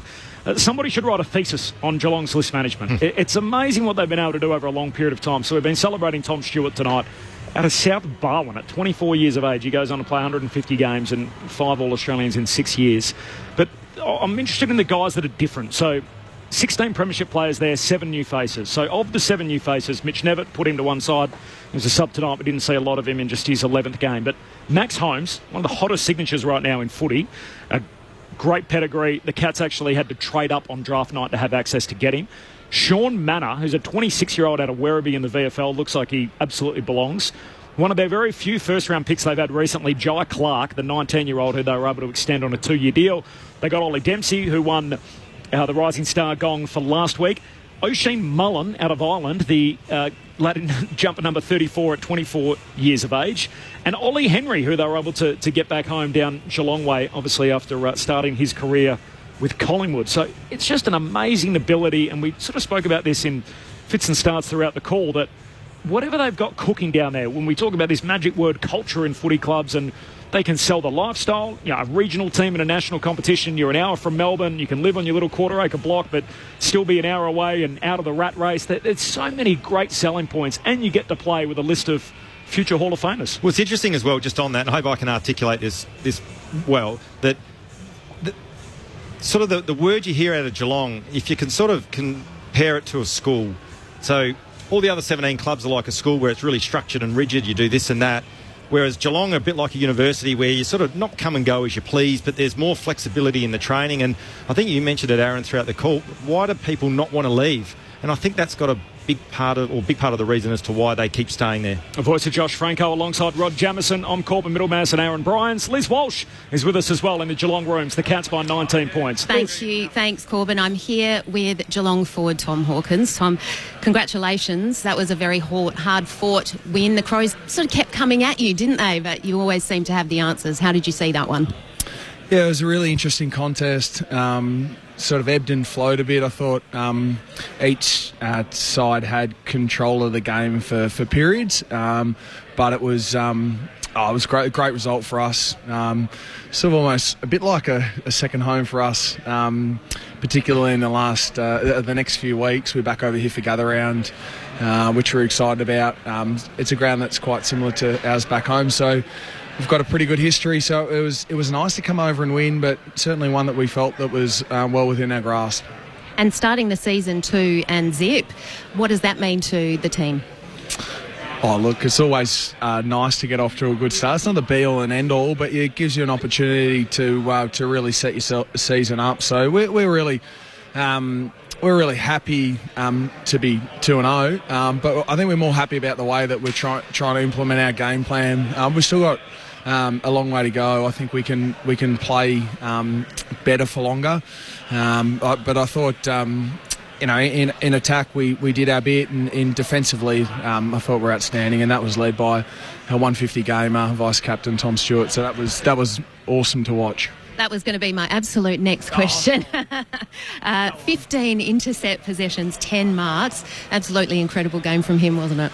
Yeah, it's sort of it's a great way and sort of encapsulates what he's done in his first 149 games. So he's a pretty remarkable story. I spent a bit of time with Tom Stewart when we first got drafted, or just before we took him in the national draft, as he had a shoulder injury that we was rehabbing. So I remember him being quite raw and excited about the experience, or the potential experience that was in front of him. And he's just come along in leaps and bounds. He's been incredible so far for the club, and will continue to be such an integral part of what we're doing. All right, we'll head up to our experts. We've got Rod Jamieson and Josh Franco, but we've had a little bit of technical difficulties down here, guys. The other set of headphones aren't working, so we have to do a headphone swap. So give us 3 seconds. 1, 2, 3. I gotcha. Sorry, it's got something to do with my ears as well. I've got really big ears, so maybe that's the issue. I'm blaming you, Tom. I'm saying, look, the big ears basically broke the headphones down there. Geelong by 19 points. Tom Hawkins with us on ABC Sport. Yeah, Tom, Rod Jamieson, congrats. Huge win. I love, and I'm in awe almost, at the ability of your team to change the way the game is within quarters, and you do it consistently as well.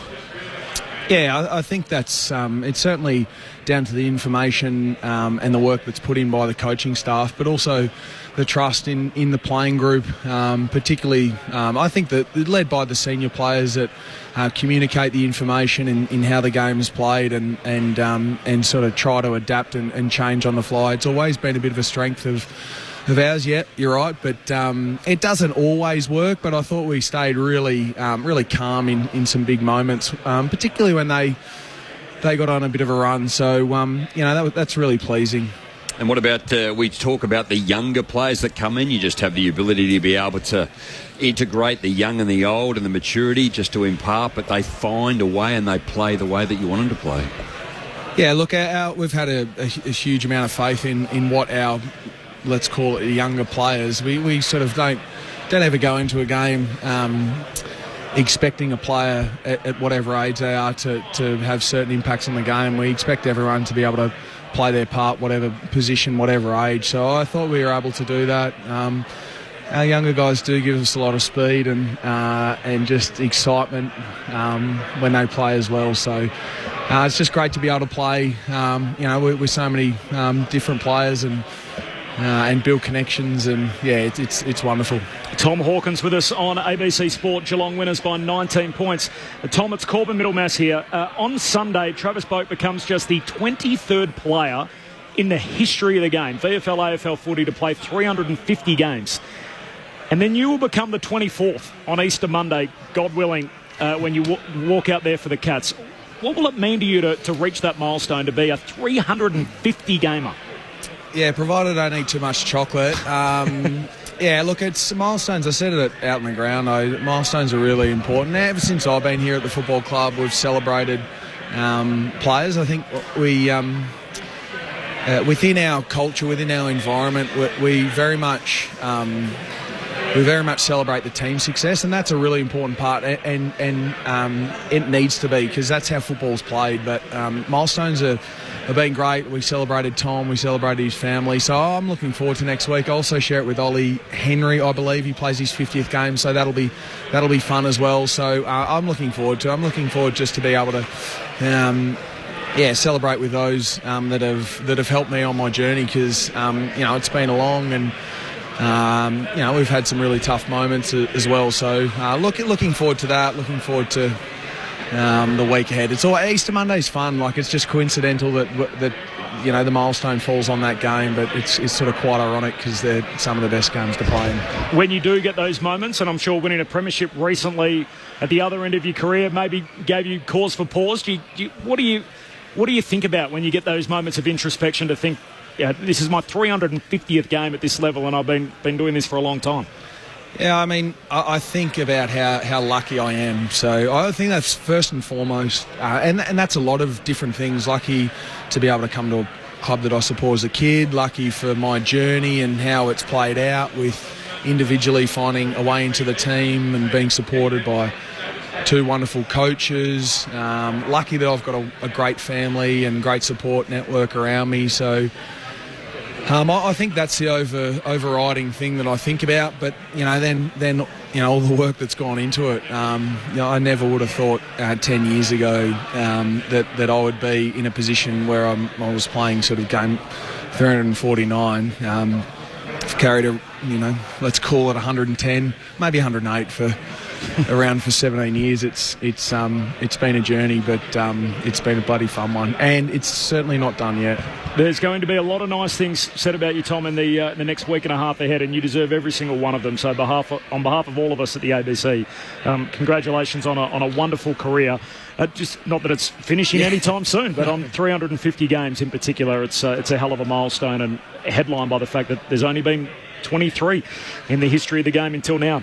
A couple of quick ones before you go. Paddy Dangerfield, his hamstring, is your good mate going to be there on Easter Monday? I actually don't really know, to be completely fair. I think it was more precaution, but I'd be doing him an injustice by speculating. And the pitch invader. Yes. It was in the forward 50. What was your view of it? What were you thinking at the time? Oh, well, my position pointed it out, and I didn't realise. So it was good picking up. It was actually hard to see within the crowd and playing group. So I don't know. I don't love seeing it. It's not a good look for the game. It slows it down, and I'd like everyone to hopefully find themselves enjoying the game enough that they stay in their seats. I think Ben Keys put him on his backside. Yeah, that was nice. I like that from Ben, actually. I forgot to tell him that. I was about to say, you didn't get a chance to put a body on him, and would you have if he came anywhere near you? It frustrates me, so yeah, maybe. Hey, Tom, Rod Jamieson again. I think we'd all agree family first. What about Mitch Duncan? Who's going to be the godfather? I don't know if we've got any news. Do we? I haven't heard anything, no. Is it his first, or is he had children previously? Mitch has got 3 kids, so who knows? I'm not sure what's playing out there. It's not my news to tell. Tom, all the very best on Easter Monday. Congratulations on 349 games, and look forward to being there for 350 Monday week. Appreciate it, and thanks for the kind words. Tom Hawkins, the absolute champion that he is, one of the all-timers, kicked 4 goals tonight. And in particular, so this needs to be highlighted. So Adelaide, after trailing by 26 points, Jamo and Josh late in the first quarter, they worked their way back. They hit the front at the 10-minute mark of the third term. Geelong kicked the last 4 goals of the quarter. Hawkins kicked 3 of them. So when they made their key forward to bob up, how often has he done that across his 349 games? I think the durability, that's what I think we always talk about. People have been in the game for a long period of time, but to play 350, you touched on it, was it 24 players have only achieved that milestone, and that's where he's conceivably going to be. I think from an outsider looking in, at times you probably thought, gee, I don't know if this bloke's going to be strong enough to be able to make it. In the way that he portrayed his body language, he always had the size and he had the ability, and clearly at the moment to go as far as he had, and he's kicked 4 tonight, so that takes him to 786 goals. Sneaking up on Doug Wade. I don't know if he's going to have that good a year. He's got to achieve 834, but as he currently stands, he is the number 3 goal kicker in the club's history. and in a few weeks' time, hopefully, ultimately, will be the leading and most capped player to represent that club. So just a monumental achievement. Clearly the state of the game as well, Jamo, that at 35 years of age, he's still got plenty of footy left in him. Travis Boak said the same during the week, that he feels like the way that he's going, and it's early days in campaign 2024, but he feels like he's got another year on top of that. And I guess the medical knowledge of club staff and the facilities available now, that we're going to start to see some longer careers. And I think to Josh's point too, if they go to uni, they sort of got the ability to turn up and train. We know where he can play. You know, we just got to get him through the week. So his workload will be X. He's run this in the game, and we just manage him all the way through. But if he can present and provide, but also then impart his knowledge over a long period of time to the younger brigade coming through, well, then why wouldn't you keep him around? And as someone that we all talk about wanting to stay in the game, majority of the time, you just enjoy being in that environment to be able to do that and get paid pretty good money to do it. It's a wonderful job to have. The votes coming up in the ABC Footballer of the Year. Geelong by 19 points full-time over Adelaide in front of 44,758. The Crows had their moments in the last quarter. They trailed by 24 points at three-quarter time, kicked the first 2 goals of the final term. Darcy Fogarty missed a goal in the goal square, slammed it into the goalpost, so that was a behind, and then dropped a mark, as did Taylor Walker, deep inside 50, so a few moments went begging, and then Geelong were able to rally by kicking 2 quick goals to put it on ice, and in the end they get home by 19. Josh, you asked a bit about the attitude heading into this campaign, so you mentioned that the Crows maybe were feeling the hype of, you know, the expectation that they'd be playing finals football this year.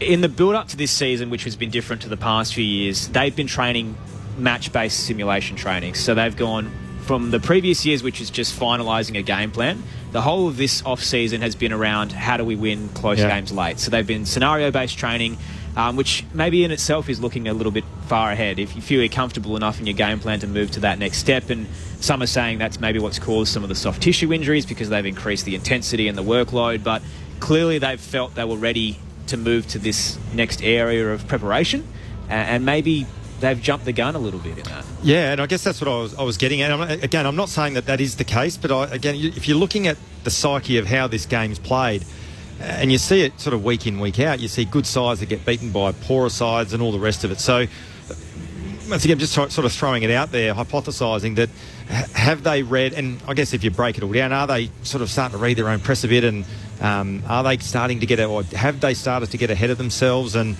like we said, they've sort of been stung a little bit in the first 2 rounds. They've been caught on the back foot. But, now the work of the coaches, Matthew Nix, and all the other assistant coaches is what they and where they go from here and what they do from here in terms of how they move forward and get the season back on track. Because it's 0-2. It's not hitting the panic button as yet, but they do need to get that win on the board. Let's go into the Adelaide rooms. Liz Walsh is down there. Geelong by 19 points at full time. Liz. Thanks, Corbin. I've made my way into the Adelaide rooms, and I'm here with defender Jordan Bartz. Jordan, a disappointing loss again tonight.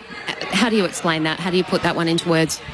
Yeah, it's obviously a very disappointing start. Not the way we wanted to start the season. But yeah, thankfully it's just a start and it's a long season, so we're looking forward to crack in for the rest of the season, so we're staying positive. Matthew Nix must have spoken to the group post-match. What was his message? Yeah, the main message was, they were just better with the fundamentals part of the game. And whenever we got the ball forward, it somehow came out just as quick. So, that was just probably the main part, that we didn't keep it in our forward half for as long as we would have liked. Was it positive potentially that you did manage to try and, get within, I think in the third quarter you actually got in front of Geelong there. Is that a positive you can take out? Yeah, definitely. There's definitely exciting parts of our game that we show at the moment, but it's just, that consistency to show it for 4 quarters of the football match at the moment. And Lockie Murphy celebrating 100 games. What's obviously not a great way to celebrate his milestone, but what has he meant to the club over those 100 games? Congratulations to him. He's a fierce competitor and we love playing with him every week. It was unfortunate we didn't get the result for him, but very, very happy for his efforts tonight. Next off, on the road to Fremantle, what's the week going to look like for you? Sorry, what did you say? On the road to Fremantle, what's the week going to look like for you? Yeah, obviously, we'll recover this weekend and look at what we can do better over the review, and but then our full focus is on Fremantle on next Friday night. Thanks, Jordan. Appreciate your time. Thank you. Cheers. Thanks to Liz Walsh downstairs with Jordan Butts. Thanks for his time, as Liz mentioned, in defeat. So Geelong by 19 points, full-time 14-12-96 over Adelaide 11-11-77.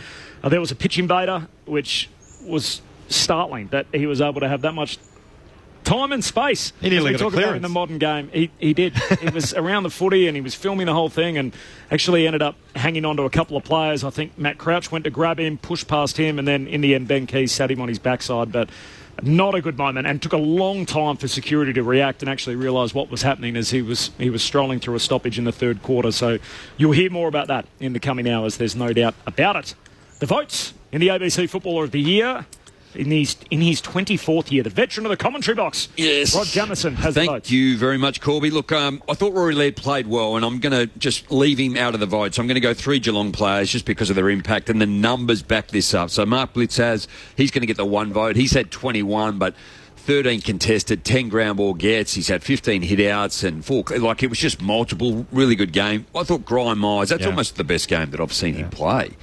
And in terms of his ability to continue to improve and seeing firsthand how Geelong talk about the connection that he provides and to be able to get the football forward. But Tom Stewart, congratulations in 150th game. Aaron said that he'd beat me up if I didn't give it to him after he did a summary of him too. So outstanding. Well, what a player. And you've touched on it. 5-time All-Australian. And if he continues to play like that, he's going to end up with a 6th. Just don't let him sit spare behind the ball, please. Oh, stop it. Please. I wonder if Chris had thrown forward at one occasion just to... Has he kicked any goals? I don't know if he has he? 44. Let's have a look. He's kicked 4 goals, 10. No, he's staying back. There you go. So he gets the 3 votes tonight, and Jamo gets out of here without the black eye. 2 for Myers and 1 for Blitzarves. All 3 votes going the way of the Cats. The concern coming out of it for Geelong is their captain, Patrick Dangerfield, and what his left hamstring, or how his left hamstring looks. He actually did the same string the last time they played in round 8 at Cardinia Park last year. He was with the host broadcaster, Channel 7 postgame. Are you okay? Whether it's cramp or whether it's a little hammy. So how do we find out? Is that a test? Is it a scan? Or is it just you saying so? No, it's definitely a scan. So generally you sort of give it 24 to 48 hours to let the inflammation, if there's inflammation there, settle. So probably a Monday scan. If you had to have a guess? Well, I'm reticent to guess because I've done both, whether it's been... I felt like it's been a hammy and then it's come back and it's been clear, and then I've done a hammy thinking it's just a cramp. So it feels minor, but who knows?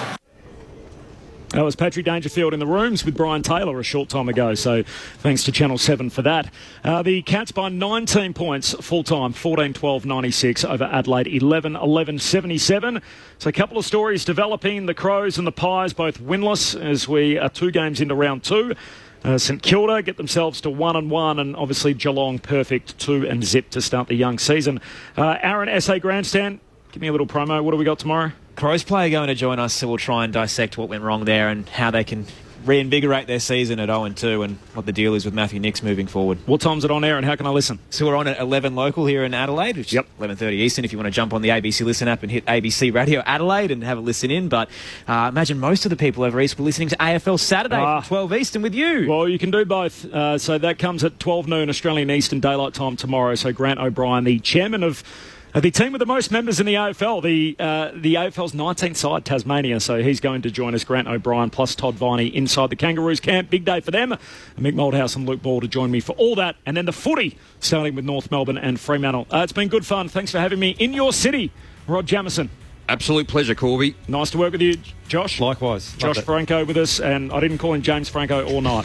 Or Franco, which is a huge He's win. a funny dude. Nice to see you, Aaron. Aaron Bryans, you'll hear from him tomorrow, of course, on SA Grandstand. Thanks to Liz Walsh downstairs, to Andrea Williamson, to Craig Davis back in the studio, to the cult figure Adam Jones, who looks a little upset after his Crows have gone down tonight. It was the Cats by 19 points. Catch us tomorrow as all the footy rolls on right here on ABC Sport. Nightlife. with Phil Clark. Hello, Rose. Hello, Phil. I just think, should I ring in? Because jeepers, the questions get harder and harder. They do. It's funny about hard questions, isn't it? They're always easy if you know the answers, and if you don't know the answers, they're hard. My friends say, Rosie, why do you ring up? And I go, I'm having a go. Yeah. And I get to talk to Phil, and it makes me happy at the end of the day. Nightlife, Monday to Thursday with Philip Clark. I can't think of two better reasons for having a crack, Rose. Exactly. On ABC Radio.